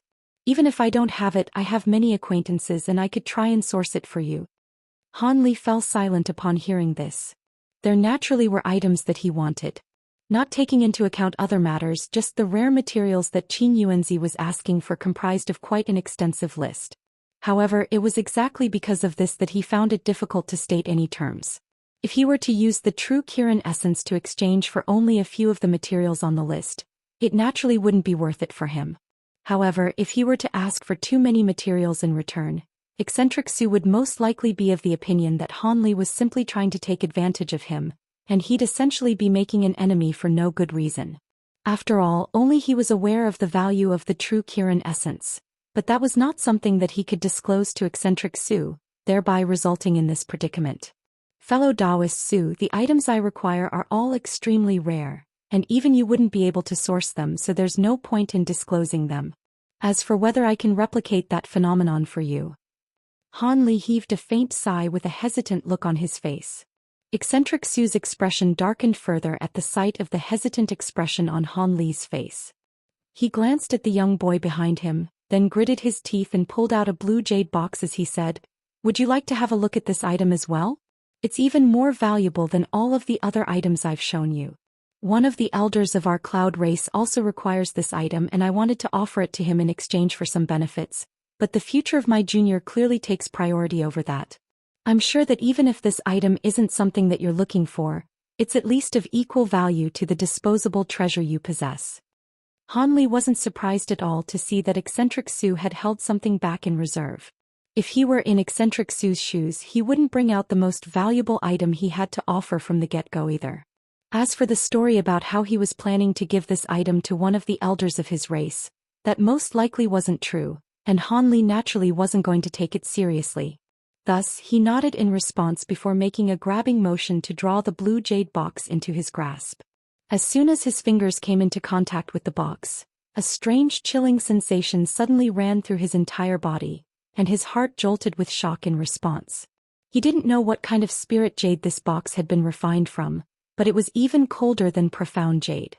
As such, Han Li was rather intrigued as he slowly removed the lid of the box, and golden light flashed as the content of the box was revealed. This was a fist-sized chunk of crimson metal that was radiating shimmering golden light. A hint of bewilderment flashed through Han Li's eyes as soon as he caught sight of the item, as if he'd managed to identify it, but he still seemed to be in disbelief. All of a sudden, Han Li flipped a hand over, and a short white sword appeared in his grasp amid a flash of spiritual light. The sword was only around half a foot in length, it was shimmering with a cold light, but it was quite clearly only a very ordinary treasure. Han Li flicked his wrist, and the sword immediately shot forth into the jade box, striking the chunk of crimson metal in a flash. An astonishing scene then ensued. In the instant that the tip of the sword came into contact with the piece of crimson metal, it melted in a soundless manner like a burning candle, then disappeared into nothingness in the blink of an eye. Flame metal essence. Han Li exclaimed through a slightly dry throat. You sure are quite knowledgeable, fellow Taoist Han. This flame metal essence is a top-grade material for refining fire tribute treasures, and if you were to add even a tiny portion of it to a normal treasure, that treasure would be given fire tribute powers. Regardless of how precious your disposable treasure is, I'm sure this item will be enough to exchange for it, Eccentric Su said in a slow voice as he appraised the blue jade box in Han Li's hand. The bewilderment gradually faded from Han Li's eyes, and he suddenly smiled as he said, I really do have a use for this flame metal essence, but I'm naturally also aware of just how precious it is. How about this? In addition to replicating that phenomenon for you, I'll also throw in 5 million spirit stones for you. Eccentric Su had originally been quite dejected that he had to part with this precious treasure, but after hearing Han Li's proposal, his expression eased slightly, and he nodded as he replied, All right, we'll do as you say. To him, the flame metal essence was indeed extremely precious, but it still couldn't compare with the future of this junior on whom he'd placed such high hopes. Thus, Han Li flipped a hand over to stow the blue jade box away, and Eccentric Shui began, Now then about the phenomenon. Rest assured, Brother Su, take this bag of spirit stones first, then go to the summit of this spirit mountain. I'll unleash the treasure right away to conjure up the phenomenon, and all you have to do is wait and harvest the world's origin chi when it appears, Han Li explained with a smile before sweeping a hand over his storage bracelet, producing a leather pouch of spirit stones that he tossed over to Eccentric Su. Eccentric was clearly not expecting Han Li to fulfill his end of the transaction so quickly, and he faltered slightly as he reflexively caught the bag, then immediately rose to his feet in an elated manner. All right, I'll be waiting at the mountain summit then. Thus, he hurriedly departed with the young body before flying up the mountain. After the two had left his cave abode, Han Li was unable to repress his excitement any longer as a faint smile appeared on his face. I didn't think I'd obtain the flame metal essence so quickly. In addition to the golden marrow crystal insects and the blood apricot, I've gathered all of the main materials required to manifest my provenance true devil projection. Now all I need to do is gather some secondary materials, and I'll be able to manifest a substantial body for my projection, Han Li murmured to himself with a bright gleam in his eyes. After that, the process was quite simple. Han Li released the weeping soul beast again, then extracted another true Kirin essence particle from its body before intentionally refining it with his nascent flames. Thus, the same explosion took place and the particle burst through the ceiling of his cave abode before conjuring up the same astonishing phenomenon again, drawing all of the nearby world's origin chi toward it. Eccentric Su was already well prepared, and he was ecstatic as he immediately grabbed the crimson gourd that was hanging from his waist before hurling it into the air, upon which the gourd transformed into a fiery WM. Mere moments later, all of the world's origin chi above the spirit mountain was absorbed by the fiery WM, and the entire process was even faster than it had been last time. As such, not many cultivators living on the spirit mountain had been alerted by this phenomenon. After that, Eccentric Su transformed the fiery WM back into his crimson gourd, then took the young boy back to his cave abode in high spirits. After witnessing all of this through a copper mirror in the hall of his cave abode, Han Li smiled as he ceased his secret technique, then immediately stowed the mirror away. After that, he gave Doll a few instructions using his spiritual sense before departing from his cave abode again. On this occasion, Han Li visited several large material shops in Cloud City, spending a staggering amount of spirit stones to purchase over 30 types of different materials before finally returning to his cave abode. Luckily for him, Cloud City was one of the few super cities on the territory of the 13 heavenly clawed races. Otherwise, he may not have been able to source some of the rarest materials he required if he were in another city. Half a month after Hanli had gone into seclusion in his cave abode again, a major event took place in Cloud City. As a result, the city's defenses were tightened even further, and almost twice as many people were deployed to patrol the city compared to before. There were even some newly arrived outsiders in the city that were tracked down by some mysterious individuals, and extremely exhaustive investigations were conducted on these outsiders. Some of the outsiders who were deemed to be overly suspicious mysteriously disappeared off the face of this world.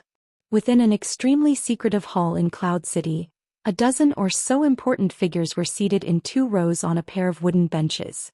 Among these people there were some who were familiar to Hanli, such as the 3 elders of the Myriad Ancient Race, Kai Luiying of the Crystal Race, and Duan Tianren of the Stone Cocoon Race. The others were all beings whom Hanli had never met before, but the spiritual pressure emanating from their bodies indicated that they were beings of the same caliber as the likes of Qianjizi. All of these vastly renowned holy race beings were gathered with solemn and cautious expressions on their face, while a man and a woman sat at the very center of the hall. The man wore a set of white robes and appeared to be around 27 to 28 years of age, while the woman had a head of golden hair, but a face so deeply wrinkled that it appeared she was barely even able to keep her eyes open. If Hanli were present at the scene, he wouldn't have paid much attention to the elderly woman, but he certainly would have been quite alarmed by the sight of the white-robed young man. This was none other than the Grand Ascension cultivator with the Weng surname, who had appeared during the last 4 races auction. At this moment, the young man wore a thunderous expression, and there was a menacing aura emanating from his body. It's been so many days, yet all of you still haven't managed to find the Jiaoqi race infiltrator. It looks like the infiltrator has already fled Cloud City or is hiding somewhere that's beyond the scope of your search. Fellow Taoist Bai, your water wraith race has always been responsible for this area as of late. What do you think? The white-robed young man suddenly asked in a cold voice. The person that he had questioned was a man in a brocade robe with a head of white hair, but a set of youthful facial features. His expression soured slightly upon hearing this question, but he still hurriedly rose to his feet as he cupped his fist in a salute and replied, "Senior Weng, we've already deployed all of the beings in our race who are proficient in interrogative techniques, and investigated all of the suspicious beings who have come to our Cloud City in the past 6 months. During the process, we've even weeded out hundreds of spies that had been planted in our Cloud City from various other races, but we've still been unable to find that Jiaoqi race being who infiltrated our enshrinement hall. I think the infiltrator has most likely already left Cloud City. Otherwise, there's no way that he would have been able to escape such an exhaustive investigation."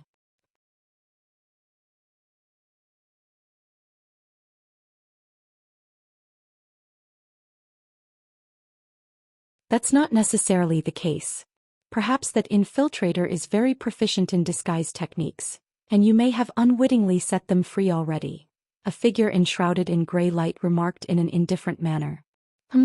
Our water wraith race may be lacking in combat prowess and power compared to other races, but our expertise in disguise techniques is definitely among the best in all of the 13 races.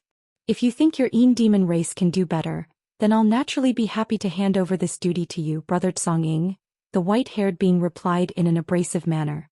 I'm only saying this as a mere suggestion. There's no way that our Yin demon race would be more suited to this task than your water wraith race. The gray figure chuckled in a nonchalant manner. A cold light flashed through the white-haired man's eyes and he was just about to say something else when the white-robed young man interjected, "All right, that's enough bickering from you two. There's no way that Jiaoqi race infiltrator could have managed to escape. After I discovered that that thing had been stolen, I immediately issued a command to seal off all of the exits of the city. During the past few days, no one has been allowed to leave, so not even a single mosquito could have flown out of Cloud City. On top of that, according to one of the guards who had been injured by the infiltrator, that being was only at the spatial tempering stage, so it's very unlikely that they could have fooled fellow Taoist Bai and his subordinates. In that case, this indicates that the infiltrator has most likely been in our Cloud City for a long time. As such, we have to investigate suspicious targets that have entered the city even longer than 6 months ago." Both the white-haired man and the gray figure immediately fell silent in an obedient manner upon hearing this. If that really is the case, then things are going to get quite troublesome. If we begin investigating all suspicious beings who were allowed into the city from even further back than half a year ago, there are simply way too many beings to investigate. If all of the outsiders begin to panic upon realizing what we're doing, then that would spell even more trouble for us, Qianjizi suddenly said after clearing his throat. That's indeed a possibility, and it's also what I'm most worried about. However, this infiltrator has stolen the blueprints of the restriction formation that we just set up in the entire Cloud City, so we can't let them escape without paying a price. Otherwise, if the army of the Jiaoqi race were to reach our city, that restriction would be virtually useless against them, the white-robed young man replied. That's a very valid concern, Senior Wang. As long as the Jiaoqi race infiltrator remains in the city, we naturally can't allow them to leave. However, if we were to really conduct an exhaustive investigation, we could perhaps keep it up for a month or two with no issues. But if that infiltrator decides to play the waiting game and hide somewhere in the city for years on end, we can't afford to keep this up forever, an elderly man with a long black beard said in a grim voice. Oh, does that mean you have a good idea you'd like to propose, fellow Taoist Ning? The white-robed man asked. I don't have any valuable insights to offer, but we have Fairy Kai here, don't we? With Fairy Kai's intellect and talents, I'm sure she'll be able to find a solution with ease.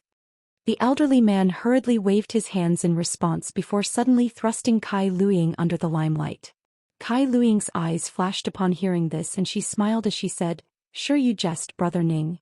With Senior Wang and Mountain Master Sha here, there's no place for my little tricks. I can only do my best to fulfill the duty that I'm assigned. Fellow Taoist Kai, now's not the time for modesty.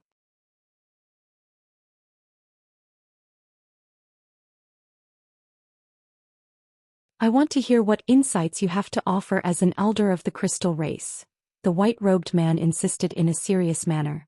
Kai Luiying's brows furrowed slightly, but she then quickly reverted back to her normal expression as she rose to her feet, then extended a bow toward each of the two beings seated at the center of the hall. In that case, I'll do my best to propose a solution. Alright, please go ahead, Fairy Kai. I'm sure you won't disappoint us, fellow Taoist Kai. Everyone present smiled and offered words of encouragement. It appeared that even though Kai Luiying possessed one of the lowest cultivation bases among all of the beings present, she seemed to be quite a popular and influential figure. Even the elderly woman that had her eyes virtually half closed opened her eyes slightly wider as she appraised Kai Luiying. The white-robed man beside her was also looking at Kai Luiying with an expectant gaze. After looking at everyone gathered in the hall, Kai Luiying said, In my opinion, it's not a good idea to pour all of our resources into conducting an exhaustive and lengthy investigation. Instead, we should lay a trap to lure out the infiltrator. What kind of trap do you propose? The white-robed man asked. Kai Luiying replied, Regardless of what kind of method the infiltrator will adopt to try and escape, it looks like it'll be quite difficult to capture them in a short time. As such, I suggest conducting an exhaustive investigation for a month, doing everything we can within reason to search for the infiltrator. If we catch them during this time, then that would be ideal. However, if we fail to do so, we can slowly withdraw resources from the search, thereby making it appear as if we're giving up and conceded that we won't be catching the infiltrator, but in reality, we'll be deploying more people to the 4 city gates, where they'll be conducting investigations from the shadows. On top of that, I suggest organizing a group of elite individuals who continue to investigate suspicious beings leaving Cloud City during the upcoming period in secret. In that case, if the infiltrator is in a hurry to deliver the blueprints back to the Jiaoqi race, they'll be sure to fall into our trap. On the contrary, if they plan to continue hiding in the city, I'm sure that once it becomes seemingly apparent that we're calling off the search, they'll gradually grow complacent, and that'll be their downfall. That is indeed a good idea, but what if that infiltrator is extremely proficient in disguise techniques, and they manage to bypass our investigation after we open the 4 city gates? Won't we be shooting ourselves in the foot and allowing them to escape instead? The white-robed man initially nodded in response, but then shook his head quickly thereafter. Everyone else thought that Kai Luiying's plan was quite good, but now that the white-robed man was stating a different opinion, everyone was rather hesitant again. I've actually only disclosed half the plan, Senior Wang. I think you'll be interested to hear the second half of my plan, Kai Luiying said with a smile. Her lips then began to move slightly, but she uttered no sounds, and it was quite apparent that she was transmitting her voice directly to the white-robed man. The man was initially rather taken aback by this, but after listening for a while, a hint of surprise appeared on his face, which then quickly turned into elation. Only after close to 10 minutes did Kai Luing finally cease her voice transmission. Is that true? The white-robed man took a deep breath before suddenly casting his gaze toward Qianji. I wouldn't dare joke about such an important matter, Kai Luing replied with a serious look on her face. All of the other holy race beings present wore different expressions as they glanced at one another in the aftermath of that mysterious exchange between Kai Luing and the white-robed man. However, all of them were naturally smart enough not to inquire about the contents of the voice transmission. In that case, I'm certainly convinced. Mistress Xia, I'm sure you just heard fellow Taoist Kai's voice transmission as well. What do you think? The white-robed man suddenly turned to the elderly woman beside him in a polite manner. I have no objections. I'm just an old woman who doesn't want to think anymore. All I'm responsible for is helping out when we encounter enemies that are too powerful for these little guys to deal with. I'm not going to pay any heed to anything else, and nor do I have the energy to do so. Seeing as you've formulated a plan, I'm going back to rest now. Fellow Taoist Wang, you can make all of the decisions that arise from here onward, the old woman said in a feeble voice as she rose to her feet in a wobbly manner. A wry smile appeared on the white-robed man's face upon hearing this. However, before he had a chance to say anything else, the woman had already departed, and she really did leave just as she said she would. All of the other beings present were naturally slightly bemused to see this. This elderly woman had always been extremely mysterious. All of them knew that she was a Grand Ascension stage being, but no one knew which of the 13 races she hailed from, nor what kind of ability she'd cultivated to progress to the Grand Ascension stage. According to some rumors, she was the oldest of all of the current Grand Ascension stage beings in the 13 races, and it was said that she'd lived for an unimaginably long time. At the very least, all of the cultivators had known of her existence for many years.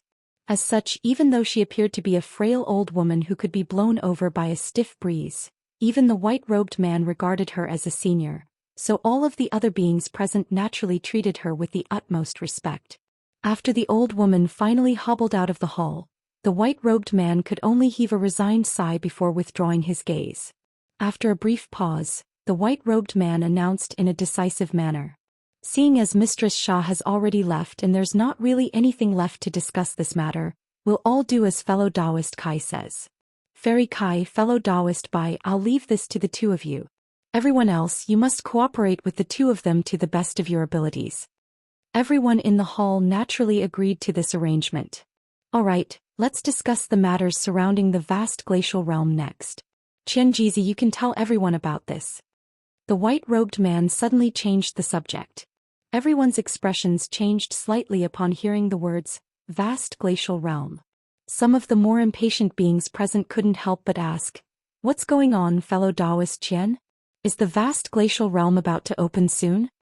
Meanwhile, Kai Luing and Duan Tianren exchanged a glance in a reflexive manner before immediately averting their eyes. The vast glacial apparatus in the sentient hall of our myriad ancient race has displayed a reaction 2 days ago, and according to past experience, this means that the vast glacial realm will open in a few months to 3 or 4 years, Qianji explained in an unhurried manner.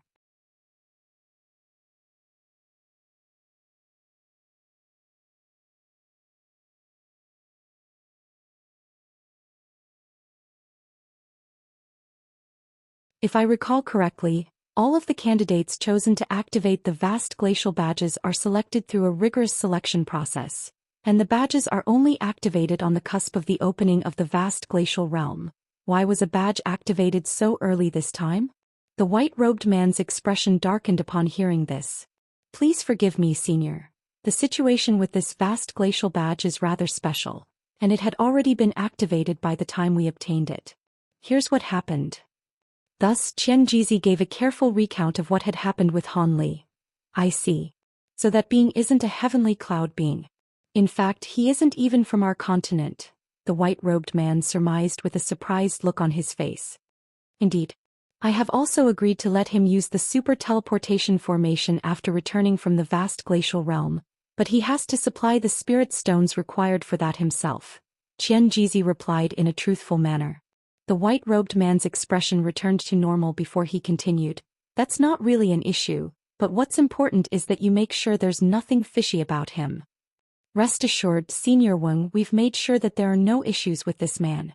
We're only using him so that others can be sent into the vast glacial realm, and he's been under our surveillance this entire time, so he won't be able to do anything that's of detriment to us. After they enter the vast glacial realm, they'll all split up so there won't be any problems, Xianxia assured in a confident manner. After contemplating this notion for a short while, the white-robed man also decided that this wasn't an issue, so he nodded and said, seeing as you're so confident and the vast glacial badge has already been activated by this person, then so be it. When the time comes, tell the others to conduct more surveillance on this man from the shadows. Xianxia naturally accepted this arrangement as well. After the 3 myriad ancient race elders had taken their seats, a holy race being with dark green skin stood up and reported, fellow Taoist Liu and the others have sent information back from the front lines. The Jiaoqi race has increased the size of their army again, and there are even 5 or 6 more holy grade beings among them. This development has caught us off guard, and 3 of our cities have already been conquered, thereby placing us firmly on the back foot. It appears that the Jiaoqi race fully intends to expand the scale of this war. Deploy 5 holy race beings and 1,000 upper race beings from the city to the front lines right away. If they want to escalate this battle, then we'll be happy to respond in kind. The white-robed man harumphed coldly. Yes. After that, other holy race beings also began to report some important matters. In the end, this meeting between the most powerful beings of Cloud City lasted for close to an hour. Following its conclusion, all of the holy race beings immediately departed to make preparations. Meanwhile, Hanli was still in seclusion, cultivating arduously in his cave abode. On a certain day a year later, Hanli suddenly emerged from his cave abode and left Cloud City. However, he mysteriously returned to the city just half a day later, then entered his secret chamber again. Time slowly passed by and 3 years flew past in the blink of an eye. Within the secret chamber inside Han Li's cave abode, it was quite a dimly lit environment, and there were 3 humanoid figures seated on a futon each. One of them was shimmering with golden light with a layer of golden scales over their skin. Another had black qi surging all around their body, making it impossible to glean their true appearance. The final humanoid figure was glowing with purple light, but their skin was remarkably green. All 3 of them were making different hand seals, seated in a completely stationary manner. After an indeterminate period of time, the golden humanoid figure suddenly stirred before opening his eyes. 2 balls of piercing blue light immediately erupted from within his pupils. What's going on? Why has that person come to find me? Could it be? The golden humanoid figure murmured to himself. Immediately thereafter he waved a sleeve through the air, and a ball of white light shot forth from within before hovering in the air above. The entire secret chamber was immediately illuminated by bright white light, thereby revealing the 3 humanoid figures in a high level of clarity. The golden humanoid figure sitting in the middle was none other than Han Li, and his brows were furrowed tightly, seemingly in deep thought. The green-skinned being emanating purple light from its body was identical in appearance to Han Li, and he was appraising Han Li with curiosity in its remarkably clear eyes. At this moment, a burst of Buddhist chants rang out from within the cloud of black qi, which slowly dissipated to reveal a monstrous being with 3 heads and 6 arms. The monstrous being was around 20 feet tall, and its body was also shimmering with golden light. 2 of its faces had extremely clear facial features, while the final face was completely devoid of all features, striking the beholder with quite a harrowing sensation. At this moment, the golden giant suddenly opened the eyes on its 2 clear faces, and its pupils were like a pair of black holes that threatened to suck in the beholder's soul. A guest has arrived. You 2 can keep cultivating on your own while I go out to meet our guest, Han Li instructed before flying toward a wall as a streak of golden light.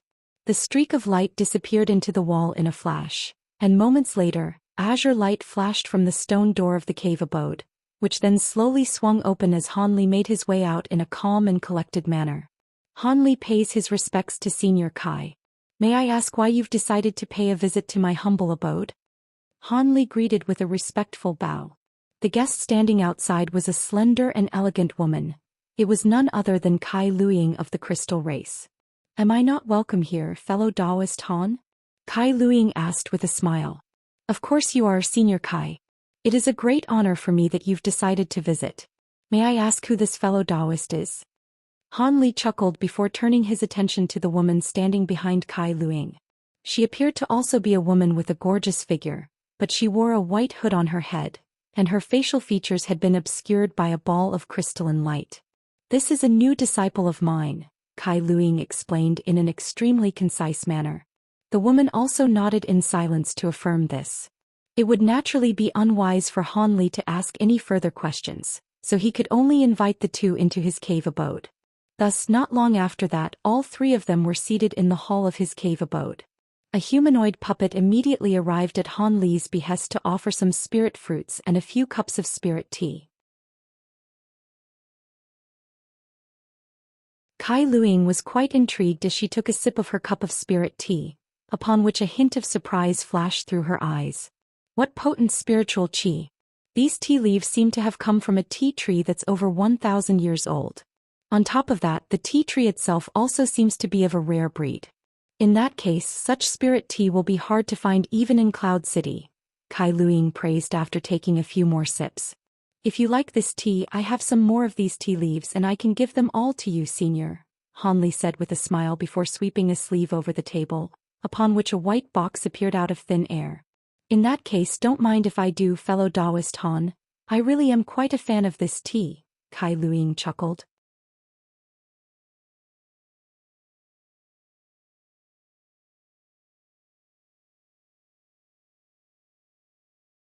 She raised a hand as she spoke, drawing the jade box into her grasp before it then vanished in a flash. Han Li smiled upon seeing this and began to discuss some matters revolving around cultivation with Kai Luiying, seemingly completely disinterested in finding out the purpose for her visit. Kai Luiying smiled upon seeing this and also discussed some inconsequential topics with Han Li. Thus, 2 full hours passed by, yet the two of them were still engaged in a spirited conversation, looking as if they could chat for another 2 hours. However, the woman wearing the white hood was starting to become quite impatient. She was casting her gaze between Han Li and Kai Luiying incessantly and growing rather fidgety.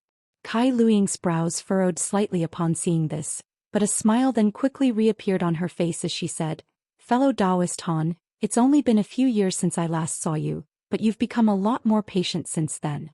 Even after this long, you still haven't asked me about the purpose of my visit. Could it be that you cultivated some kind of special secret technique or experienced a spike in your cultivation base recently? Surely you jest, Senior. I have no patience to speak of. It's just that I naturally wouldn't dare to ask the purpose of your visit before you decide to tell me," Han Li replied in a respectful manner. "Looks like I was mistaken then.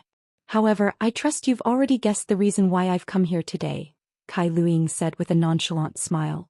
I do indeed have a hunch that your visit has something to do with the vast glacial realm, Senior," Han Li replied in a truthful manner. As expected, you've hit the nail right on the head, fellow Taoist Han. This is indeed why I've paid you a visit with my disciple in accompaniment, and I'm sure that fellow Taoist Duan will also come to visit you with someone else soon," Kai Luiying chuckled in response. Han Li faltered slightly upon hearing this, and he cast his gaze toward the hooded woman with a hint of surprise in his eyes. "In that case, could it be that your disciple is—" "That's right, this disciple of mine is one of the beings who possess an essence-fused body that we were talking about last time," Kai Luiying confirmed. "If I recall correctly, didn't you say that this person should be a guest member of your race? How has she suddenly become your disciple?" Han Li asked in a surprised manner. "What's so strange about that? I told you earlier that this is a new disciple of mine," Kai Luiying replied with a smile. "I see. Apologies for my foolishness," Han Li said with a wry smile. "Do you think I only accepted this disciple due to the matter surrounding the vast glacial realm?" Kai Luiying suddenly asked with a meaningful look in her eyes. "I wouldn't dare to think that." Han Li's expression abruptly changed slightly upon hearing this. "It's alright even if you do think that way. However, I can assure you that my disciple was fully willing to accept me as her master, And I didn't force her into this arrangement in any way, Kai Luing said in a nonchalant manner. I was indeed wholeheartedly willing to become Master's disciple. The hooded woman finally spoke for the first time. Her voice was a little low and deep, but it was very captivating and pleasant to listen to. A sheepish look appeared on Han Li's face upon hearing this, and he could only offer an awkward smile. The purpose of my visit is actually very simple. I only wanted you to get to know this disciple of mine. Once you enter the vast glacial realm, the two of you have to work together, Kai Luing said in a slow voice. Does that mean the vast glacial realm is about to open soon, Senior? Han Li asked. Indeed, fellow Taoist. Barring any mishaps, the vast glacial realm should be opening a month from now, Kai Luing replied as her smile faded. A month? Is coming up that soon? Han Li really was quite surprised to hear this.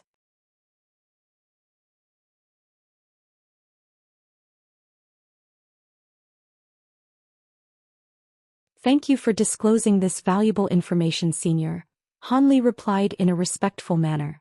Alright, that's all I came here to do, so I'll be going back with my disciple now. The next time we meet will most likely be on the day when the vast glacial realm opens, Kai Luing said with a smile before rising to her feet. Her disciple also followed suit and stood up as well. I'll see you out, Senior. Han Li naturally also hurriedly rose to his feet to accompany the two of them out of his cave abode. There's no need for that. My disciple and I can leave on our own. Otherwise, suspicions may be raised if we were to be seen together, Kai Luing replied. All right, then forgive me for not being able to accompany you to the door, Han Li said with a slight bow. Kai Luing nodded before departing with her disciple. However, a thought then suddenly seemed to have occurred to her, and she turned around as she said, How foolish of me. There's something that I almost forgot to tell you. Han Li faltered slightly upon hearing this before immediately asking, What is it, Senior? Take this and make sure to keep it safe. A combination secret technique is recorded in here, and it's best for you to memorize it before you set off into the vast glacial realm. After the three of you are teleported into the realm, don't be in a hurry to set off immediately. Instead, practice this secret technique that combines your divine essence-fused light into one first. This secret technique is not only necessary to break the restriction on that place, it's also a powerful weapon that can be used against enemies. I wanted to get the three of you to rehearse it prior to entering the vast glacial realm, but there was a possibility that the secret technique could have been stolen by someone else in Cloud City, so you'll have to rehearse it after entering the vast glacial realm. Kai Luing raised a hand as she spoke, sending a streak of white light flying toward Han Li. Han Li made a grabbing motion in a rather surprised manner to draw the white light into his grasp, then looked down to discover that this was a white jade tablet. A combination secret technique. Han Li murmured to himself before seeping his spiritual sense into it in a curious manner. He had heard of this type of secret technique before. Generally speaking, they were designed to combine the powers of many beings to create power superior to that of the sum of the participants, and they were very rare secret techniques. After a while, Han Li withdrew his spiritual sense from the jade tablet, only to find that Kai Luing and her disciple were already nowhere to be seen. Han Li wasn't surprised by this, and he swept his sleeve through the air in an expressionless manner. A burst of bright azure light immediately radiated from his body, and he abruptly vanished. Moments later, golden light suddenly flashed within the secret chamber, and Han Li reappeared out of thin air before casting his gaze toward the monstrous being and the green Han Li, both of whom were still in seated meditation. However, they seemed to have also sensed his arrival, and they both opened their eyes to meet his gaze. I wanted to cultivate the two of you further before entering the vast glacial realm, but it looks like there's no time for that now. I have to prepare some things and refine the extreme essence-fused mountain for the integrated 5 extremes mountain first, Han Li murmured to himself before sweeping a sleeve toward the monstrous being in the secret chamber. A swath of golden light swept forth and an incredible scene ensued. As the golden light descended upon the monstrous being, a burst of Buddhist chants suddenly rang out from within its body. Immediately thereafter, it disintegrated into countless golden runes of different sizes, as well as a cloud of black qi. The golden runes flashed and absorbed all of the golden light into Han Li's body, while the black qi surged before forming a pitch-black nascent soul that was several inches tall. This was none other than Han Li's second nascent soul, the nascent devil. At this moment, the nascent devil wore a smile on its face, and had donned the suit of heavenly devilish armor in a miniature form.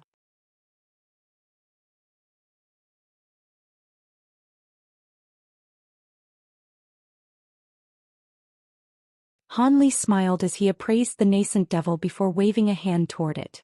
Spiritual light instantly flashed from the nascent devil, and it disappeared into Han Li's body as a streak of black light.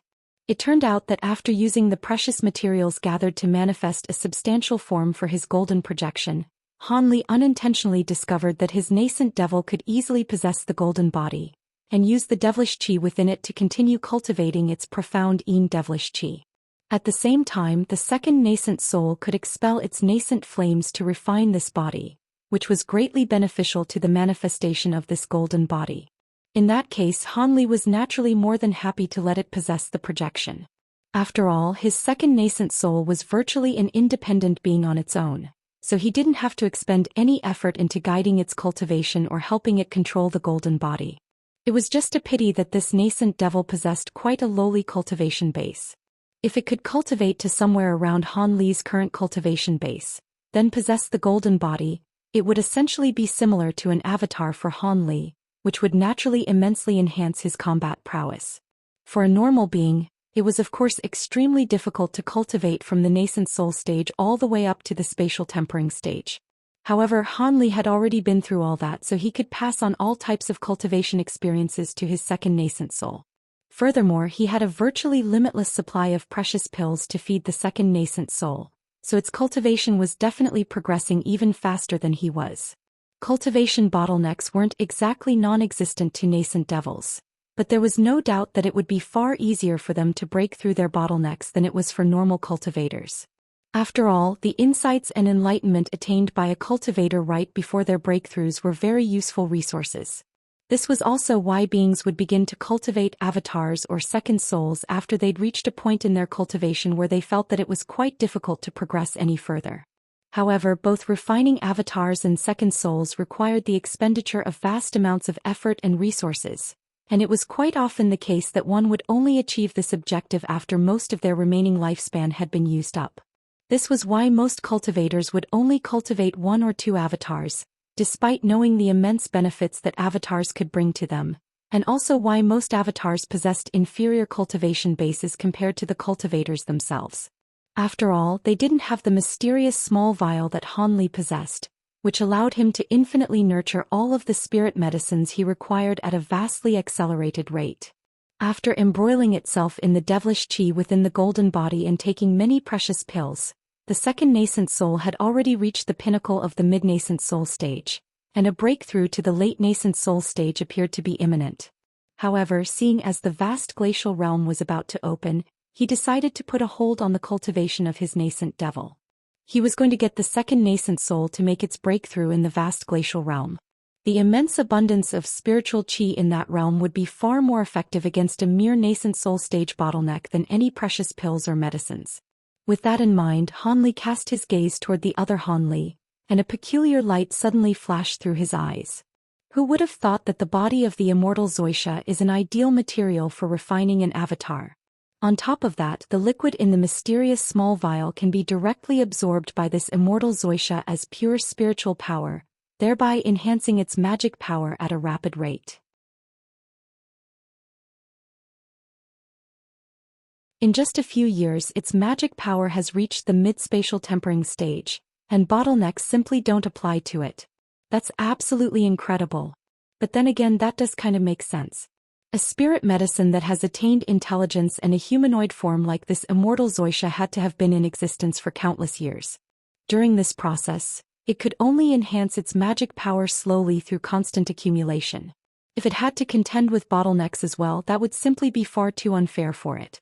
The strange thing is, the 9 curls spirit ginseng has also attained sentience, but using the liquid on it will only replenish magic power without being able to enhance it any further.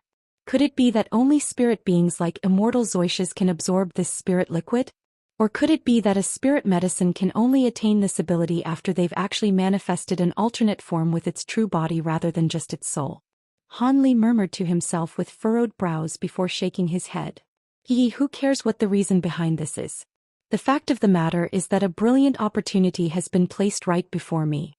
I can refine this avatar into a replacement body, then use my nascent soul to possess it and use it in battle. After discovering that the spirit liquid in the mysterious small vial could enhance the immortal Zhou Xian's cultivation base, Han Li's thought process was very simple. He was going to keep using the spirit liquid to nurture this spirit body to see if it could attain body integration stage magic power in the end. Even though this would only result in a spirit body that simply possessed body integration stage magic power, but not actually an equivalent cultivation base, it would still be more powerful than his current body. If he were to then use his nascent soul to possess it with all of the powerful abilities he'd mastered, he definitely wouldn't have to fear any body integration stage beings. Furthermore, there may not be an upper limit on the amount of magic power that this spirit body could attain. If he could nurture it to the point where it possessed Grand Ascension stage magic power, he'd virtually not have to fear anyone in the spirit realm. Of course, it was yet to be seen if that were actually possible. For some reason he had a feeling that something that defied the natural order to such an extreme extent simply wasn't feasible. Perhaps he could only nurture this spirit body so it possessed magic power equivalent to that of body integration stage beings or beings at the pinnacle of the spatial tempering stage. After all, after nurturing his golden lightning bamboo until it was 10,000 years old, the spirit liquid no longer proved to be effective on it. With this precedent, Han Li naturally wasn't confident that the immortal Zhou Xian would be able to absorb the spirit liquid without any upper limit. Furthermore, once the pure spiritual power converted from the spirit liquid accumulated to a certain degree, the power would have to be refined using the dantian and the meridians, and this immortal Zhou Xian clearly wasn't capable of accomplishing that on its own. Thankfully, a flash of brilliance had occurred to him and he'd thought of a way around this. With that in mind, a smile appeared on Han Li's face as he instructed the green Han Li. "Thanks for your hard work during this period of time, Chuer. You can come about this body now. I won't be requiring you to continue refining the spiritual power within it for a while. During the next month I'm going to stop the accelerated nurturing of all of the spirit medicines, and infuse all of the spirit liquid into this spirit body to be converted into spiritual power. After that you can slowly refine this spiritual power." "Yes, Master." A tender voice rang out from within the immortal Zhou Xian's body, following which it laid a hand onto the top of its own head. It then closed its eyes and a ball of white light emerged from its body before transforming into a little girl who appeared to be around 6 to 7 years old. The little girl wore a snowy white dress and had 9 little black braids woven into her hair. She was extremely adorable. As soon as the little girl appeared, Han Li smiled and said, "You'll be entering the vast glacial realm with me and I'll be taking your true body with me as well. Go back and rest now so you can prepare for the upcoming journey." "I can come as well, Master?" A pure and elated smile appeared on the little girl's face upon hearing this. "I don't know what's going to happen during this trip into the vast glacial realm, and your soul has already manifested a human form, so of course I can't just leave you here. If someone were to break into my cave abode in my absence, it would be a disaster," Han Li explained in a gentle manner. "That's great. For some reason after I've become like this, not only is my brain a lot smarter than before, I also really want to see the outside world," the little girl said in a joyful manner. You've only just attained intelligence not long ago, so it's no surprise that you're curious about the outside world. However, you have to stay in the medicine garden during this period of time and make sure no one sees you. I'm expecting some visitors during the next month," Han Li cautioned in a serious manner. The little girl was quite frightened by the prospect of visitors coming to the cave abode, and she immediately replied in a timid and fearful manner, "All right, I'm going back to rest in the medicine garden right away." After that, her body blurred and she shot forth as a streak of white light, vanishing into the ground in a flash. This little girl was naturally none other than the soul of the 9-curl spirit ginseng. The immortal Zhou Xian had told him that it was going to help the 9-curl spirit ginseng attain intelligence and also impart some knowledge. But much to Han Li's surprise, just 1 year after the immortal Zhou Xian's soul had been released to enter the cycle of reincarnation, the soul of the 9-curl spirit ginseng had transformed from the white rabbit into this little girl. It appeared that aside from just imparting some knowledge on the 9-curl spirit ginseng, the immortal Zhou Xian had to have also given it some immense benefits prior to its passing. Needless to say, Han Li was very glad to see this, and he gave 9-curl spirit ginseng the name Chuer. After that he discovered that Chuer was also able to enter the body left behind by the immortal Zhou Xian and circulate the enormous magic power within it. This was perhaps due to the fact that she was also a spirit being of heaven and earth, just like the immortal Zhou Xian had been. In any case, during the spiritual power refinement process, Chuer herself also benefited immensely from having her body immersed in such a vast amount of spiritual power.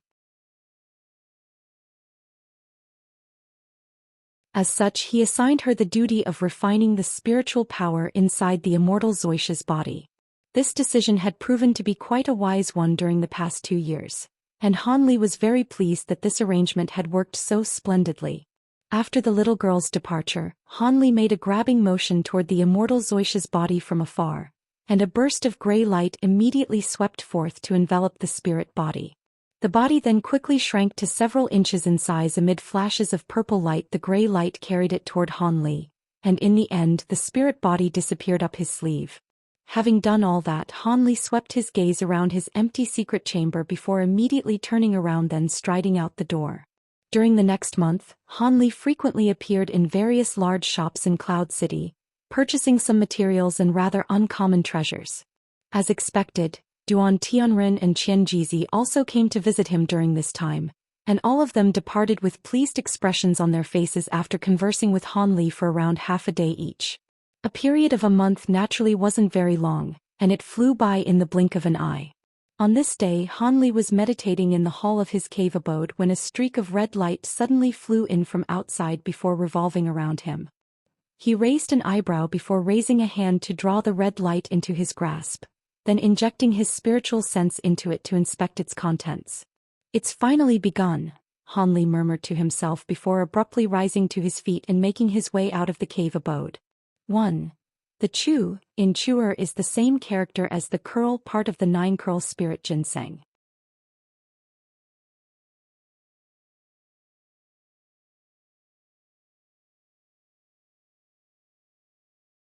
There were a dozen or so foreign beings waiting outside his cave abode, and at the forefront of the ground were 4 yellow-robed beings, all of whom were at the pinnacle of the spatial tempering stage. The rest of the group was comprised of armored warriors wielding long silver halberds, and all of them wore serious expressions on their faces. One of the yellow-robed men cupped his fist in a salute as soon as Han Li emerged from his cave abode and said, "Fellow Taoist Han, we were given orders by Senior Qian Jizi to take you to the meeting place where everyone has gathered." "I'll have to trouble you to lead the way then," Han Li replied in a calm manner. In the past, only very few of the most important beings in Cloud City were aware of the fact that he was the one who had activated the vast glacial badge. However, now that the opening of the vast glacial realm was imminent, many more people had most likely been made aware of this information. Qian Jizi was naturally afraid that someone would try to kidnap or kill Han Li for their own objectives, which was why he deployed this group to accompany him to the meeting place. The yellow-robed man smiled upon hearing this before waving a hand toward the armored warriors behind him. The dozen or so armored warriors immediately parted to reveal a spirit carriage that was shimmering with azure light. The carriage was being drawn by a pair of gorgeous massive azure birds, and it was quite clear that this was no ordinary spirit carriage. Han Li strode forward and entered the carriage without a fuss, and the 4 yellow-robed beings also rose up into the air before descending onto the carriage. The 4 of them had clearly rehearsed this before, and they each landed on one corner of the spirit carriage to shield Han Li between them at the very center. The 2 azure birds let loose a few clear cries before spreading their wings, and they rose up into the air with the spirit carriage behind them. Meanwhile, each of the armored warriors summoned a silver disc, and they also rose up into the air atop these treasures. Moments later, the azure spirit carriage had reached an altitude of several thousand feet, and it was flying straight out of Cloud City. It was quite clear that the entire Cloud City was on high alert. Not only were there extremely few pedestrians on the streets, there were also many groups of armored warriors patrolling the city on the ground below, as well as in the air above. What Han Li also noticed was he could sense restriction fluctuations coming from some of the more important places in the city, as if all of the spell formations there had been activated. It appeared that the higher-ups of Cloud City really did regard the opening of this vast glacial realm as an extremely important event.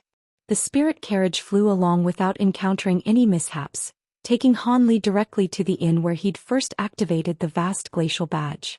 At present, this area had been completely sealed off by layers upon layers of restrictions, and even from afar several tens of giant pillars could be visible in these restrictions.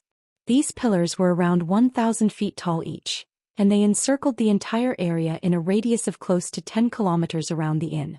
These pillars were all emanating spiritual lights of different colors, and they formed a 5-colored light barrier that made it impossible for anyone on the outside to see what lay inside. As soon as the carriage approached the area, Han Li could clearly tell that there were at least 10 times as many guards here than compared to other places. Almost the entire area had been surrounded by armored warriors, and there were also over 100 puppets present. These puppets were around 70 to 80 feet tall each, and some of them were as inky black while others were fiery red, and they'd also been deployed to various locations in the area. A hint of surprise flashed through Han Li's eyes upon seeing this.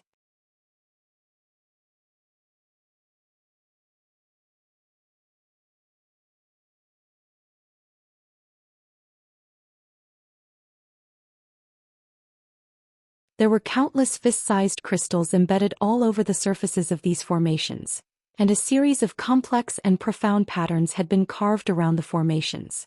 All of these crystals and patterns were emanating faint spiritual light of different colors, creating quite an exuberant sight to behold from afar. Between the two formations, there was nothing else aside from a newly constructed hall that took up an area of several acres. There were humanoid figures all around the formations as well as the massive hall, and there appeared to be thousands of beings present. Most of them were armored warriors who were on guard duty while the remaining several hundreds of them all wore different attire. However, there was one constant, which was that all of them possessed advanced cultivation bases. Even though these people had surrounded the two formations and the hall, there was not even a single person who was speaking. However, as the azure spirit carriage that Han Li was in began to descend from above, many people down below still raised their heads to look up. The 4 yellow-robed men paid no heed to the widespread attention they were receiving, and they merely continued to drive the carriage, taking to a smooth landing on a plot of empty land that appeared to have been prepared specifically for this purpose. Han Li cast his gaze around him, and only then did he discover that there was another completely identical spirit carriage parked beside him, except that one was completely white in color. After the carriage had drawn to a stop, one of the yellow-robed men turned to Han Li as he cupped his fist in a polite salute and said, "Fellow Taoist Han, Senior Qianjizi and all of the other seniors are waiting for you in the hall. We still have other matters to attend to, so we'll have to part ways with you here. Thank you for transporting me here, Brother Tai." Han Li also returned his salute with a smile. After that, his body swayed and he slowly drifted down from the carriage, then made his way toward the hall in an unhurried manner after landing on the ground. The dozen or so armored warriors had witnessed Han Li disembarking from the spirit carriage, so they only appraised him with curiosity in their eyes, and refrained from stopping him to ask questions or conduct a search. Han Li was naturally quite glad to be spared the trouble, and entered the hall without a hitch.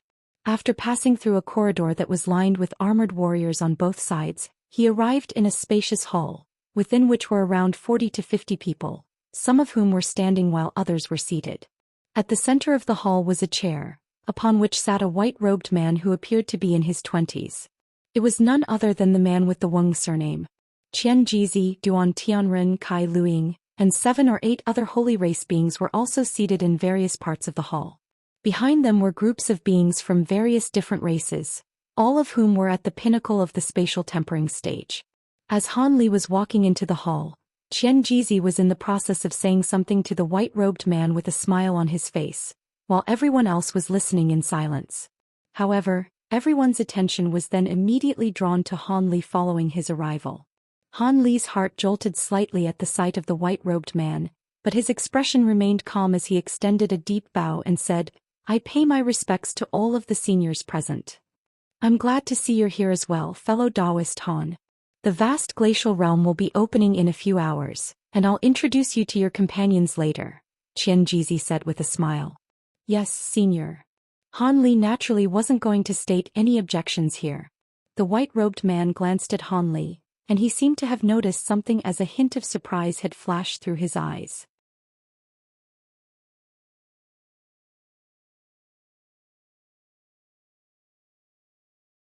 He suddenly asked, So you're the one who unintentionally activated the vast glacial badge? Indeed, Senior Wang, Han Li hurriedly replied with a respectful bow. You recognize me? The white-robed man was rather taken aback. I had the honor of seeing you from afar during the 4 races auction, Senior, Han Li replied in a truthful manner. The white-robed man appraised Han Li carefully for a moment before saying something that was quite unexpected to everyone. The 4 races auction, eh? In that case it seems we have some affinity with one another. I can see you're only a 7th-tier upper race being, but your magic power and spiritual sense are both several times more powerful than beings of the same cultivation base. I have a treasure that I unintentionally came across many years ago known as the Heavenly Astral Seal. Using it is quite taxing on one's magic power and spiritual sense, but it's very useful for beings below the holy race, so I think it'll be perfect for you. As soon as his voice trailed off, he swept sleeve through the air, and a shimmering silver object was immediately sent flying toward Han Li. Han Li initially faltered upon seeing this before a hint of elation welled up in his heart. He hurriedly expressed his gratitude before making a grabbing motion toward the oncoming object. A burst of azure light swept forth from his fingertips, enveloping the item before drawing it into his grasp. He then focused his gaze to discover that this was a small antiquated silver seal that was around 5 to 6 inches in size. At the very bottom of the seal was inscribed a few precise purple characters that read, Heavenly Astral Seal, in a type of ancient text.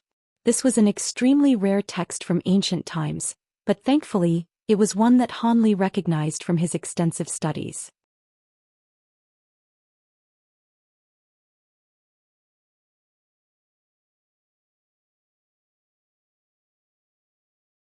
Even though Han Li was quite surprised that a Grand Ascension stage being was giving him a present on their first official meeting, he naturally wasn't going to refuse it. At the same time he was considering what reason the white-robed man could have for doing this. Everyone was also quite surprised to see this, and many of them began to exchange glances with one another. Just as everyone thought the white-robed man was going to say something else to Han Li, much to everyone's surprise he simply leaned back and fell silent. Xianxia faltered slightly upon seeing this before quickly returning to his senses as he turned to Han Li with a smile. You're vastly fortunate to be receiving a treasure from Senior Wang, fellow Taoist Han. With that treasure to protect you, you'll undoubtedly be a lot safer in the vast glacial realm. We don't have much time left, so let me introduce you to your companions first. Thank you, Senior Qian, Han Li replied in a respectful manner. First, let me introduce Fairy Yu to you. Just like you, she's also activated a vast glacial badge and she'll be taking another team into the vast glacial realm. There's a very slim chance that your 2 teams will be teleported into the same area in the vast glacial realm, but if you happen to bump into one another, make sure to look out for each other. Xianxia began as he gestured toward a woman with a remarkably pale face, wearing a blue palatial dress. It's a pleasure to meet you, Fairy Yu. Han Li took a quick glance at this woman, yet found himself unable to identify what race she hailed from. In any case he still smiled and cupped his fist in a polite salute. The woman merely nodded in an indifferent manner without saying anything in response. This is Shi Kuan of the Stone Cocoon race. He possesses some of the most powerful defensive abilities among all of you. Those 2 are the twins from the Azure race, Feng Xiao and Yun Ting. They're very adept at fighting enemies together. Xianxia introduced all of the beings in the hall who were at the spatial tempering stage to Han Li one by one, only giving brief introductions without going into any great depth. As such, all of the introductions were completed quite quickly. In the face of a 7th-tier upper race being like Han Li, most of them either displayed no reaction or appraised him with cold expressions. Only a few people regarded him with smiles on their faces. This was no surprise to Han Li. After all, these were all 9th-tier upper race beings, and if they were to make one more breakthrough, they'd be able to reach the holy race. Otherwise, they wouldn't have been chosen to enter the vast glacial realm. As such, it only made sense that they wouldn't pay much heed to an outsider who was only a 7th-tier upper race being. He had been praised by the white-robed man in person earlier, but that only indicated that he was using some special cultivation arts. At the very least, that was what many of them were thinking. Xianxia's brows furrowed slightly upon seeing this. Everyone else as oblivious to this, but he knew that Han Li had once slain several beings of the same cultivation base as himself with ease. Perhaps he couldn't completely dominate all of these beings present, but he was definitely powerful enough to at least be among the top 3. However, Han Li didn't seem to mind the treatment that he was receiving, and he nodded to acknowledge these beings one by one as they were being introduced. Kai Luiying and Duan Tianren's disciples were both among these beings, and that Shi Kuan from the Stone Cocoon race was none other than Duan Tianren's disciple. According to Qian Jizi, the hooded woman who was Kai Luiying's disciple was called Lu Shuer.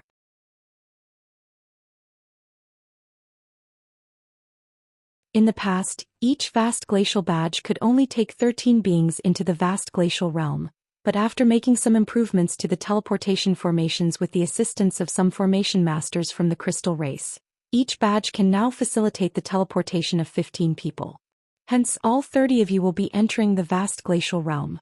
That's all the introductions I have to make. Let me split you into your teams now. The names I call out from here will go with Fairy Yu, while the rest will go with fellow Taoist Han. Hei Shao Feng Shao. Thus, Qian Jizi began to rattle off a list of names.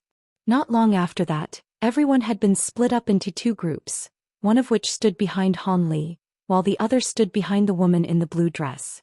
Han Li's expression remained calm and unchanged, but internally he was wondering what kind of strings Kai Luiying and Duan Tianren had pulled behind the scenes to get Qian Jizi to assign Lu Shuer and Shi Kuan to his team. Both of them wore calm expressions as if they'd never seen Han Li before this. As such, it appeared that he had no choice but to take a trip to those ruins in the vast glacial realm. After the 2 teams had been assigned, an unfamiliar holy race being rose to his feet before disclosing to Han Li and the others matters that they had to be careful of in the vast glacial realm. Even though Han Li and the others had already heard this information more than once from other sources, they still listened with rapt focus, just in case there was something that they'd missed in the past. After finishing his address, the holy race being stepped aside again, and Qian Jizi waved a sleeve through the air, sending a burst of white light sweeping out from within. 50 to 60 treasures of different sizes then appeared in midair in a flash. These treasures came in all shapes and forms, including things like rings, bowls, flags, canes. However, the most common types of treasures, such as flying swords and flying sabers, were nowhere to be seen. Everyone looked on at the diverse array of treasures up ahead with bewilderment in their eyes. Some of them turned to Qian Jizi and opened their mouths as if they were about to ask some questions. But right at this moment Qian Jizi smiled and said, "What are you all waiting for? These treasures were all chosen for you from the secret vault of our city to help ensure a smooth trip. All of them can be used without being refined, but each of you can only choose one." Everyone faltered slightly upon hearing this before expressions of elation appeared on their faces. Many of them immediately made hand seals or simply made grabbing motions to draw their desired treasure toward them. The few treasures with the most powerful auras were taken almost right away. Thus, spiritual lights of different colors flashed as treasures flew left and right through the air. It was a free-for-all contest to see who could secure the best treasure. In the blink of an eye, close to half of the treasures had been taken, but there were still a few people who were yet to make their choices, and were still considering their options.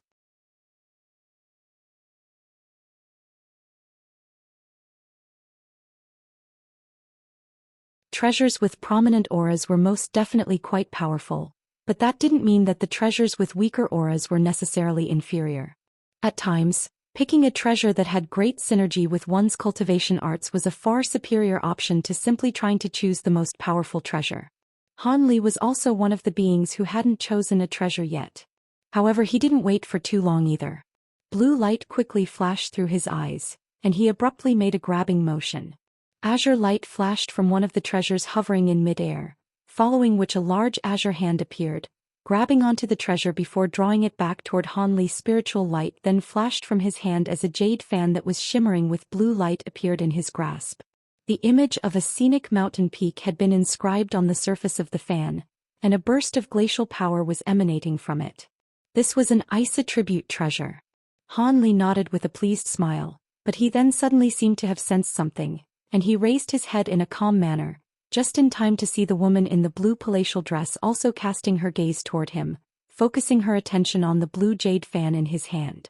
However, after noticing that Han Li was also appraising her from afar, she withdrew her gaze again. She was also one of the people who hadn't chosen a treasure yet, and a contemplative look appeared in Han Li's eyes upon seeing this. In the end, the woman chose a white ruler treasure that also seemed to be imbued with glacial power. After the final person had chosen their desired treasure, Xianxia swept a sleeve through the air, and white light flashed as all of the remaining treasures disappeared into his sleeve as streaks of spiritual light. After consulting with the white-robed man, Xianxia announced, "There's not much time left, so go and prepare yourselves for the upcoming journey." Thus, everyone began to depart from the hall. After arriving on the plaza outside the hall, Hanli took a casual glance up into the sky to find that it seemed to be around noon, given how dazzling the sun was. He then cast his gaze toward the two massive formations nearby to find that there were already over 100 armored warriors standing around them, each of which were holding formation plates and formation flags. The spirit stones that were embedded into the formations were also shimmering with faint spiritual light, and it seemed that everything had been prepared. However, Hanli's eyes suddenly narrowed as he turned his attention to the air above the formations. There was a head-sized ball of light hovering in midair there, and its surface was flashing incessantly with five-colored light. There seemed to be something inside that ball of light as well, and it didn't take Hanli long to sense that it was none other than the vast glacial badge that he'd unintentionally activated. However, the badge seemed to have been temporarily restricted by the five-colored ball of light, thereby completely immobilizing it. At this moment, Xianxia and the others also emerged from the hall, and they all stopped outside before also looking up at the bright sun in the sky. "We can't afford any errors in timing. Bring out the vast glacial apparatus," Xianxia ordered. "Yes." Several armored warriors immediately flew into the hall as streaks of silver light. Moments later, they re-emerged from the hall, carrying a gargantuan object in an extremely strenuous manner. The object was over 100 feet tall, and appeared to be a massive azure bell. However, there were a dozen dragon head statues on its surface, all of which had their eyes closed, thereby giving the bell quite a mystical appearance. Following a resounding thud, the vast glacial apparatus was set down heavily at the center of the plaza, causing the entire ground to tremor slightly in the process.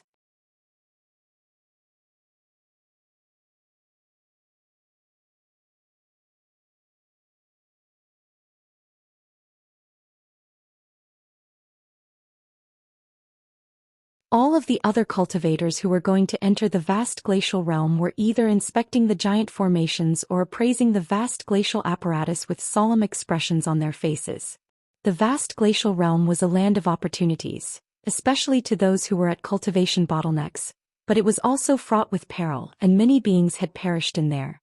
Those people all possessed similar levels of aptitude and power to themselves, so everyone was naturally rather uneasy and apprehensive. Hanli stood silently in a corner, and he wasn't looking at the formations, nor at the vast glacial apparatus. Instead, he continued to look up at the bright sun in the sky through narrowed eyes in a completely motionless manner. Time slowly passed by, and after a long while, a dragon roar suddenly erupted into the heavens from the plaza. Hanli's expression changed slightly, and he hurriedly cast his gaze toward the plaza. There he discovered that the dozen or so dragon head statues had all opened their eyes, which were shimmering with golden light, and they were roaring up into the sky with their heads raised high. Everyone below the five-colored light barrier instantly fell silent upon seeing this. All of a sudden, a cold voice rang out from within the hall. "The vast glacial realm has opened. Activate the formation and open the passageway." The voice belonged to none other than the white-robed man with the Wang surname, and everyone on the plaza stirred upon hearing these instructions. All of the beings who were standing in the formations already immediately activated their formation flags and formation plates in unison. Countless incantation seals of different colors flew forth from their formation treasures, all of which disappeared into the formations. The two massive formations began to emit a loud buzzing sound as a result, and the spirit stones embedded into their surfaces began to flash erratically with spiritual lights of different colors. At the same time, an extremely astonishing aura began to proliferate in all directions, and a vast expanse of dark clouds abruptly gathered in the air beneath the five-colored light barrier, as if they'd been drawn to this place by the power of the formations. The dark clouds completely obscured the entire sky, following which fierce winds were swept up in the area. Arcs of silver lightning began to appear within the clouds, flashing like bright silver snakes amid rumbling thunderclaps. Black vortexes of different sizes then also began to take shape before devouring and tearing at one another. A series of astonishing phenomena were conjured up, and the 5 colored balls of light were quickly shattered to reveal the shimmering golden and silver badges within.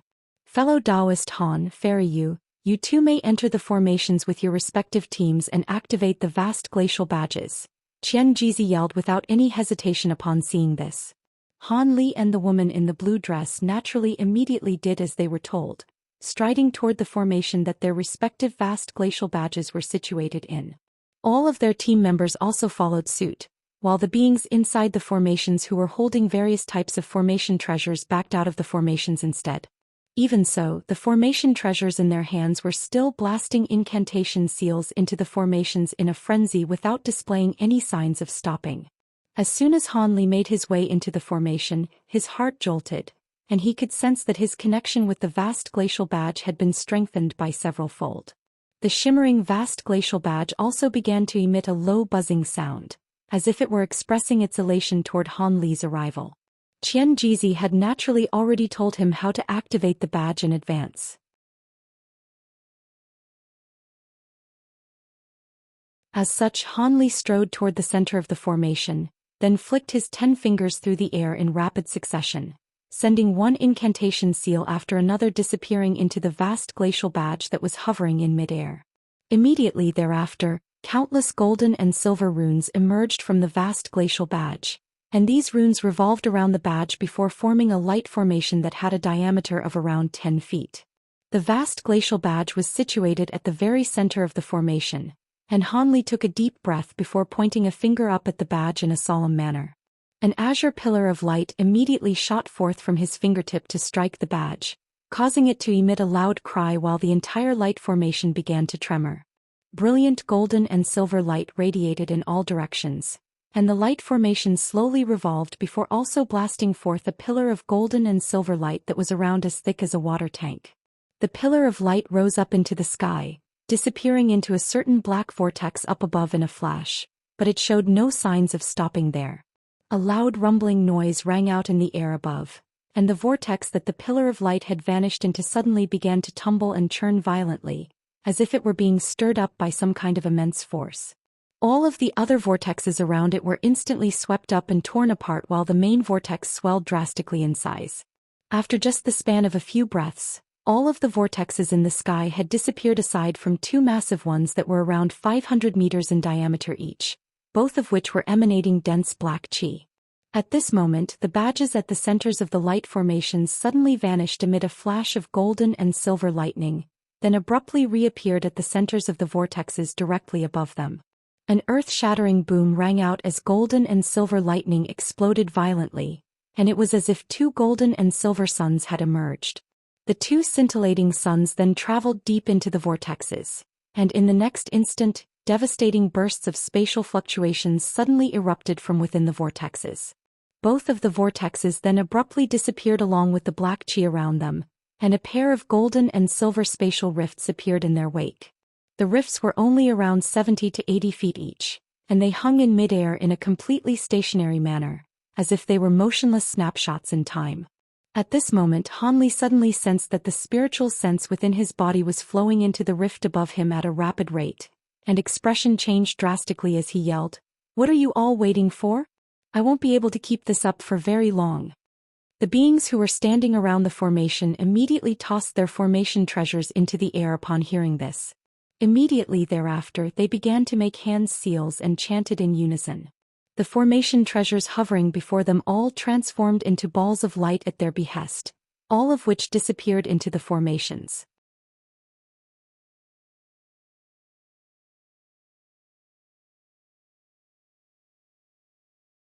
An extremely exuberant display of lights appeared within the formations, following which large runes began to surface all over the place. As the chanting grew louder and louder, these giant runes began to revolve rapidly within the formations, and their rotational speed only grew faster and faster. In the end, these runes transformed into bursts of 5-colored light that swept up all of the beings inside the 2 formations. Immediately thereafter, the bursts of 5-colored light flew straight into the golden and silver rifts up above. Almost as soon as the two balls of five-colored light vanished into the spatial rifts, the latter also disappeared in a flash, and the sky slowly returned to normal as all of the dark clouds also dissipated. Qianxia and the others had witnessed this entire process, and only now did they allow themselves to heave a collective sigh of relief. Right at this moment, the white-robed man's cold voice rang out from within the hall again. The vast glacial realm will open again in a year, and activating the formations again at that time will allow everyone to return here. During this time, make sure to keep the two formations extremely well guarded, and don't let irrelevant beings approach them. Kill anyone who dares to try and approach the formations for no good reason. Yes. Everyone on the entire plaza extended respectful bows toward the hall in unison. After that, all of the beings who had activated the formation treasures earlier dispersed from around the formations, and they were replaced by teams of silver-armored warriors, as well as a dozen or so giant puppets. These guards then surrounded the formations in a virtually airtight barrier. After entering the golden and silver spatial rift, Han Li was struck by a rush of dizziness, followed by a complete sensory deprivation. However, moments later he was afflicted by a splitting headache, and his vision returned to him as he hurriedly inspected his surroundings. Upon doing so, he discovered that he was situated high up in the air. Below him was a vast ocean that stretched as far as the eyes could see in all directions, and Xianxia, Lu Shuier, as well as everyone else on his team, were situated within a radius of several hundred feet around him. Most of them were still rather disoriented, seemingly having yet to recover from the effects of teleporting into the vast glacial realm. After inspecting his surroundings, a gray-haired elderly man immediately burst into raucous laughter. I finally made it to the vast glacial realm. With the vast abundance of spiritual qi here, I'll have a much greater chance of progressing to the holy race. Fellow Taoists, I'm going to find a place to go into seclusion, so I'll be taking my leave now. He then swept a sleeve through the air and spiritual light flashed from his body, following which he sped away as a streak of silver light, disappearing from view after just a few flashes. Everyone glanced at one another upon seeing this, and 3 more people also departed in different directions without uttering a single word, quickly vanishing into the distance as well. The remaining 11 people remained standing on the spot with different expressions on their faces, and they were yet to decide what they were going to do next. Fellow Taoists, the vast glacial realm presents a fantastic opportunity to break through your bottlenecks, but make sure that's not the only thing you do here. There are many treasures to be found in this place as well, and I suggest we all stick together so we can look out for one another while searching for these treasures. What do you all say? The one who had spoken was an extremely short being with a triangular head. A burly man with several thick golden rings around his arms chuckled coldly as he said, I do indeed plan on joining forces with others, but I'm not interested in hunting for treasures with you, fellow Taoist Jean.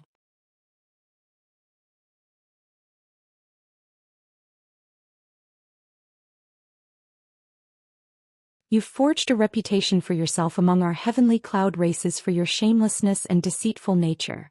Even if we were to find treasures together, I'd be afraid that you'd stab me in the back. Brother Feng, Brother Yun, let's team up together. The twins from the Azure race seemed to have forged an agreement with the burly man already, and the 3 of them immediately sped away together. Thus there were only 8 beings left. Han Li wasn't surprised to see this at all, and he smiled as he waved a hand toward Xianxia and Lu Shuier. Let's go as well, fellow Taoists. Haha, I thought you'd never ask, Xianxia chuckled in response.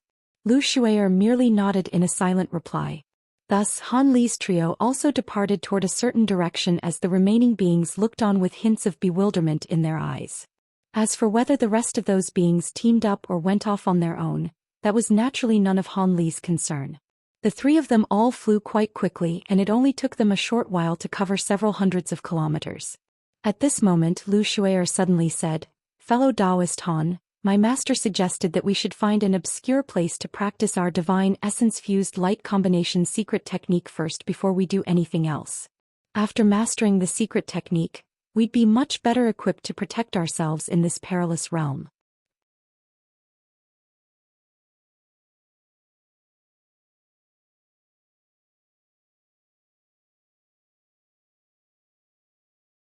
Xianxia was a menacing-looking man who appeared as if his entire body had been constructed from gray rocks, and he shook his head as he said, Why do we need to go through the hassle of doing that?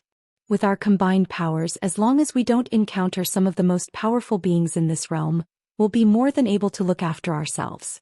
Even though we have an entire year before we get teleported back to Cloud City, we still don't know where we are at the moment, and there may not be enough time for us to make breakthroughs and also track down those restricted ruins. As such, I think we should make haste and skip any trivial activities that aren't necessary. Fellow Taoist, sure, the divine essence-fused light combination secret technique is something that my master invented specifically for this trip after expending an extensive amount of painstaking effort, and it's far more powerful than you can imagine. I insist that we should rehearse the technique first. Otherwise, it'll be too late for regrets once we encounter a powerful enemy, Lu Shuer countered in a slightly cold voice, clearly rather displeased by Shirkuan's words. Is that so? I still think that compared to this, it's much more important for us to get to the restricted ruins as quickly as possible, then use the remaining time to break through our bottlenecks. I haven't cultivated any combination techniques in the past, but I've still reached the current level of power, have I not? Shirkuan chuckled coldly, clearly unwilling to back down either. Lu Shuer's expression cooled even further upon hearing this, and she turned to Han Li as she asked, "What do you think, fellow Taoist Han?" Han Li thought about this for a moment before suggesting, "I think that seeing as neither of you is willing to back down, we should find a middle ground that both of you can agree on. I suggest that we do practice this combination secret technique, but we only spend half a month doing so. At the conclusion of that period of time, we set off in search of the restricted ruins regardless of whether we've mastered the technique or not. In that case, we'll be able to familiarize ourselves slightly with the secret technique, and I'm sure half a month isn't too long to wait for Brother Sher." "Well, all right, we'll do as you say, fellow Taoist Han." Lu Shuer was rather hesitant upon hearing this proposal, but Shirkuan quickly agreed to it after a brief moment of contemplation.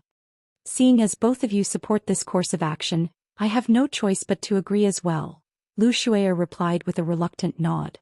"In that case, let's find somewhere suitable for us to practice the secret technique first," Han Li said with a smile. Neither Shirkuan nor Lu Shuer had any objections to this, so the three of them immediately sped up by about twofold, hurtling through the air like a trio of shooting stars while releasing their spiritual sense into the area around them. They had thought that they'd be able to find a small island quite quickly, but much to their surprise, they only caught sight of a small island in the distance that was less than 10 kilometers in size after flying for an entire day and an entire night. At this point, the sun was just beginning to set, and the entire sky above the island was filled with a warm red light. However, the surface of the nearby ocean was completely black, as if it had been stained by a vast spillage of black paint. Upon seeing this island, Han Li's trio immediately slowed down, then reappeared several kilometers away as they appraised the area with wary expressions on their faces. "My spiritual sense can't detect what lies below the island, and the sea around it is also teeming with demonic qi. It appears that a certain demon beast has taken over this island," Shirkuan speculated with a grim expression. "Indeed.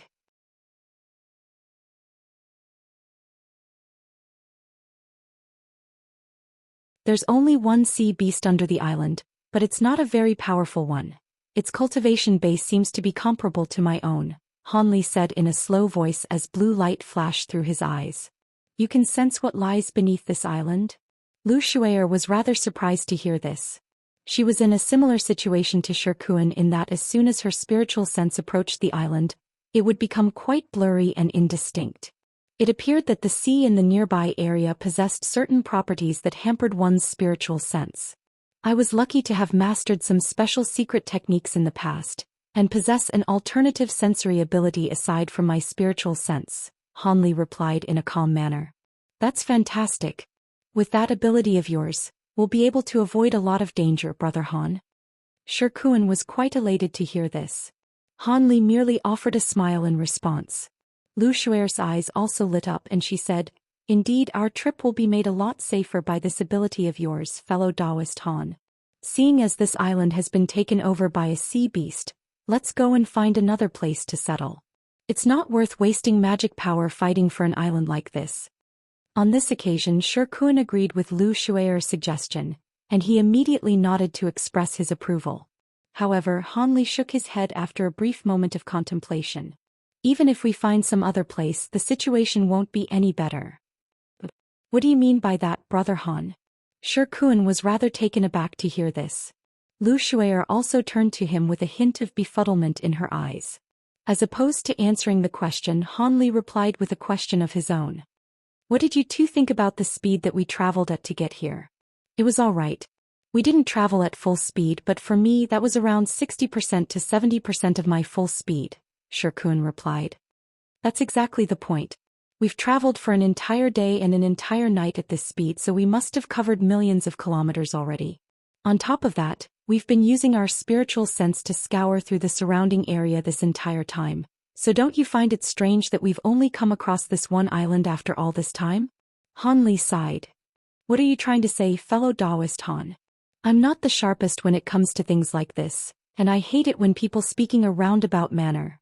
Shikuan harumphed in an impatient manner. A faint smile appeared on Han Li's face upon hearing this.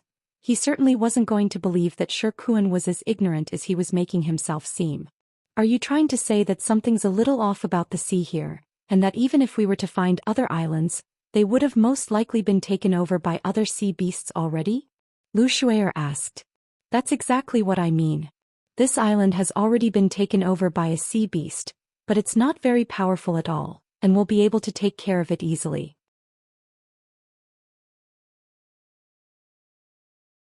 I think that's a much better course of action than wasting time searching for other islands, Han Li explained in a slow voice.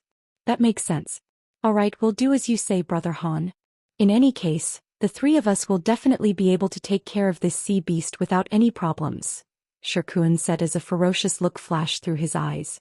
I also think this is a good idea. Lu Shui'er nodded in agreement after a brief pause. All right, in that case, let's make some preparations. As a safety precaution, I'm going to set up a temporary formation so we can kill this sea beast without being noticed by any other beasts in the area, Han Li said in a calm manner. Shikuan and Lu Shui'er naturally posed no objections to this. Thus, Han Li flipped a hand over and a stack of formation flags appeared over his palm. He tossed the formation flags into the air, then made a hand seal as he began to chant something. A dozen or so streaks of light of different colors immediately surged toward the ocean before vanishing in a flash. In the next instant, a dozen or so thick pillars of light suddenly erupted from the sea down below. These pillars of light then dispersed to form a barely visible white light barrier that encompassed the entire island.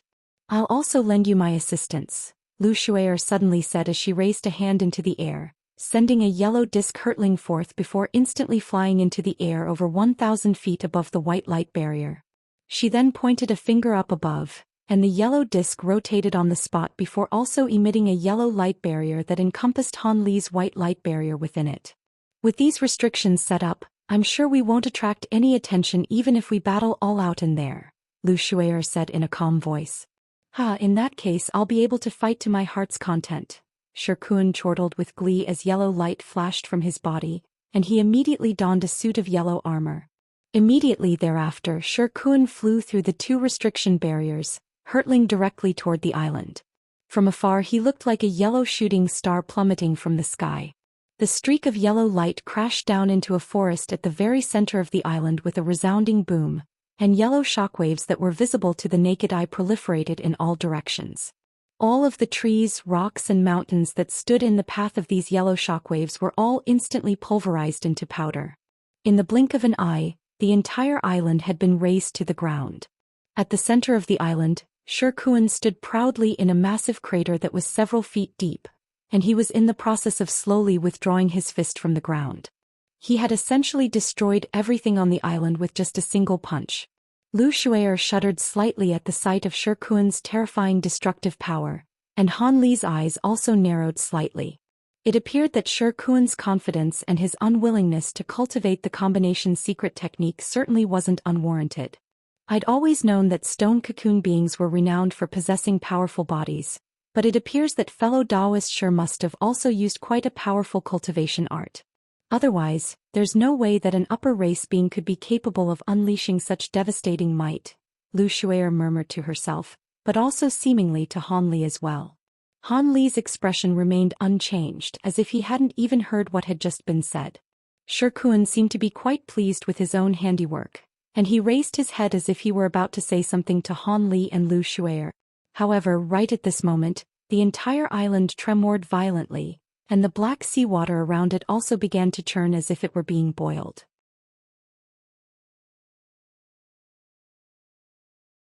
Seven or eight thick black objects then erupted from the seawater around the small island, and each of these objects was 2,000 to 3,000 feet tall, extending into the clouds like giant black pillars. However, these pillars had fleshy bumps all over them and were squirming incessantly, creating quite a harrowing sight to behold. Han Li immediately focused his gaze to discover that these were all gargantuan tentacles.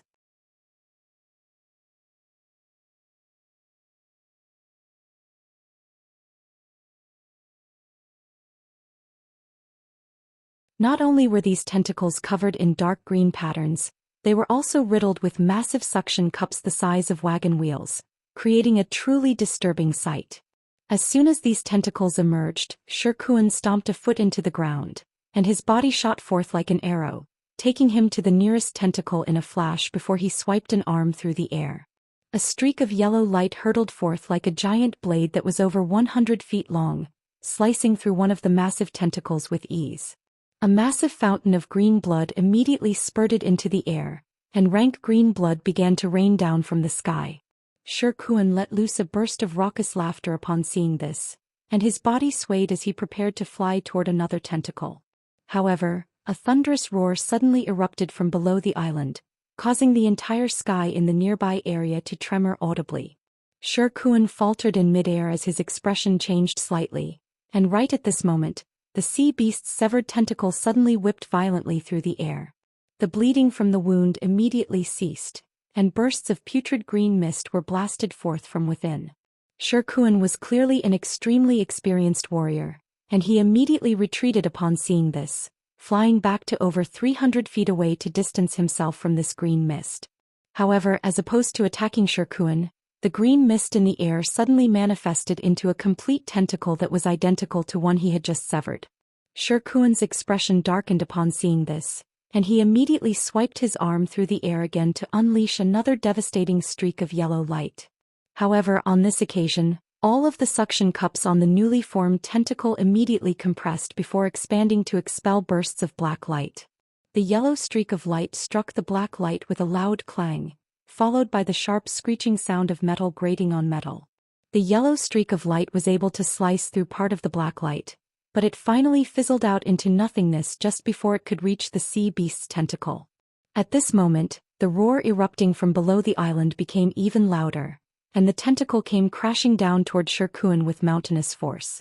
Before it had even struck him, fierce gusts of wind were swept up, making it quite difficult for Shi Kuan to stand still on the spot.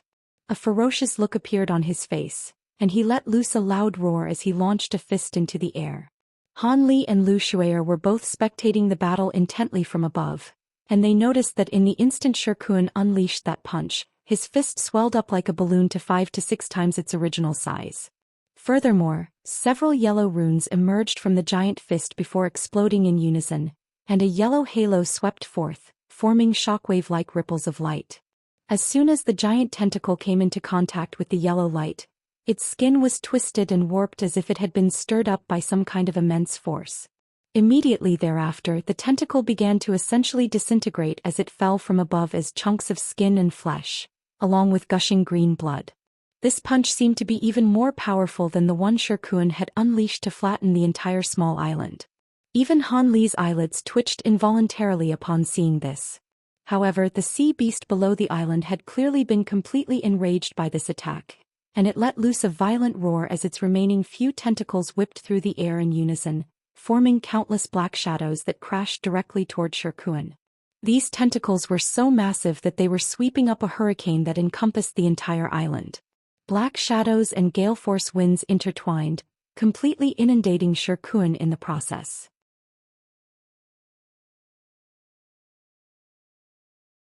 Looks like we won't need to do anything. Fellow Daoist Shi should be enough to take care of this sea beast on his own, Lu Shuer sighed as she looked on from above. Indeed. Brother Shi possesses an extremely powerful body, so this sea beast will inevitably be killed eventually. However, this thing seems to possess an immortal body ability, so it's best that we enter the ocean and kill its main body first. After all, it won't be a good thing to have this battle drag on for too long, Han Li replied after a brief pause. That's true. I just so happen to be using a water attribute cultivation art, so I'll take care of this, Lu Shuier replied with a nod. Han Li was rather surprised to hear this, but he merely smiled and agreed, in that case I'll leave everything to you, Fairy Lu. Thus, Lu Shuier made a hand seal, and blue light flashed from her body as she sped directly downward as a streak of blue light, vanishing into the ocean after just a few flashes. Almost at the exact same moment, a string of resounding booms rang out from the small island, which had been entirely enshrouded under fierce winds and black shadows. Han Li cast his gaze toward the island to discover balls of piercing yellow light forcibly tearing their way through the powerful winds. At the same time, an astonishingly scorching aura erupted into the heavens, causing even the two restriction barriers up above to tremor slightly. Amid these resounding booms, Shirkuan's raucous laughter was still clearly audible, and he seemed to have only just gotten warmed up. Is he a berserker?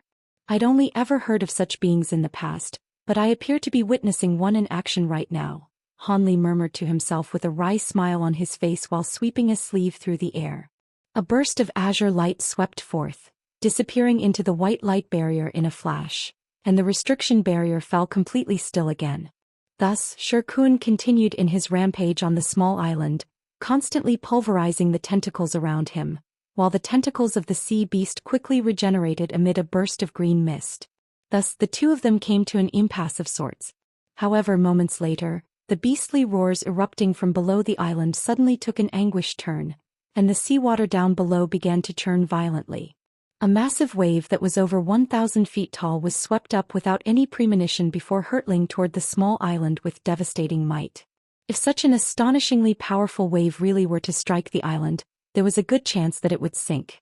Han Li's expression darkened slightly as he looked on from above, and he immediately extended a pristine white palm of his sleeve, then spread his fingers open before making a grabbing motion. 5 bursts of 5-colored glacial flames immediately erupted from his fingertips, injecting themselves into the white light barrier encompassing the island in a flash. The light barrier immediately took on the 5 colors of the glacial flames, and at this moment the giant wave crashed down upon it.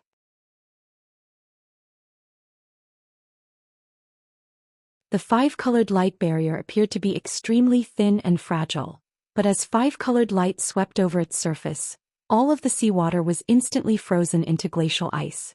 Thus, a peculiar scene ensued. A massive dome of blue ice appeared over the island, keeping all of the oncoming waves of seawater at bay while the small island itself remained completely unscathed.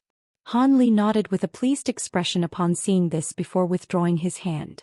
The giant waves only crashed into the wall of ice a few times before they subsided, and the entire surface of the ocean suddenly became remarkably calm.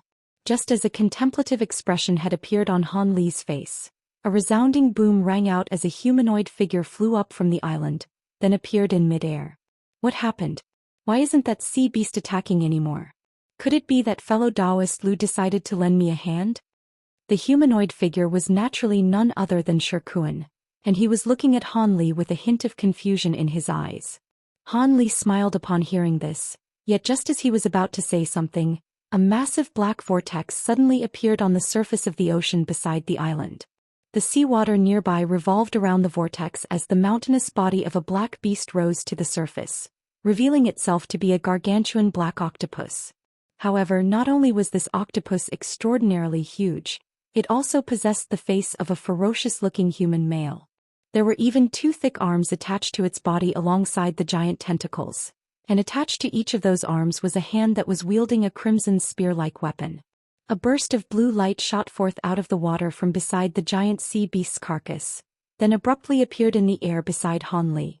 The blue light faded and Lu Shuier's gorgeous figure was revealed. So it really was you, Fairy Lu.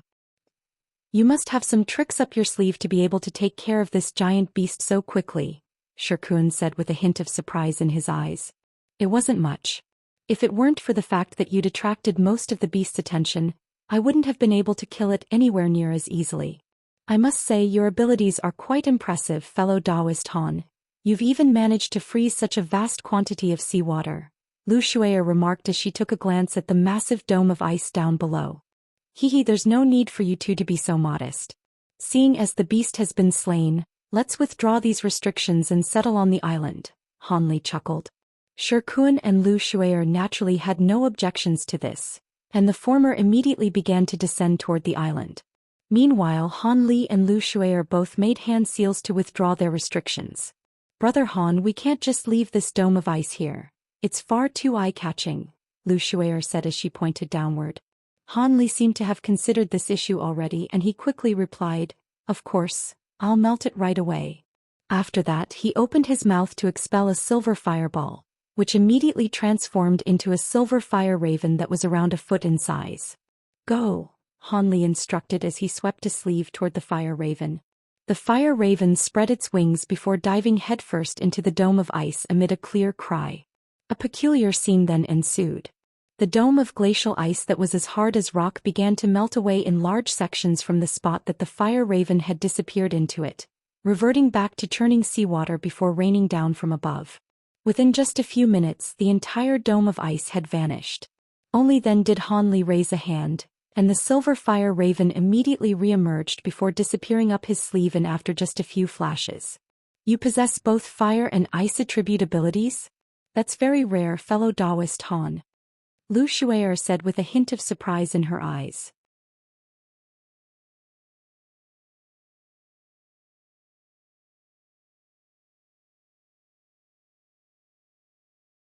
"These are just a few little tricks that aren't all that noteworthy," Han Li replied with a modest smile before also slowly descending toward the island. Lu Shuier's brows furrowed slightly, and she was forced to swallow the questions that she was about to ask as she also descended as a streak of blue light.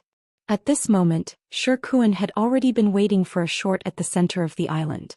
He'd also witnessed Han Li unleashing his fire raven to melt that dome of ice, but his expression remained quite calm, in stark contrast with the insanity he'd just displayed in battle. Han Li's heart stirred slightly upon seeing this. "We don't have much time, so let's start practicing the combination secret technique right away," Shikuan suggested as soon as Han Li and Lu Shuier descended nearby. Of course. However, this secret technique has to have a main instigator while the other two play supportive roles, and it's best for the leader to be the one with the most powerful divine essence-fused light. The three of us should unleash our respective divine essence-fused light to decide on who the leader should be, Lu Shuier replied with a nod. "I have no issue with that. I've heard that Fairy Lu possesses a natural essence-fused body, while I possess an acquired essence-fused body. I wonder which one is more powerful." Shikuan's eyes lit up with a hint of excitement as he spoke. "I think we'll both have our strengths and weaknesses. Due to the fact that I possess a natural essence-fused body, I have great control over my divine essence-fused light, as if it's an extension of my body, but cultivating it is very difficult for me. In contrast, with an acquired essence-fused body, you're able to enhance your powers easily using external help," Lu Shuier analyzed in a calm manner. "But those with natural essence-fused bodies have a chance to evolve their divine essence-fused light. That's something the likes of myself can't compare with. On top of that, I had to endure a lot of suffering to acquire this body. Fellow Taoist Han, I've heard that you're different from both of us in that you're only able to unleash the divine essence-fused light through the use of an essence-fused treasure. Is that true?" Shikuan chuckled as he turned toward Han Li. "That is indeed true. My divine essence-fused light definitely can't compete with you two, so I won't participate in this contest," Han Li replied with a nonchalant smile. Shikuan stared at Han Li for a moment upon hearing this, but didn't press him any further as he said, "In that case we won't force the issue, Brother Han. Why don't you have a sparring match with me, Fairy Lu?" Lu Shuier nodded before slowly rising up into the air until she was hovering over 200 feet above the ground. For some reason she also seemed to be very interested in Shikuan's acquired essence-fused body. Shikuan let loose a low cry, and yellow light flashed all over his body as he rose up to the same altitude as Lu Shuier before facing her in midair. Meanwhile, Han Li flew back to over 1,000 feet away, leaving a trail of afterimages in his wake before looking up in an expressionless manner. He didn't have any interest in leading the combination secret technique, but he was rather interested to see how powerful the divine essence-fused light of these two beings were. At this moment Shi Kun let loose a loud cry as his skin gradually turned black, transforming him into what appeared to be a black rock golem. Immediately thereafter he made a hand seal and gray light instantly took the place of the yellow light around his body. This was none other than the divine essence-fused light. "Look out now, Fairy Lu," Shi Kun warned before raising an arm and spreading his fingers apart before making a grabbing motion. A pillar of gray light immediately shot forth from his palm, but as soon as it left his body, it transformed into thousands of gray threads of light that filled the entire sky.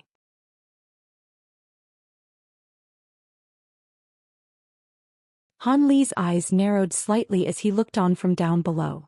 Lu Shuer made a hand seal in an unhurried manner upon seeing this, and gray light also erupted from her graceful body, forming a massive wheel of light with a radius of 30 to 40 feet behind her, and the wheel was slowly rotating behind her. The center of the wheel flashed and a burst of gray light swept forth, hurtling directly toward the oncoming threads of light. The two clashed in an instant, resulting in a loud explosion. Both of them were using the same type of power, so none of the divine essence-fused light's advantages over other types of powers could play a role here. As such, this battle could only be decided purely by the powers of their respective divine essence-fused light. Following the conclusion of the explosion, all of the gray light had vanished into nothingness, and it appeared that their first clash had concluded in a tie. "Splendid. Now see if you can handle this." Shi Kun chortled as he suddenly slammed his hands together in front of his chest. His black rocky body shuddered as a burst of piercing gray light emerged, and it was as if he'd transformed into a scintillating gray sun that was too bright to be directly appraised.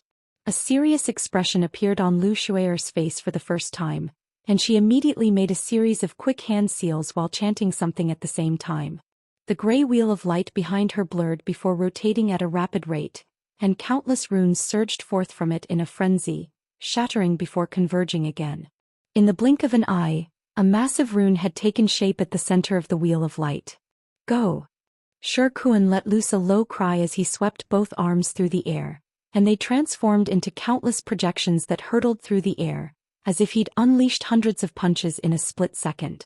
Each and every fist projection then transformed into a head-sized ball of gray light, and hundreds of them rushed toward Lu Shuer in a frenzy, creating quite an intimidating sight to behold. In the face of such an astonishing assault, Lu Shuer merely harumphed coldly before pointing a finger up ahead. A burst of buzzing immediately rang out from the gray wheel of light behind her, and its rotation came to an abrupt halt as the massive rune shot forth from its center. A peculiar scene then unfolded. As soon as the rune sped into the air, it swelled drastically in size, reaching several hundred feet in just a few flashes. It continued on toward the balls of gray light in a soundless manner, obscuring virtually the entire sky. After striking the massive rune, all of the balls of light vanished in a flash like sandcastles being swept away by the rising tide. Shi Kun had gray light flashing from his hands, and he was about to unleash a second wave of attacks, but his expression immediately faltered upon seeing this. After a short while he lowered his hands as a wry smile appeared on his face. "That's enough for me."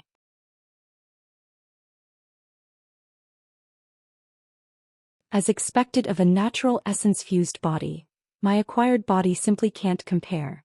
There's no way that I'll be able to beat that attack.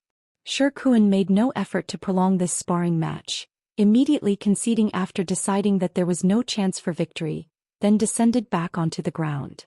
"There's no need to be so depressed, fellow Taoist Shi. I only recently grasped that ability, and I wouldn't have unleashed it had it not been for the fact that you'd thrown such a devastating attack at me. In reality, the power of your divine essence-fused light is quite comparable to mine." Lu Shuer chuckled in consolation before pointing a finger at the giant rune. The rune immediately shattered amid a flash of gray light, then disintegrated into specks of gray light that surged back into the gray wheel. Following a gentle wave of her arm, the gray wheel of light disappeared in a flash, and she also slowly descended from up above. "Hee, there's no need to try and flatter me, fellow Taoist Lu. I'm well aware of the extent of my abilities. I gave everything I could just then, but you probably only used 60% to 70% of the power of your divine essence-fused light at most. I don't know about fellow Taoist Han, but there's no way that I can match you in this aspect," Shi Kun replied in a nonchalant manner. Even Brother Shi is no match for Fairy Lu, so there's no way that I can compare when my divine essence-fused light is merely stemming from a treasure, Han Li said with a hint of a smile on his face. Lu Shuer and Shi Kun naturally didn't completely believe what Han Li was saying, but seeing as his divine essence-fused light really did stem from a treasure, it was most likely the case that it would indeed be inferior in power compared to theirs. As such, the two of the three of them exchanged some further pleasantries, and they didn't force Han Li to display his power. Unbeknownst to them, the treasure that Han Li was referring to was an entire divine essence-fused mountain. If they'd known that, there was no way that they'd be thinking this way. Thus, following that sparring match, Lu Shuer was assigned the leader of the combination secret technique, while Han Li and Shi Kun were to play secondary support roles. The three of them immediately set up a giant illusionary formation in the nearby area to disguise the fact that the entire island had been razed to the ground, then began to practice the secret technique. A dozen or so days passed in a flash. During this time no other beings or sea beasts passed by the island, so no mishaps occurred.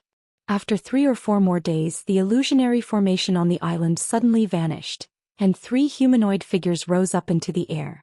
This was naturally none other than Han Li's trio. Lu Shuer wore an elated expression, while Han Li remained quite calm, and Shi Kun looked like he simply didn't care.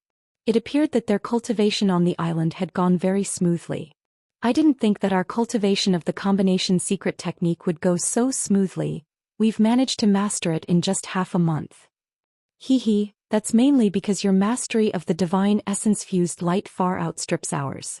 Fellow Taoist Han and I both benefited greatly from cultivating with you, Shi Kun chuckled in reply. Indeed, I didn't think that there were so many forms that the divine essence-fused light could adopt. I really must thank you for your instruction, Han Li chimed in with a smile. You're far too kind, fellow Taoist. I was only able to master these things as I possess a natural essence-fused body. If you too were in my shoes, I'm sure your mastery of the divine essence-fused light would only be superior to mine. Lu Shuer chuckled in a modest manner. That's enough exchanges of pleasantries. Let's go and find those restricted ruins as soon as we can.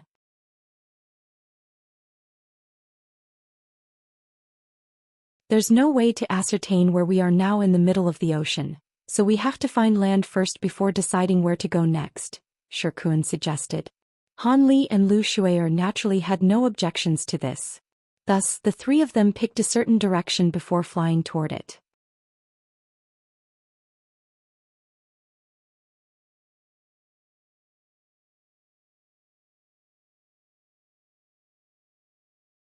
The three of them flew for 4 days and 4 nights, encountering only a few islands along the way. All of these islands had been taken over by other sea beasts, all of whom possessed extremely powerful auras. Sea beasts of this caliber weren't powerful enough to scare the three of them away, but they were clearly far more powerful than the octopus beast, so even the three of them would have had some difficulty facing them. As such, both Lu Shuer and Shi Kun were quite relieved that they'd listened to Han Li's advice. Otherwise, they would have had to delay the cultivation of that secret technique after they'd found land. However, land was clearly not that easy to find.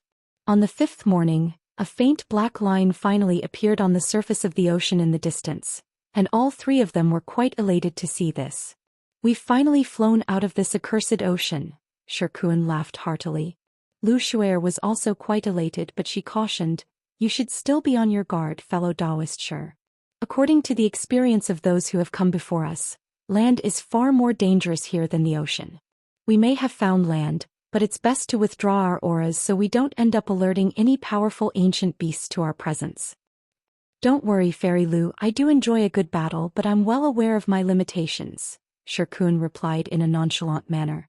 Lu Shuer was feeling slightly more reassured upon hearing this. With Shi Kun's cultivation base and experience, she naturally shouldn't have to issue such a reminder, but Shi Kun seemed to enjoy battling a little too much, which was why she had been slightly concerned. A faint smile appeared on Han Li's face upon seeing this, and he was just about to say something as well when violent winds were suddenly swept up in the distance over the surface of the ocean.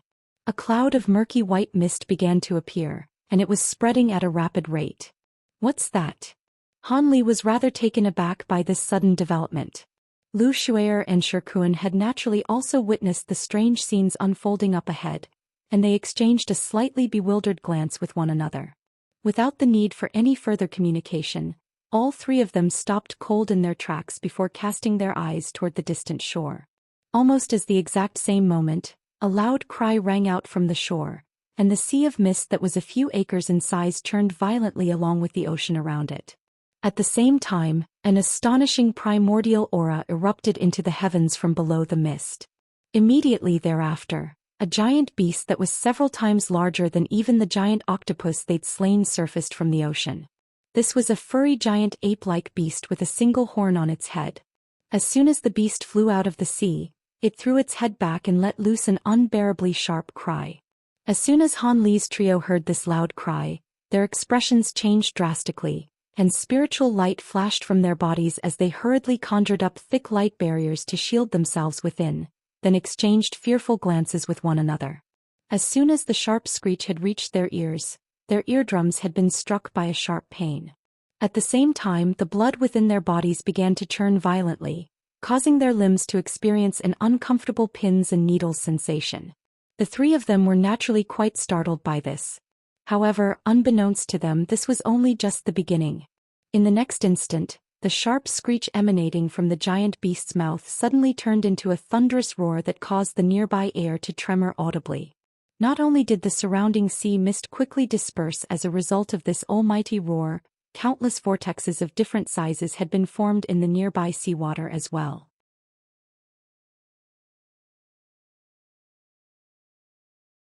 Countless fish of all types floated to the surface with their bellies facing the heavens, having been killed by the sound waves from the sea beast's devastating roar.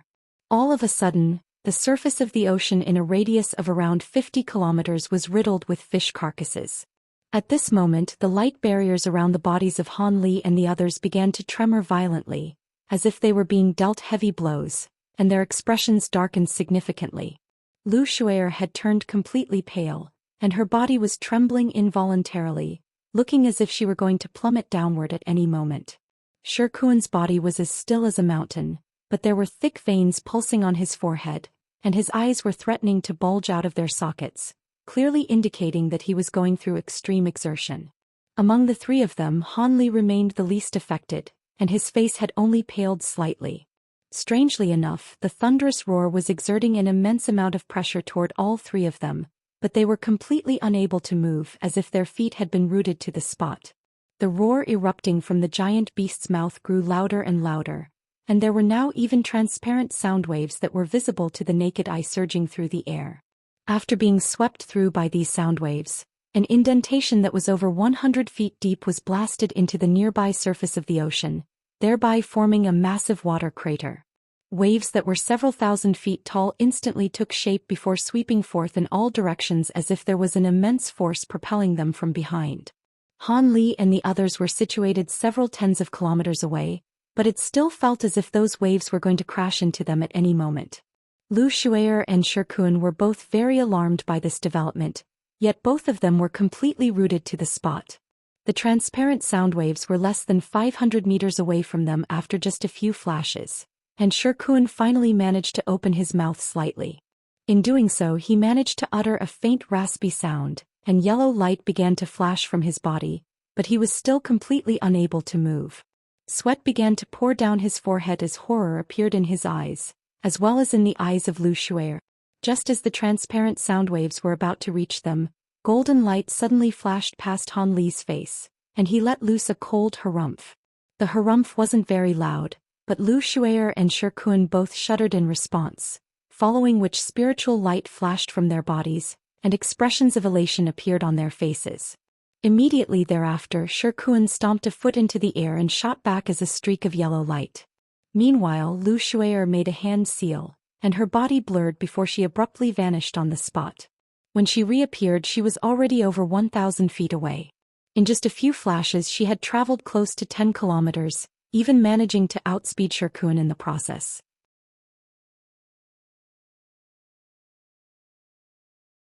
As for Han Li, he'd already sped away as a streak of golden light after letting loose that cold harumph.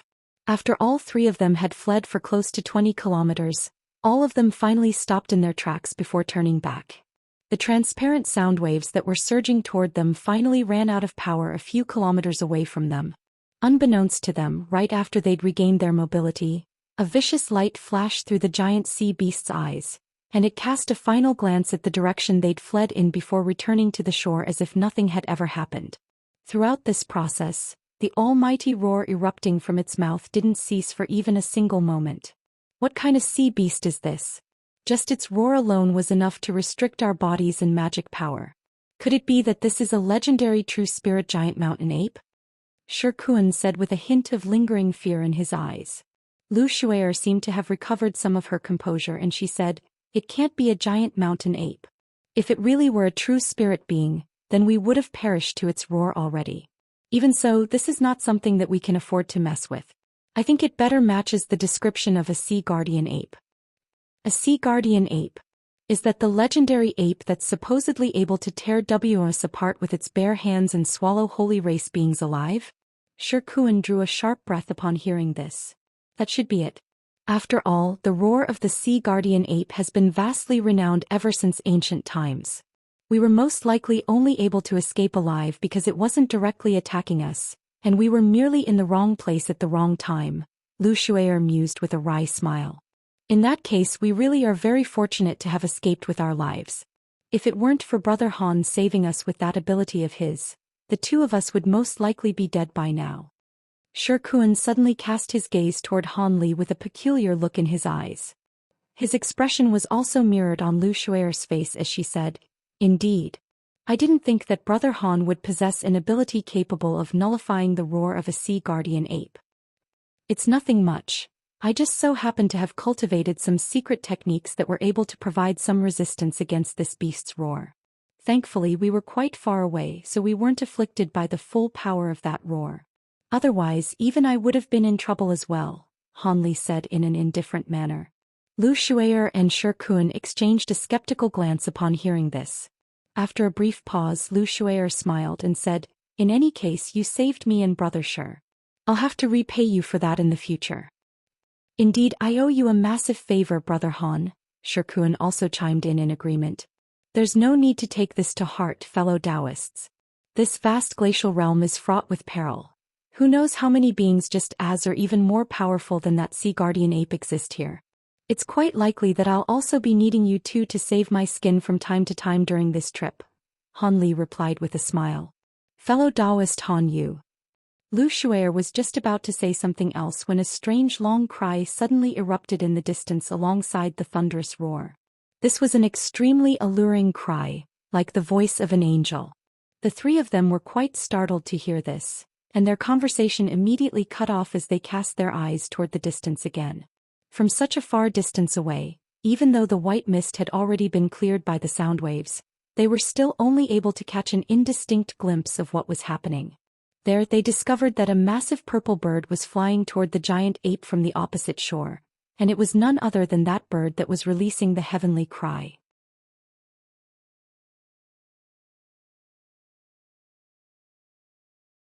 It was too far away for them to get an accurate gauge of the bird's size, but it appeared to be quite comparable in stature to the giant ape. Furthermore, the bird was completely immune to the effects of the giant ape's roar, and was flying directly toward it.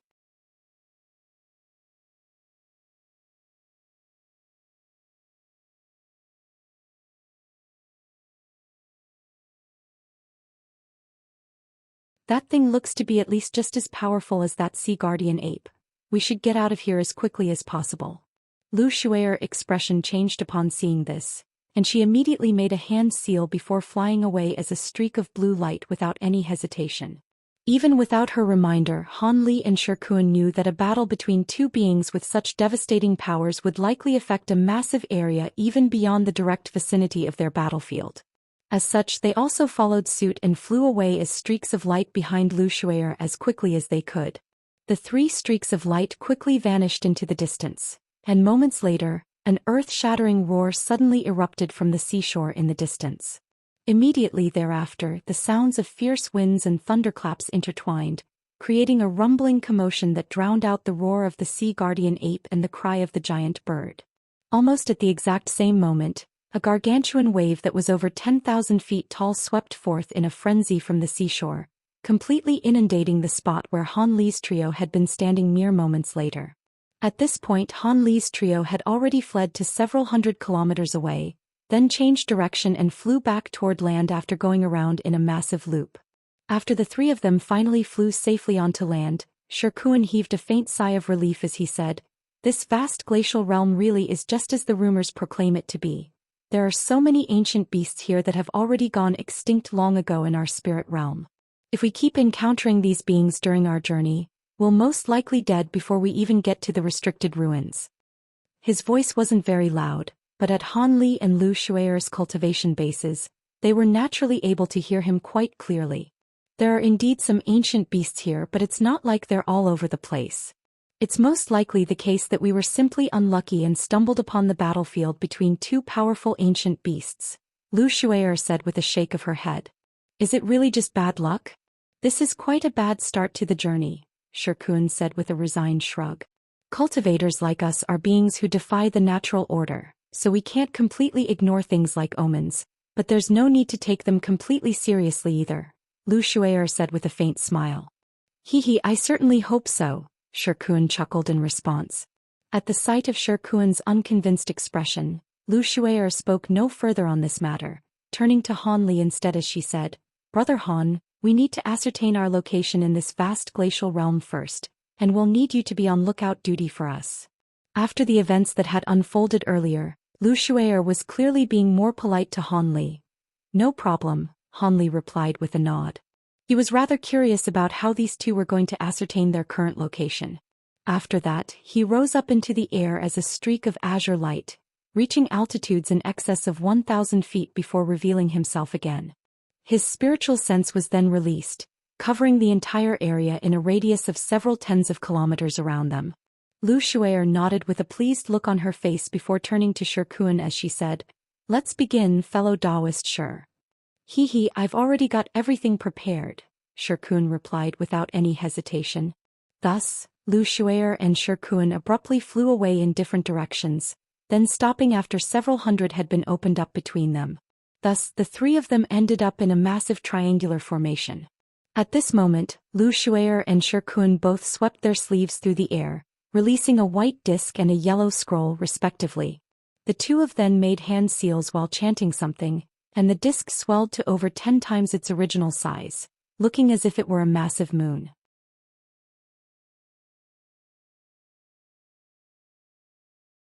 Meanwhile, the yellow scroll slowly unfurled to reveal a burst of yellow light, and there seemed to be something lurking within the scroll. All of a sudden, yellow light flashed and the entire scroll disappeared. In the next instant, specks of yellow light surfaced in the air within a radius of over 1,000 feet, and these specks of light flashed before combining as one to form a yellow light barrier that obscured the entire sky. Shirkuan let loose a low cry upon seeing this before pointing a finger at the artificial moon. Pure white light swirled around it before disappearing into the yellow light barrier, and the chanting from Lu Shui'er and Shirkuan began to grow louder.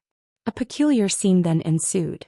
A loud buzzing sound rang out from the yellow light barrier, following which a series of mountains, rivers, and lakes appeared all over its surface.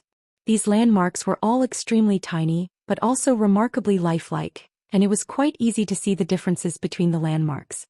These miniatures images were then split up into blocks that were each around 10 feet in size, creating quite an intriguing sight to behold. Han Li was naturally able to see the entire light barrier from his vantage point up above, and his eyes narrowed slightly as he asked, "What is that?"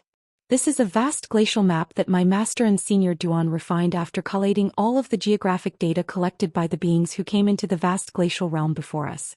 I wouldn't dare to proclaim that it's a comprehensive map of the entire realm, but around 70% to 80% of the entire realm can be seen in this map," Lu Shui'er explained. "What we have to do now is ascertain whether we're actually situated in one of the areas included in the map. If not, then things may be a little troublesome for us," Shirkuan said as he pointed a finger at the light barrier. Brilliant yellow light immediately began to radiate from the entire map, following which an egg-sized spot of white light suddenly emerged from a corner of the map, then hovered over a certain block. After identifying the area that the white ball of light had settled over, Lu Shuer's voice trembled slightly as he said, "That's it, we're situated on the border of the Myriad Fowl Ridge, which means we just emerged from the Eight Omens Sea." Shirkuan's expression also changed drastically upon hearing this. Han Li was appraising the white ball of light down below with a curious look in his eyes, and he drew a sharp breath after hearing Lu Shuer's words. Seeing as they were preparing to enter the vast glacial realm, he'd naturally read many tomes with information regarding the realm, particularly about the renowned perilous locations here, in case he were to stumble into one of them and lose his life there. The Myriad Fowl Ridge and the Eight Omens Sea were two of the more renowned areas that he'd read about.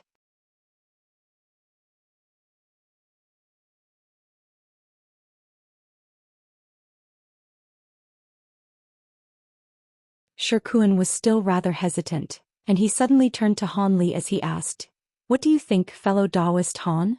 I was asked to come here by the two seniors and was promised quite a handsome reward for my efforts, so I'm willing to go anywhere as long as it doesn't spell certain death," Han Li replied in a calm manner.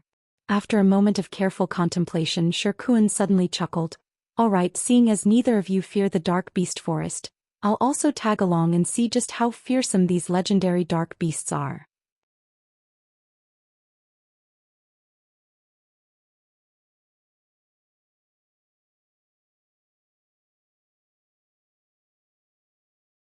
Lu Shuer's expression eased slightly upon hearing his response, and her voice also softened slightly as she said, "Seeing as you've come around as well, we need to work together to pass through this dark beast forest. I'm sure we'll be able to succeed in that endeavor with our combined powers." "Hee, I certainly hope so," Shirkuan chuckled in response. Thus, after a brief discussion, the three of them continued flying toward a certain direction along the seashore. In the blink of eye, they disappeared into the distance, but not long after they'd left, two streaks of light, one yellow and one red, appeared on the seashore in a flash. The lights receded to reveal two foreign beings in different attire, and both of them had rather strange appearances. One was short and portly, wearing an oversized suit of black armor that almost encompassed his entire head. His companion was tall and thin, giving off the appearance of a dried corpse, but he was also wearing an oversized set of robes, making it appear as if both of them had suffered bizarre wardrobe malfunctions. These two were among the few heavenly cloud beings that had remained at the spot where they'd first entered the realm following the departure of Han Li's trio. Both of them were quite disheveled and wore extremely dark expressions on their faces. The short and portly was drenched in sweat, and there was still a hint of lingering fear in his eyes as he said, "What terrible luck. I can't believe we encountered two ancient beasts at once. If it weren't for the fact that they were too busy battling one another to pay any heed to us, there's no way we would have survived that ordeal. Even so, we still had to detonate several treasures just to get away." The short and portly being was clearly feeling very dejected that he'd had to waste his treasures under such unfortunate circumstances.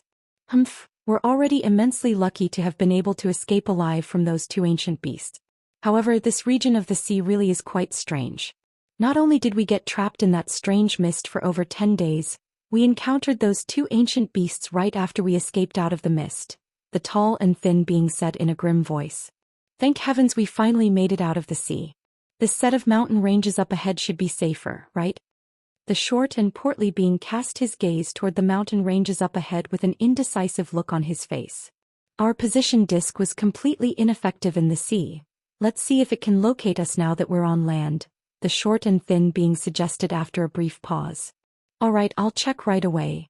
The short and portly being nodded before opening his mouth to expel a smooth jade disc. The object rotated in midair before expanding to around 10 feet in size. At the same time, white light was shimmering all over its surface, and something seemed to be emerging from it. The short and portly being suddenly expelled a ball of blood essence, which transformed into a cloud of blood mist. He then made a series of quick hand seals before pointing a finger at the blood mist, and it vanished into the jade disc. Bright crimson light began to emanate from the disc, and some features seemed to have appeared on its surface. The two beings immediately began to appraise the disc with rapt focus. However, their expressions only darkened even further a few moments later. "What's going on? The disc still isn't able to ascertain our rough location," the tall and thin being murmured. Either we're in a special area where the positioning disk can't function, or the two ancient beasts nearby have stirred up the world's origin chi here, thereby impacting the positioning disk. This disk is quite useful, but it still can't compare with those few legendary treasures, the short and portly being said after a moment of contemplation. If I'd known it was this useless, I wouldn't have paid such a high price to purchase it during that auction.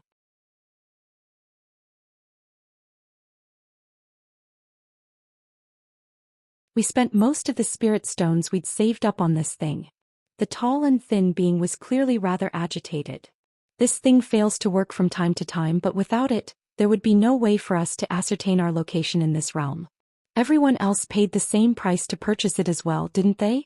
Only crystal beings know how to refine this thing, and every time the vast glacial realm opens, they profit greatly from this invention.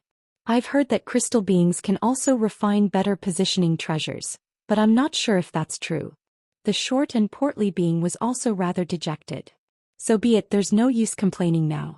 Seeing as this thing can't tell us our current location, let's just get out of here first, the thin and tall being suggested after scanning his spiritual sense carefully through the mountain ranges up ahead. I guess we have no choice. His companion nodded after a brief hesitation. Thus the two of them rose up into the air, quickly flying into the distance. Moments later they vanished into the mountain ranges, and no one ever heard from or saw them again. In the air above a forest, 3 heavenly cloud beings had combined into one streak of 3-colored spiritual light while hurtling through the air. Behind them were a dozen or so beasts with lion bodies and elk heads giving chase in hot pursuit. Even further away, several strange humanoid beings with long white fur growing all over their bodies were flying less than 100 feet in the air above a certain glacier. The sharp blade-like snowflakes and the icy winds that could instantly freeze a normal being solid didn't affect these humanoid beings in the slightest, and they quickly vanished into the distance.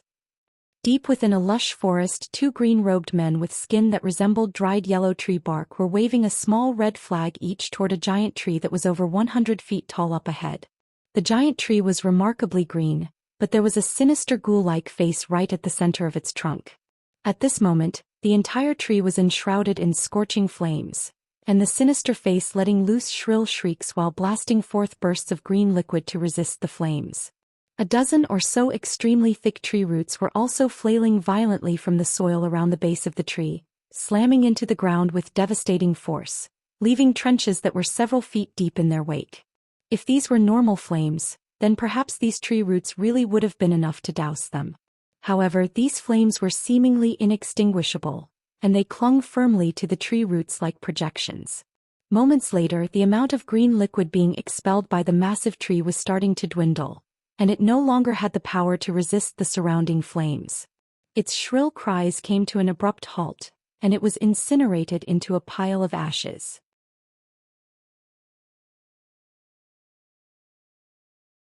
The 2 green-robed men withdrew their flags upon seeing this, then flew over to the pile of ashes before leaning down and pulling out a green crystal each.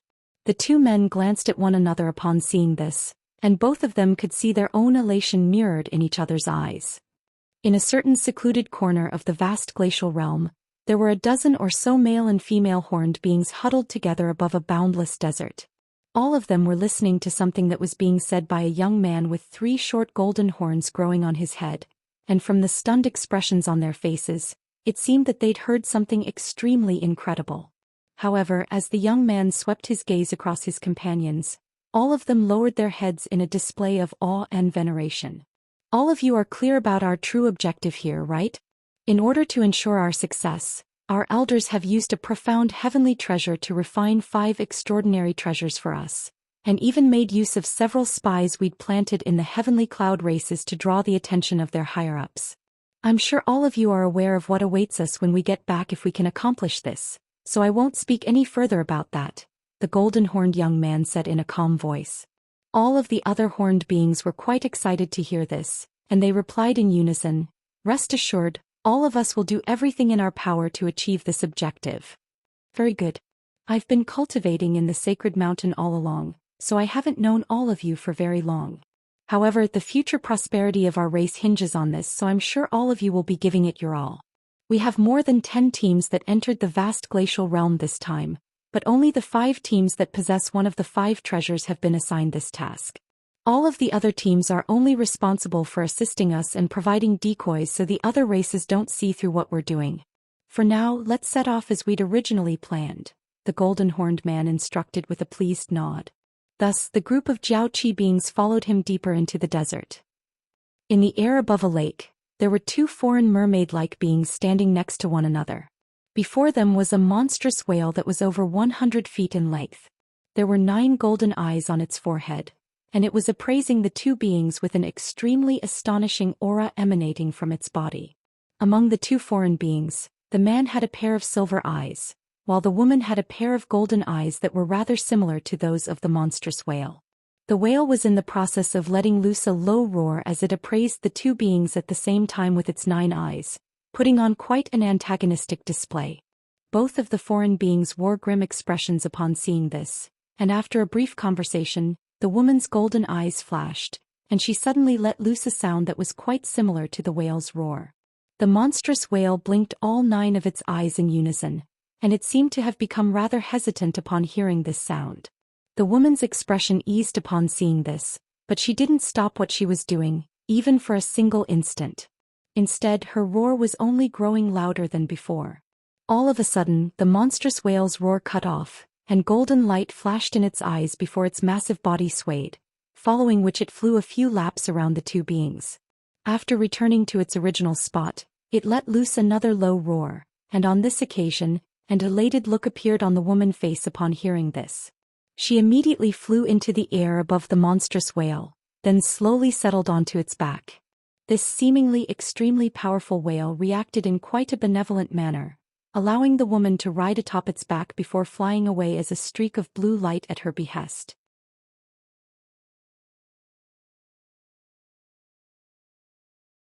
The woman's male companion naturally followed along closely behind them.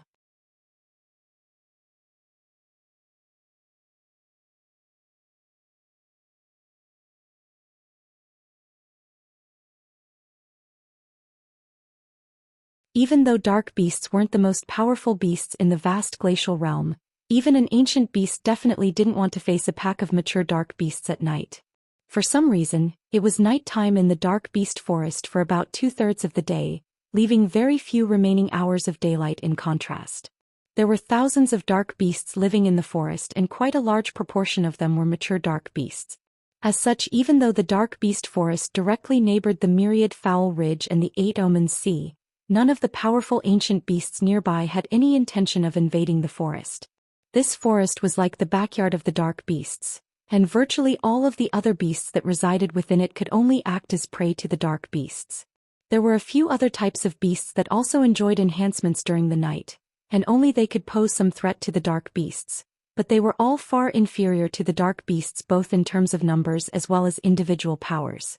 On this day, close to 100 kilometers away from the border of the dark beast forest, there was a giant python that was 70 to 80 feet in length with azure scales all over its body, facing off against a dark beast in a tense confrontation. This python appeared to be no different from a normal python, but in reality, it was one of the types of beasts in the dark beast forest that could challenge the dark beast. These types of pythons were known as azure night pythons, and at night their already powerful bodies would become significantly enhanced, and they would also draw upon the power of the night to enter what was essentially a berserk state. After undergoing a berserk transformation, these giant pythons possessed powers that were comparable to that of mature dark beasts, and they were extremely ferocious and bloodthirsty in battle. However, this type of transformation naturally also presented many negative after-effects to these azure night pythons. Not only would they be severely debilitated within the next few years, their lifespans would also be reduced. As such, none of them would undergo such a transformation unless they found themselves in grave danger. Unfortunately for these azure night pythons, their inner cores were extremely beneficial for dark beasts to consume, so if they were to encounter one another in the dark beast forest, a battle to the death would immediately ensue. This was exactly what was happening right now. The azure night python had its head raised up high, and it was flicking its dark purple forked tongue in a menacing manner. All of the azure scales on its body had also stood up on end, and it appeared to be ready to pounce at a moment's notice. The dark beast that was facing off against it bore the appearance of a wolf that had swelled to 3 or 4 times its normal size. It was completely inky black in color, and its tail was long and thin like that of a leopard, giving it a graceful and rather feline appearance. This dark beast was slightly thinner than a normal mature dark beast, so it had clearly only reached maturity not long ago. However, it wasn't backing down in the slightest as it glowered at the azure night python with ferocity flashing in its eyes. Strangely enough, the dark beast was only staring at the giant python, and didn't immediately pounce toward it. Most battles between mature dark beasts and berserk azure night pythons ended with the former securing the inner core of the latter, but there were also cases where dark beast had been devoured by azure night pythons. As such, the dark beast was naturally delighted to have encountered an azure night python here, but it didn't immediately rush into battle.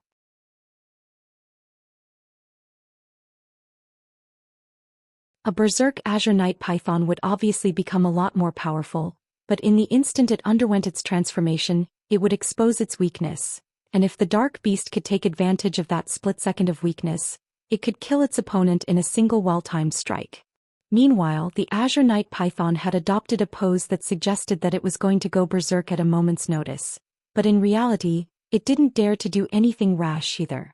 Thus, the tense standoff continued. All of the beasts in the dark beast forest were nocturnal creatures that rested in their caves during the day. The trees here were extremely tall, and even though they were some distance away from the edge of the forest, the lush branches and leaves up above were still dense enough to almost obscure the entire sky. If one were to try and peer through these lush canopies, they'd only be greeted by the sight of a vast expanse of darkness. It was currently the darkest time in the night, and if it weren't for some glowing plants nearby, this place would have been completely pitch black.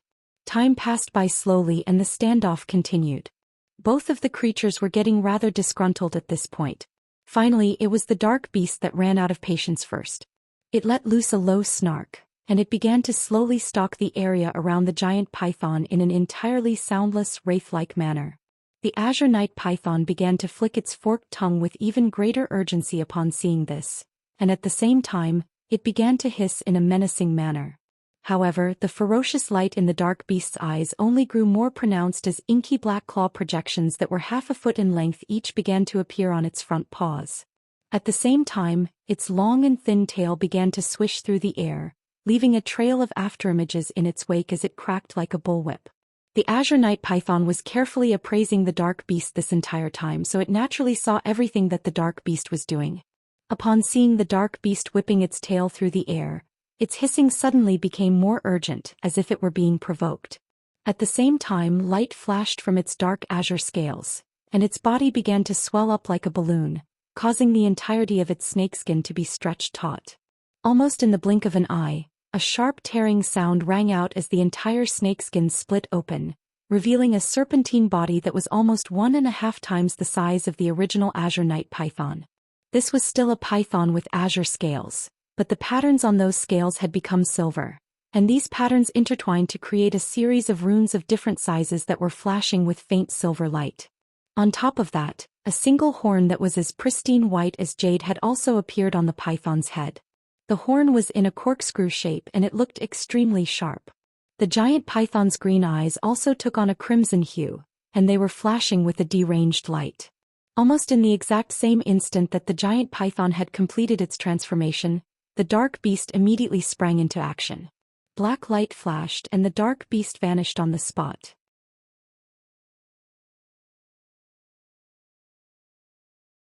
In the next instant, black light flashed again near one side of the giant python's head, and the dark beast reappeared, seemingly out of thin air.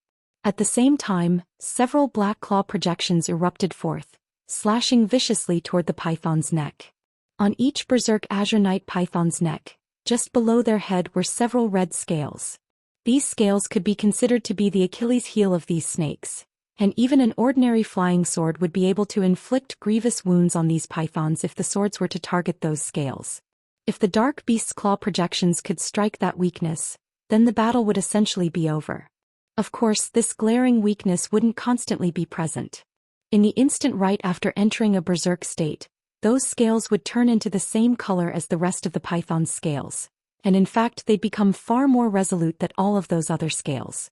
A few dull thumps rang out as the claw projections struck the azure night python's body, but the giant python had instinctively dodged to evade these lethal attacks. Even so, several red bleeding gashes had been inflicted onto its neck, but they didn't appear to be very deep. Such a surprise attack naturally completely enraged the giant python, which was already in a semi-deranged state. An explosive roar of fury rang out, following which the python whipped its tail through the air, and a series of azure tail projections appeared before surging toward the dark beast.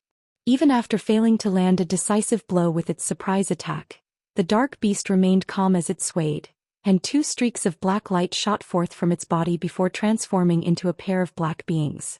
These two shadow-like beings were extremely similar in appearance to the dark beast, except their bodies were quite blurry and indistinct, and were flashing with dark gray spiritual light. As soon as they appeared, they also pounced through the air alongside the dark beast.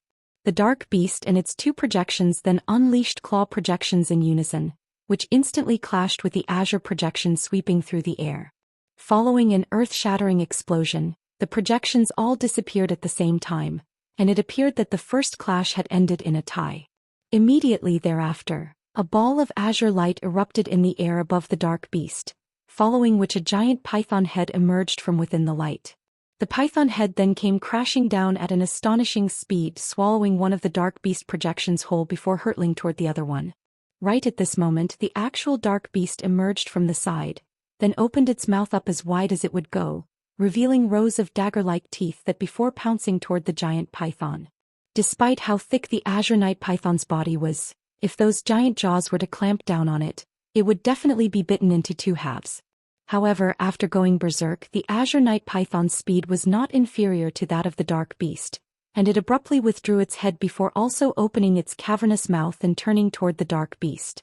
At this moment, the body of its original target, the other dark beast projection, suddenly elongated to an incredible extent as it hurtled directly toward the azure night python. Thus, the two beasts clashed amid a string of resounding booms, and they appeared to be quite evenly matched. Unbeknownst to the two of them, a massive hole with a radius of around 20 feet had been carved into an ordinary-looking giant tree close to 10 kilometers away from them. Within the hole in the tree, there were 3 people seated inside in a cross-legged manner, appraising a mirror that was hovering in mid-air with rapt focus on their faces.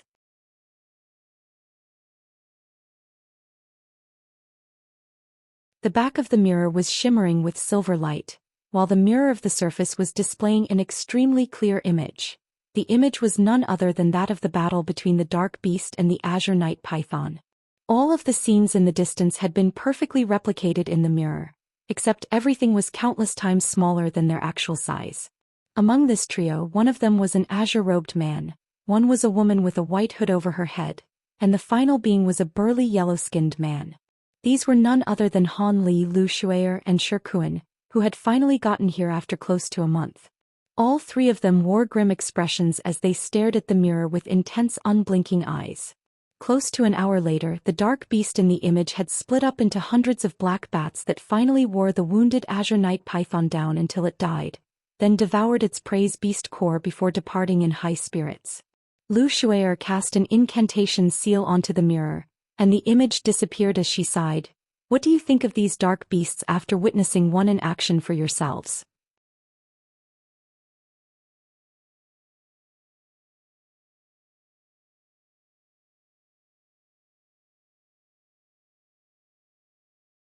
In a one-on-one battle, I can gain a huge advantage in just 10 breaths, and I'd be able to kill it in 30 breaths, Shi Kuan replied with furrowed brows. Oh. Then what if 3 or 4 of these dark beasts or even a dozen of them were to appear before you at once? Lu Shuier asked with a hint of a smile on her face. If they're all this powerful, then I can't guarantee victory against more than 3 of them, and if more than 5 of them were to swarm me at once, I'd have no chance of victory. If I were to encounter more than 10 of them at once, I'd immediately run for my life, Shi Kuan admitted in a begrudging manner. That's the problem. From what I've heard, there are tens of thousands of dark beasts in the dark beast forest, and their powers differ greatly. According to our records, the power displayed by that dark beast earlier is slightly inferior to that of the average power level of a mature dark beast. Otherwise, it wouldn't have taken so long to defeat that azure night python. Above normal dark beasts, there are also 2 higher tiers of dark beasts, one of which is the three-eyed dark beast. Aside from the fact that they're simply a lot more powerful than normal dark beasts, their third eyes can also release a strange type of light that can reduce living beings to rotten wood. The other type of dark beast is the dark beast monarch. These dark beasts possess pure golden fur as opposed to black fur, and we don't have any information on how powerful they are. Apparently, one of our seniors who came into the vast glacial realm before us once passed through the dark beast forest, and he witnessed from afar a dark beast monarch leading a pack of hundreds of mature dark beasts galloping through the forest, Lu Shuier said in a grim voice. I've seen similar records as well. I would estimate that I could take care of a single one of those three-eyed dark beasts, but I'm not sure if I'd be able to take on 2 at once. As for those golden dark beasts, they can lead packs of their kind, so they must be far more powerful than even three-eyed dark beasts. In that case, it's most likely the case that we'd be no match for them even if the 3 of us were to combine our powers.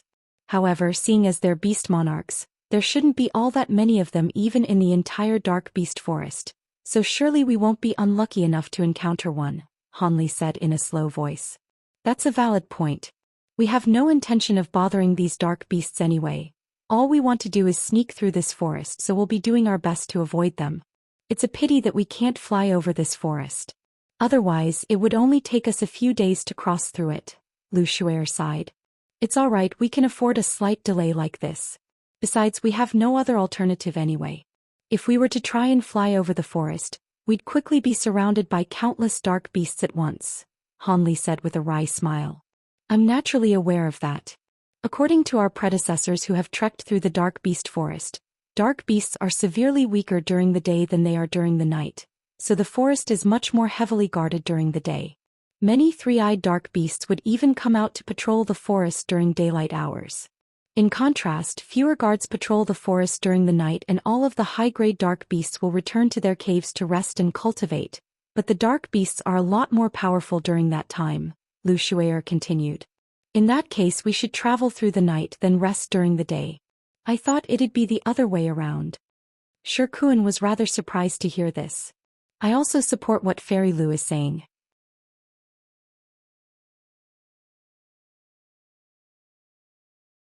Not only will there be more high-grade dark beasts patrolling the forest during the day, a lot of our concealment techniques will also be hampered greatly during the day, so it's very likely that we won't be able to escape the notice of those three-eyed dark beasts. After all, most beasts with additional demonic eyes have abilities that can allow them to see through illusions and concealment techniques, so that'll certainly work against our favor.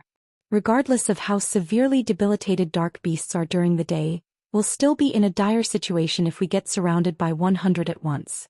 As such, it's better to travel during the night, Hanli said after a brief pause. That does indeed make a lot of sense. All right then, we'll travel during the night as opposed to during daylight hours. Shirkuan seemed to have been convinced. Lu Shuier nodded before asking, in that case, let's set off soon. The earlier we can get through the forest, the safer we'll be. By the way, do you two have any suitable concealment techniques? From the sounds of it, do you perhaps possess a superior concealment technique that can help the 2 of us? Hanli was immediately able to read between the lines and glean the purpose behind Lu Shuier's question. You really are a smart man, Brother Han. Prior to coming here, I borrowed 3,000 transformation faces from my master. With these treasures, we can transform into anything we want, and no one will be able to discover anything amiss unless they were to carefully inspect us with their spiritual sense. I know that the 2 of you must also have other brilliant concealment techniques, but these treasures are perfect for this situation. Even if we get discovered by other dark beasts, we'll be able to conceal ourselves with these treasures. Lu Shuier explained with a smile as she flipped a hand over to produce 3 thin silver objects. 1,000 transformation faces. These treasures are extremely renowned, and I've heard that only your master knows how to refine them. If you're willing to lend them to us, then that would naturally be fantastic. Shirkuan was elated at the sight of the 3 thin treasures, and he immediately made a grabbing motion to draw one of them into his grasp before carefully appraising it. Hanli hadn't stayed in Cloud City for a very long time, so it was the first time he'd heard of this treasure. However, it was quite apparent from Shirkuan's excited reaction that these were definitely no ordinary treasures. Thus he expressed his gratitude toward Lu Shuer before also grabbing one of the treasures and inspecting it with a curious look on his face. This so-called thousand transformation face was as thin as a silk handkerchief, yet slightly warm to the touch. Even with Han Li's vast wealth of knowledge and experience, he was unable to identify what kind of material this treasure was refined from. However, there were a few poised silver runes of different sizes inscribed onto the surface of the treasure, and they immediately caught his eye. After focusing his gaze on this silver runes, Han Li's expression changed ever so slightly, but his reaction still didn't escape the notice of Lu Shuer.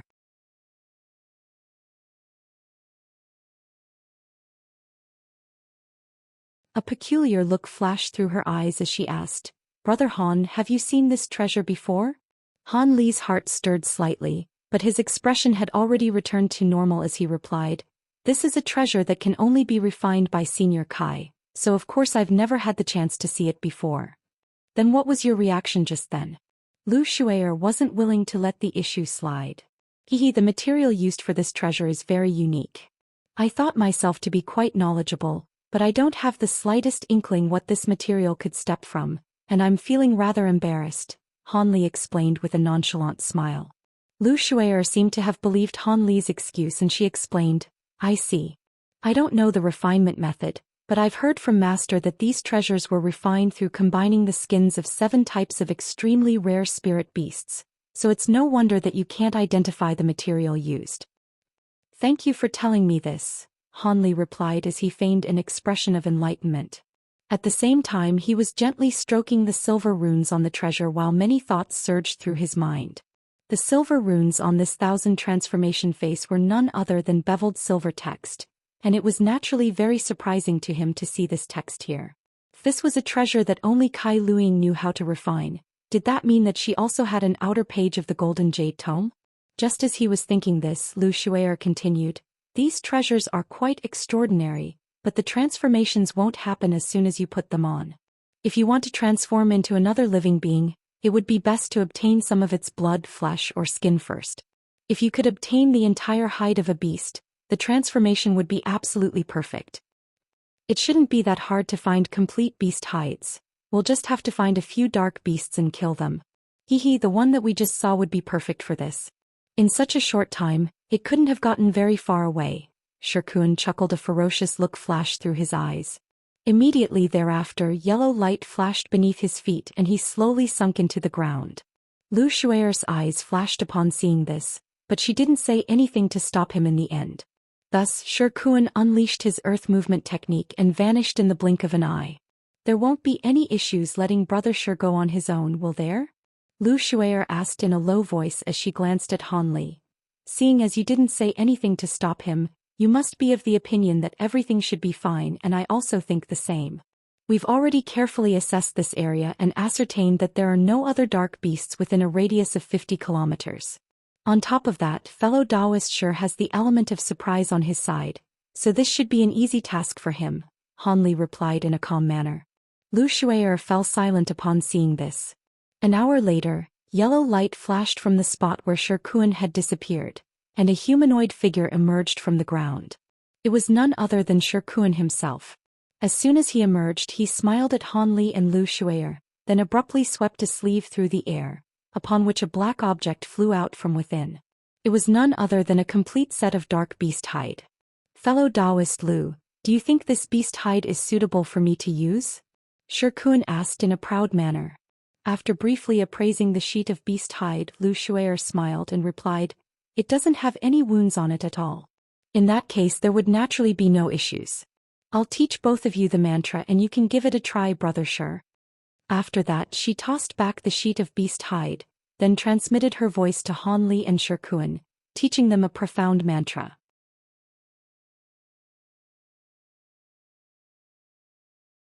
Han Li and the Shirkuan naturally listened with rapt focus and committed the mantra to memory. Moments later, Lu Shuer's voice transmission trailed off, and Shirkuan's eyes lit up as he tossed the beast hide in his hands into the air, following which he raised both hands at once. The thousand transformation face vanished into the beast hide as a ball of silver light, following which a series of silver runes appeared. The entire sheet of dark beast hide then descended onto his body.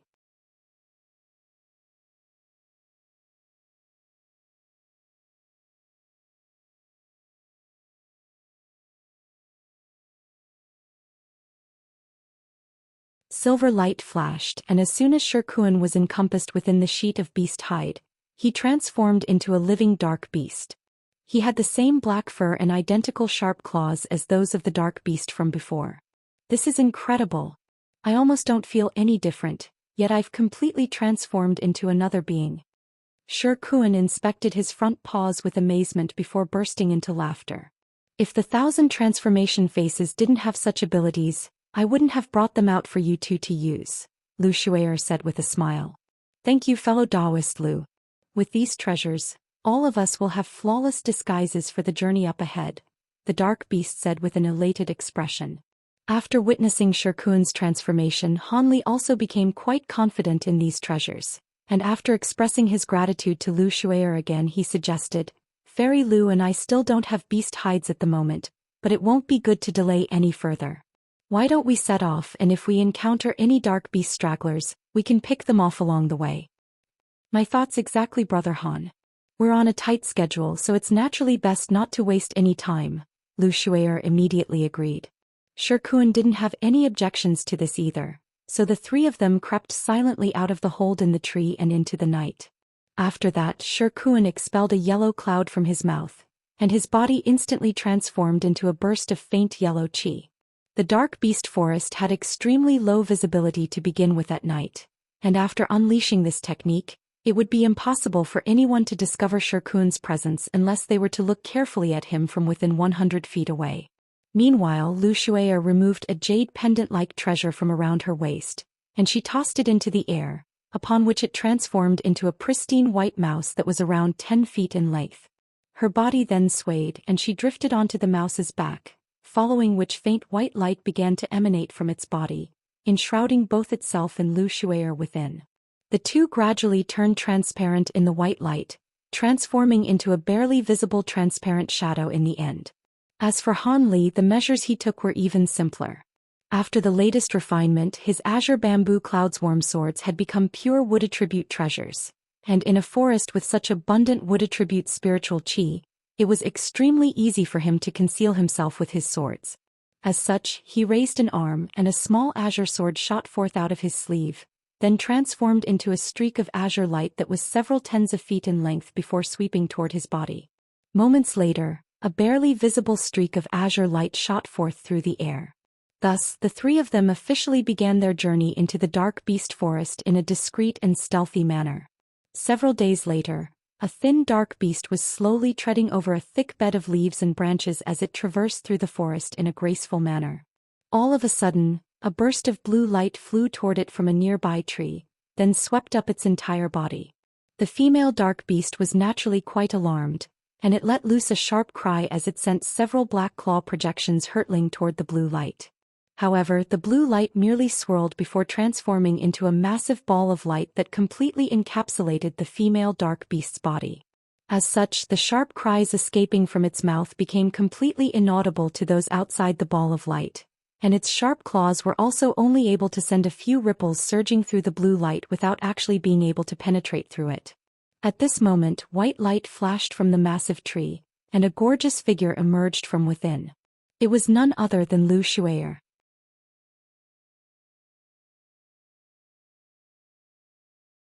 She was making a hand seal with one hand while carrying a fist-sized blue crystal ball in her other hand, and she was chanting something at the same time. A peculiar scene then unfolded. The blue ball of light slowly spread in all directions at her behest, forming a blue light barrier that covered a full acre in mere moments. After that, she stowed away the blue crystal ball in her hand, following her body swayed, and she vanished into the light barrier as a white shadow. The dark beast within the light barrier immediately pounced toward her without any hesitation, and along the way, it manifested 3 more identical black shadows. However, Lu Shui'er remained completely unflustered as she opened her mouth to expel a clump of thin blue threads, which dispersed to form a blue net of light that surged toward the dark beast and its projections. The dark beast also opened its mouth to blast forth a pillar of black light upon seeing this, then slashed its claws through the air in a menacing manner, conjuring up countless claw projections that hurtled directly toward the massive blue net. A string of resounding booms rang out as black and blue light intertwined with one another amid a series of explosions.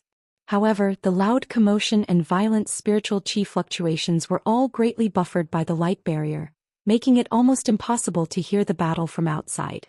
Thus, Lu Shui'er and the dark beast engaged in battle. Outside the blue light barrier, azure light and yellow chi flashed, following which Han Li and Shi Kun emerged in unison.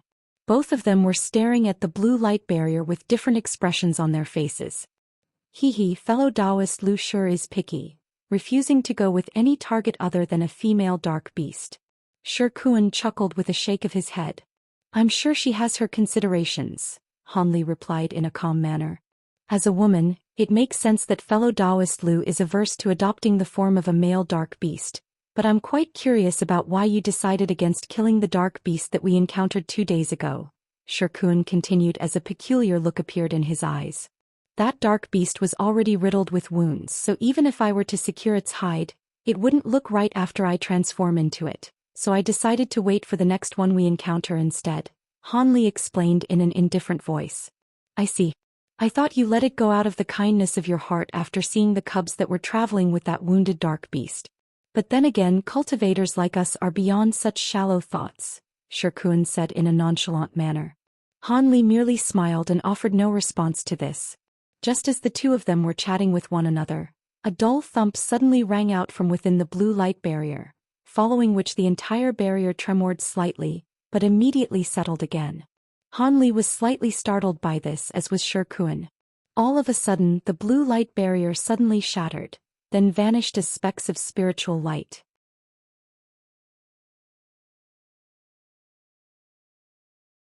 At the very center of the light barrier stood Lu Shui'er, and beside her lay the female dark beast in a completely motionless manner. Its fur was rather wet, but there was not a single wound on its body. Han Li only had to scan this beast with his spiritual sense to know that it was definitely already dead. Nicely done. I didn't think your water attribute abilities would be so potent, fellow Taoist Lu. You took care of that beast even faster than I slew mine a few days ago, Shi Kun praised as he clicked his tongue with wonder. Lu Shui'er raised a hand to draw the dark beast into her grasp, then smiled as she replied, There's no need to flatter me, brother Shi. Fellow Taoist Han and I have both witnessed the power of your body, and my little tricks certainly can't compare with your immense strength. Haha, if your abilities are nothing more than little tricks, then my pitiful abilities are even less than that. Fellow Taoist Han, both Fairy Lu and myself have obtained beast hides, so you're the only one left now. The deeper we go into this forest, the greater the probability that we'll encounter packs of dark beasts, so you need to think about how to proceed from here, Shi Kun said to Han Li with a meaningful look on his face. Rest assured, brother Shi, I definitely won't be playing games with my life on the line, Han Li replied with a faint smile. 3 days later, beside a small creek in the dark beast forest, a dark beast that was around 30% larger than the average dark beast had been enshrouded under an azure light barrier. Han Li hovered in the air above with his eyes closed, making a series of hand seals that were causing the light barrier to fluctuate in brightness erratically. Both Lu Shui'er and Shi Kun stood beside the barrier, and the two of them were quite stunned by what they were seeing. Not only was the azure light barrier so dense that it felt as if it were a substantial structure that completely impeded their vision, even their spiritual sense was repelled when they tried to detect what was happening within the barrier. This was none other than the spring dawn sword formation that Han Li had set up. All of a sudden, Han Li raised an eyebrow as he hovered in midair, and he ceased making hand seals. He then swept a sleeve downward and uttered the word withdraw. The azure light barrier immediately dissipated, reverting back to several tens of azure flying swords, each of which was several feet in length. Han Li made a grabbing motion, and all of the flying swords shrank down to several inches in size amid a flash of azure light. They hurtled directly toward him before quickly vanishing into his body. At this point, the massive dark beast below the light barrier was already dead, and it was sprawled onto the ground with blood flowing from all 7 of its orifices. Lu Shui'er and Shi Kun couldn't help but exchange a glance upon seeing this, and they could see their own wariness mirrored in each other's eyes. Han Li had naturally also caught sight of what they were doing, but he merely descended slowly and landed beside the dark beast carcass. Fellow Taoists, with this dark beast hide, we can now venture deep into the forest without taking as many precautionary measures as before, Han Li said with a smile. Of course, It's just that I didn't think that your most powerful ability would be a legendary sword formation, Brother Han. The two of us couldn't see anything that was happening inside, but just the fact that it was able to block our spiritual sense indicates that it's quite a profound formation, Lu Shuier said with a wry smile. Indeed. You took slightly longer than the two of us to kill your prey as you had to lure it into the sword formation before killing it, but no sound or fluctuations escaped during the process whatsoever, and that further exemplifies how incredible this sword formation is.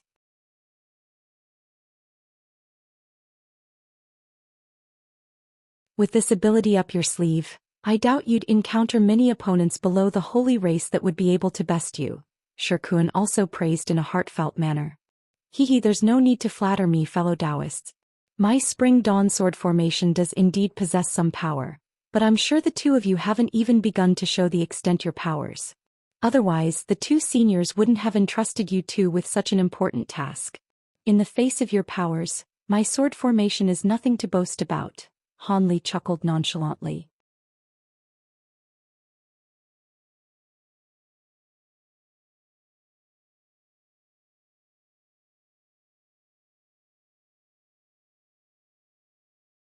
Shirkuan faltered slightly before bursting into laughter as he said, I'm sure your powers aren't inferior to ours, fellow Taoist Han.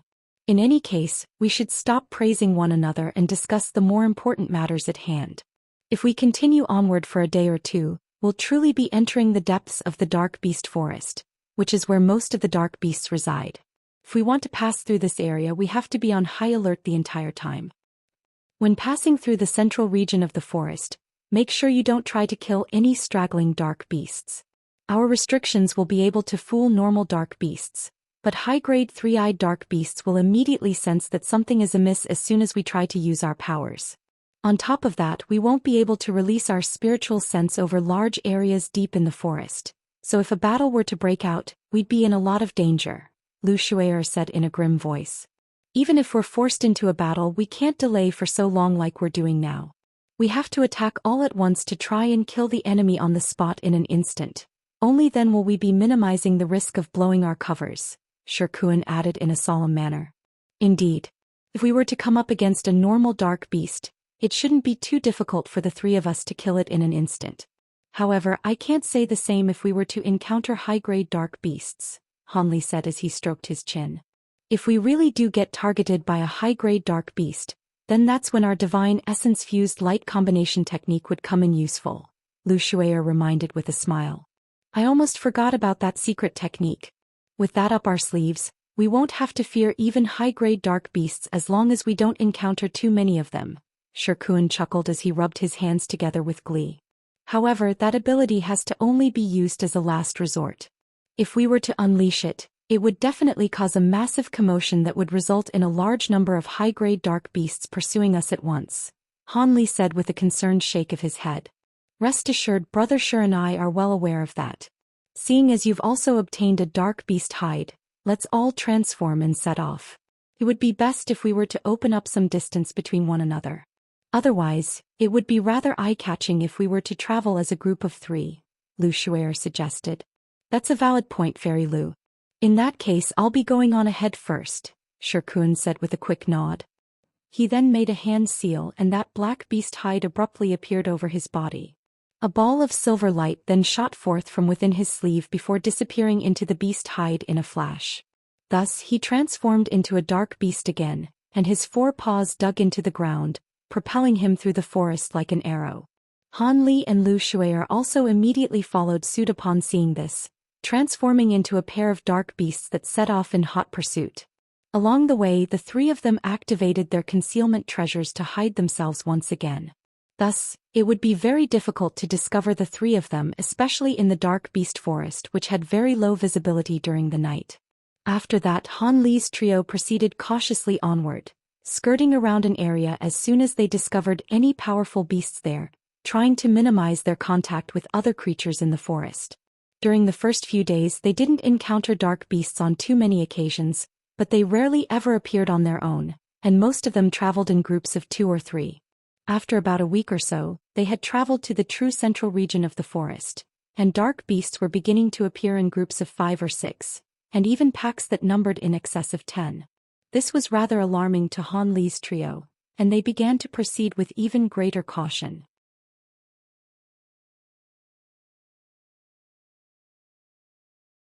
Thankfully, they were able to rely on their profound movement techniques and superior magic power to fool these dark beasts, and no mishaps occurred.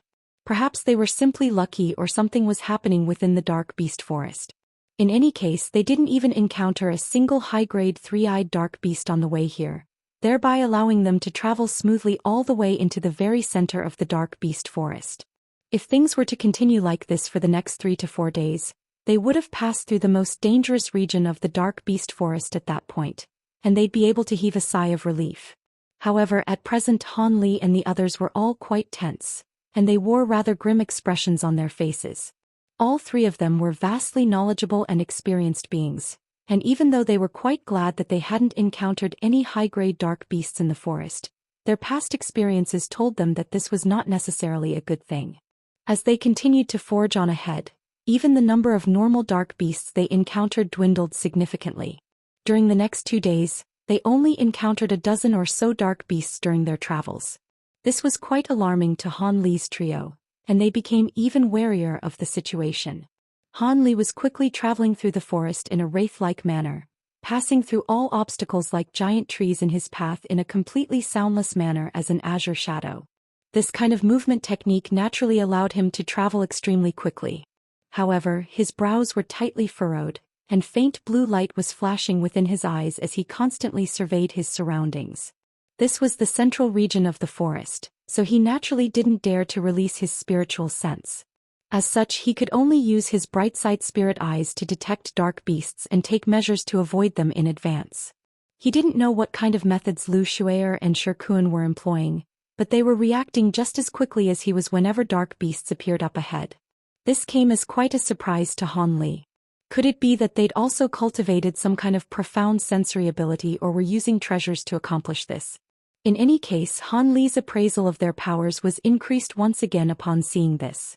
With that in mind, Han Li inspected his surrounding area, and with his spirit eye ability he was able to tell that Zhou Xian and Shi Kuan were over 1,000 feet away on either side of him. Both of them were also traveling very quickly through the forest, and after ascertaining that they'd encountered no issues, Han Li's expression eased slightly as he withdrew his gaze again. However, right at this moment, a sudden turn of events abruptly unfolded. A golden shadow suddenly shot forth out of the darkness right ahead of them.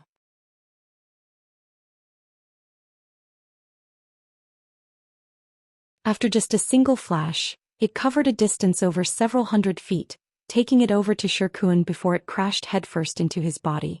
Shi Kuan was naturally extremely alarmed by this, but he'd been caught completely off guard and simply had no time to evade. As such, he had no choice but to conjure up a protective barrier of spiritual qi amid a flash of bright yellow light. An earth-shattering boom rang out and golden and yellow light intertwined before the golden shadow stumbled backward a few steps, but then immediately righted itself. In contrast, the dark beast that Shi Kuan had transformed into was sent flying like a cannonball, crashing into a large tree several hundred feet away with vicious force. Only after the entire tree had snapped in half from the force of the impact did he finally manage to arrest his momentum. However, he continued to lay on the ground with an agonized expression on his face, looking as if he were unable to get up. Han Li and Zhou Xian were both quite stunned to see this. They had personally witnessed just how powerful Shi Kuan's body was, yet even he had been reduced to such a sorry state after being rammed into by that golden shadow. Just how terrifyingly powerful did that golden shadow have to be to accomplish this? Blue light flashed through Han Li's eyes, and he immediately managed to identify what the golden shadow was, upon which he was instantly given a massive fright. This was a dark beast that was around 10 feet in length with shimmering golden fur and inky black eyes.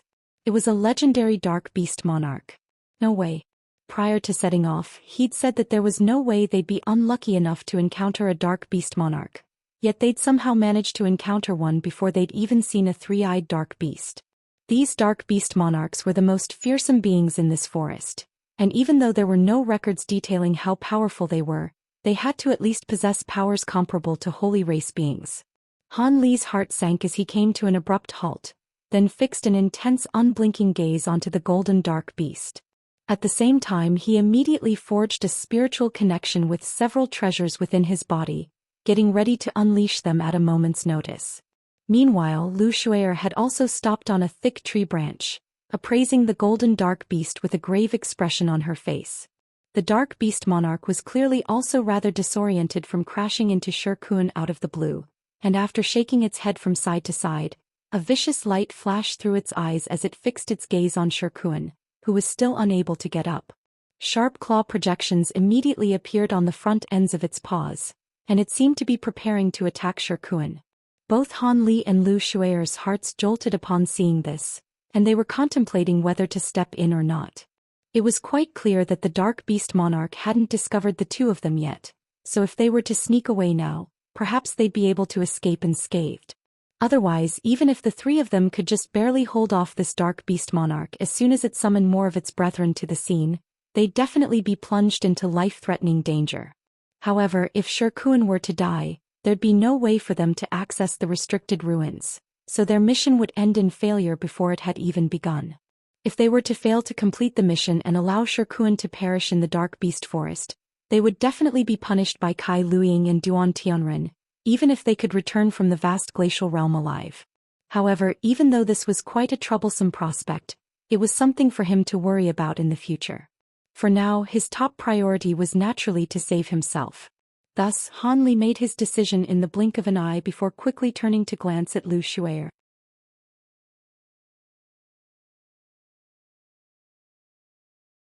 However, he discovered that the dark beast that Lu Shuer had turned into was arching its back, and faint white light was shimmering from its body, looking as if it were going to rush to Shi Kun's aid without any hesitation. This came as quite a surprise to Han Li, and a contemplative look appeared in his eyes.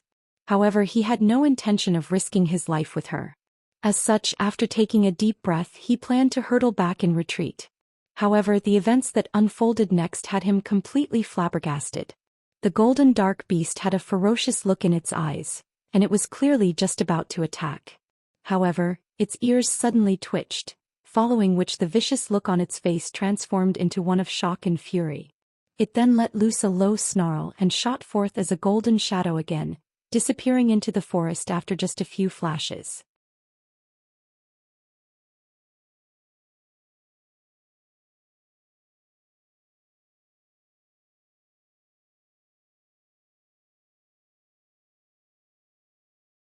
Han Li and Lu Shuer couldn't help but exchange a surprised glance upon seeing this. At this moment, Shi Kun finally struggled slowly to his feet, then transmitted his voice to his two companions in a furious manner. "What's going on? Why would a dark beast monarch appear alone here? I can't believe I was unlucky enough to crash into a dark beast monarch out of the blue. Are you alright, brother Shi?" Lu Shuer transmitted her voice in reply in a concerned manner. "It's alright, my body went completely numb earlier but I'm much better now," Shi Kun grumbled, and he really did appear to be fine. Han Li's brows furrowed upon hearing this, yet just as he was about to ask something, the roars of countless beasts suddenly rang out in the distance up ahead. The roars were like rumbling thunder, making their ears ring loudly, and even the nearby trees were trembling violently as if they'd come to life. "What's happening?" Lu Shuer exclaimed. Han Li and Shi Kun also wore bewildered expressions. However, in the next instant, the roars suddenly cut off, but countless astonishing auras abruptly appeared up ahead before approaching Han Li's trio at a rapid speed. Moments later, all three of them heard an incessant rustling noise, and Han Li's face immediately paled as he hurriedly transmitted his voice to Shi Kun and Lu Shuer. "Dodge!" Immediately thereafter, he rushed toward a nearby tree, then vanished into it amid a flash of azure light. Shi Kun and Lu Shuer also reacted extremely quickly, springing into action almost as soon as Han Li had issued his warning. Shi Kun stomped his foot into the ground beneath his feet, and he sank into the soil amid a flash of yellow light. Meanwhile, Lu Shuer opened her mouth to expel a ball of blue light, and she gradually turned transparent within the blue light before disappearing on the spot. Almost as soon as the three of them had taken these evasive measures, black light flashed in the distance and countless dark beasts surged forth from up ahead. It was as if most of the dark beasts in this entire forest had been gathered here. Han Li was circulating the magic power within his body relentlessly, and after just a few flashes he'd already fled to several kilometers away. He then turned around and focused his gaze on the scenes unfolding behind him, upon which he discovered that there were many remarkably large dark beasts among this astonishing torrent, and each of them had a vertical eye on their glabella. These were three-eyed dark beasts. They hadn't encountered even a single high-grade dark beast along the way, and it turned out that they'd all been gathered here. As soon as these dark beasts emerged, countless bursts of spiritual sense fanned out in all directions, encompassing an area with a radius of several hundred kilometers. Han Li certainly didn't dare to try his luck in this situation, and black light suddenly flashed from his body, following which a black veil draped itself over him in a flash. This was none other than the mysterious black veil he'd obtained from those two black Rakshasa beings. Immediately thereafter he opened his mouth to produce a purple talisman before quickly plastering it to himself. A cloud of purple mist intermingled with countless silver runes immediately appeared before encompassing his entire body. His dark beast body then turned completely invisible, but at the same time he was forced to slow down significantly. At this moment Han Li cast his gaze toward Shirkuan and Lu Shuer to find that they were still moving as quickly as ever, and they'd already fled to close to 10 kilometers away. Han Li had chosen to conceal himself as best as he could, whereas Shirkuan and Lu Shuer were clearly just trying to get as far away as possible before they were detected by the high-grade dark beasts. It was hard to say which method was superior.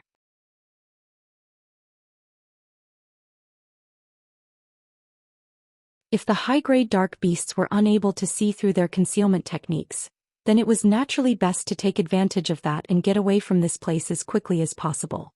However, if traveling too quickly hampered the effect of their concealment techniques, thereby resulting in their covers being blown, then they'd be in grave danger. The reason why Han Li had chosen to conceal himself while remaining on the spot was because he was confident in the concealment abilities of his high zenith invisibility talisman and the black veil. The third demonic eyes of the high-grade dark beasts scanned through the surrounding area, passing over Han Li as well as Shirkuan and Lu Shuer. However, none of their eyes locked onto the trio, so it was quite clear that they hadn't been discovered. Han Li and the others all heaved a long sigh of relief upon seeing this. Right at this moment Han Li suddenly caught sight of something in the beast pack, and he immediately drew a sharp breath as his expression changed drastically. He had discovered an extremely eye-catching shimmering golden shadow among the beast pack. It was another dark beast monarch. However, this one was clearly different from the one they'd just seen. Not only was its body slightly larger, it had 7 or 8 three-eyed dark beasts following closely behind it. On top of that, the third eyes of these high-grade dark beasts weren't gray. Instead, they were shimmering with faint silver light. Aside from the few silver-eyed dark beasts accompanying it, all of the nearby dark beasts immediately retreated to over 100 feet away, clearing out a large area as a gesture of respect for the dark beast monarch. Thus, the entire beast pack stopped cold in their tracks as all of them either perched on tree branches or stood still on the ground, and all of them were appraising the golden dark beast with awe and veneration in their eyes. The dark beast monarch cast a cold gaze through the surrounding area, following an astonishing aura erupted from its body, crushing the spiritual sense fluctuations of all of the other high-grade dark beasts before sweeping forth in all directions. Han Li's heart sank slightly upon seeing this, and he stopped flying altogether as he hid himself inside a large tree in a completely stationary manner. In the distance, Lu Shuer and Shirkuan could also sense a massive fluctuation surging toward them, and they immediately tried to withdraw their auras, hoping to be able to escape detection. However, that was clearly overly wishful thinking. Han Li managed to remain undetected even in the face of the Dark Beast Monarch's powerful spiritual sense, but Shirkuan and Lu Shuer were instantly locked on too. Shirkuan could sense that a cold aura had crept into the spiritual sense around him, and his expression changed drastically as he yelled, "Run!" Yellow light flashed from his body, and he shot forth as a streak of yellow light, making no further attempt to disguise himself.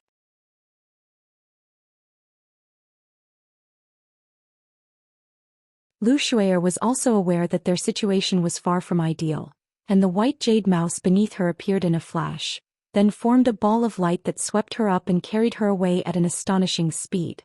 As such, not only did the golden dark beast notice them, all of the other dark beasts also detected their presence, and a stir immediately ran through the entire beast pack. A cold light flashed through the golden dark beast's inky black eyes, and a baleful aura erupted from its body. It opened its mouth as if it were about to give an order, but all of a sudden, its expression abruptly changed, and it turned toward the direction that the other golden dark beast had fled toward before letting loose a long howl that pierced through the heavens. Not only was the roar extremely loud, it also seemed to possess some kind of incredible power, forcing all of the nearby normal dark beasts to sprawl onto the ground, while even the high-grade dark beasts were swaying unsteadily. Almost right after this howl erupted, a similar cry also rang out in the distance up ahead. The two howls seemed to be quite similar, but if one were to listen closely, they'd discover that the second howl was filled with unbridled fury. As soon as the golden dark beast in the beast pack heard this reciprocating howl, an extremely humanized sinister expression appeared on its face, and at the same time, it abruptly let loose a thunderous low snarl. The entire beast pack immediately sprang into action at its behest, rushing onward again like a massive black wave, and it appeared that they were heading directly toward where the other golden dark beast was. However, the golden dark beast in the beast pack wasn't planning on simply leaving Xianxia and Zhou Xian either. It turned around before letting loose a few roars toward the silver-eyed dark beasts around it, and all of them immediately replied with low respectful roars.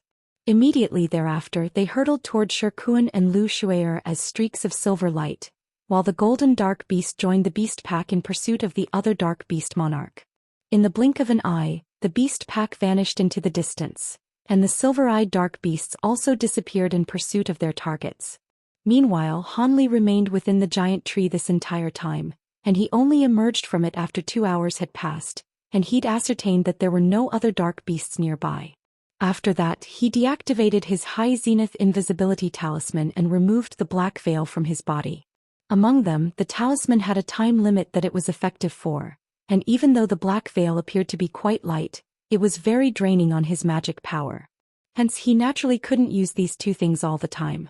After emerging from within the giant tree, Han Li cast his gaze toward the direction that Zhou Xian and Xianxia had fled in, and he contemplated the situation momentarily before heaving a faint sigh. Immediately thereafter he opened his mouth and a small azure flying sword flew out from within before transforming into a burst of azure light that enshrouded Han Li's entire body. Thus, Han Li transformed into a streak of azure light that was around 10 feet in length and set off in pursuit of his two companions. Initially, the azure streak of light was quite dazzling to behold, but it quickly dimmed until it became nothing more than a barely visible azure shadow in the end. Han Li was flying through the forest extremely quickly, but he still hadn't caught sight of his targets even after flying for close to half a day.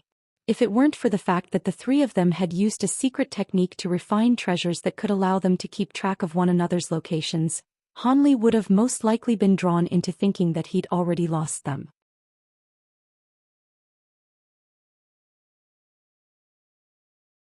It appeared that Zhou Xian and Xianxia were seriously escaping as quickly as they could to get away from their pursuers.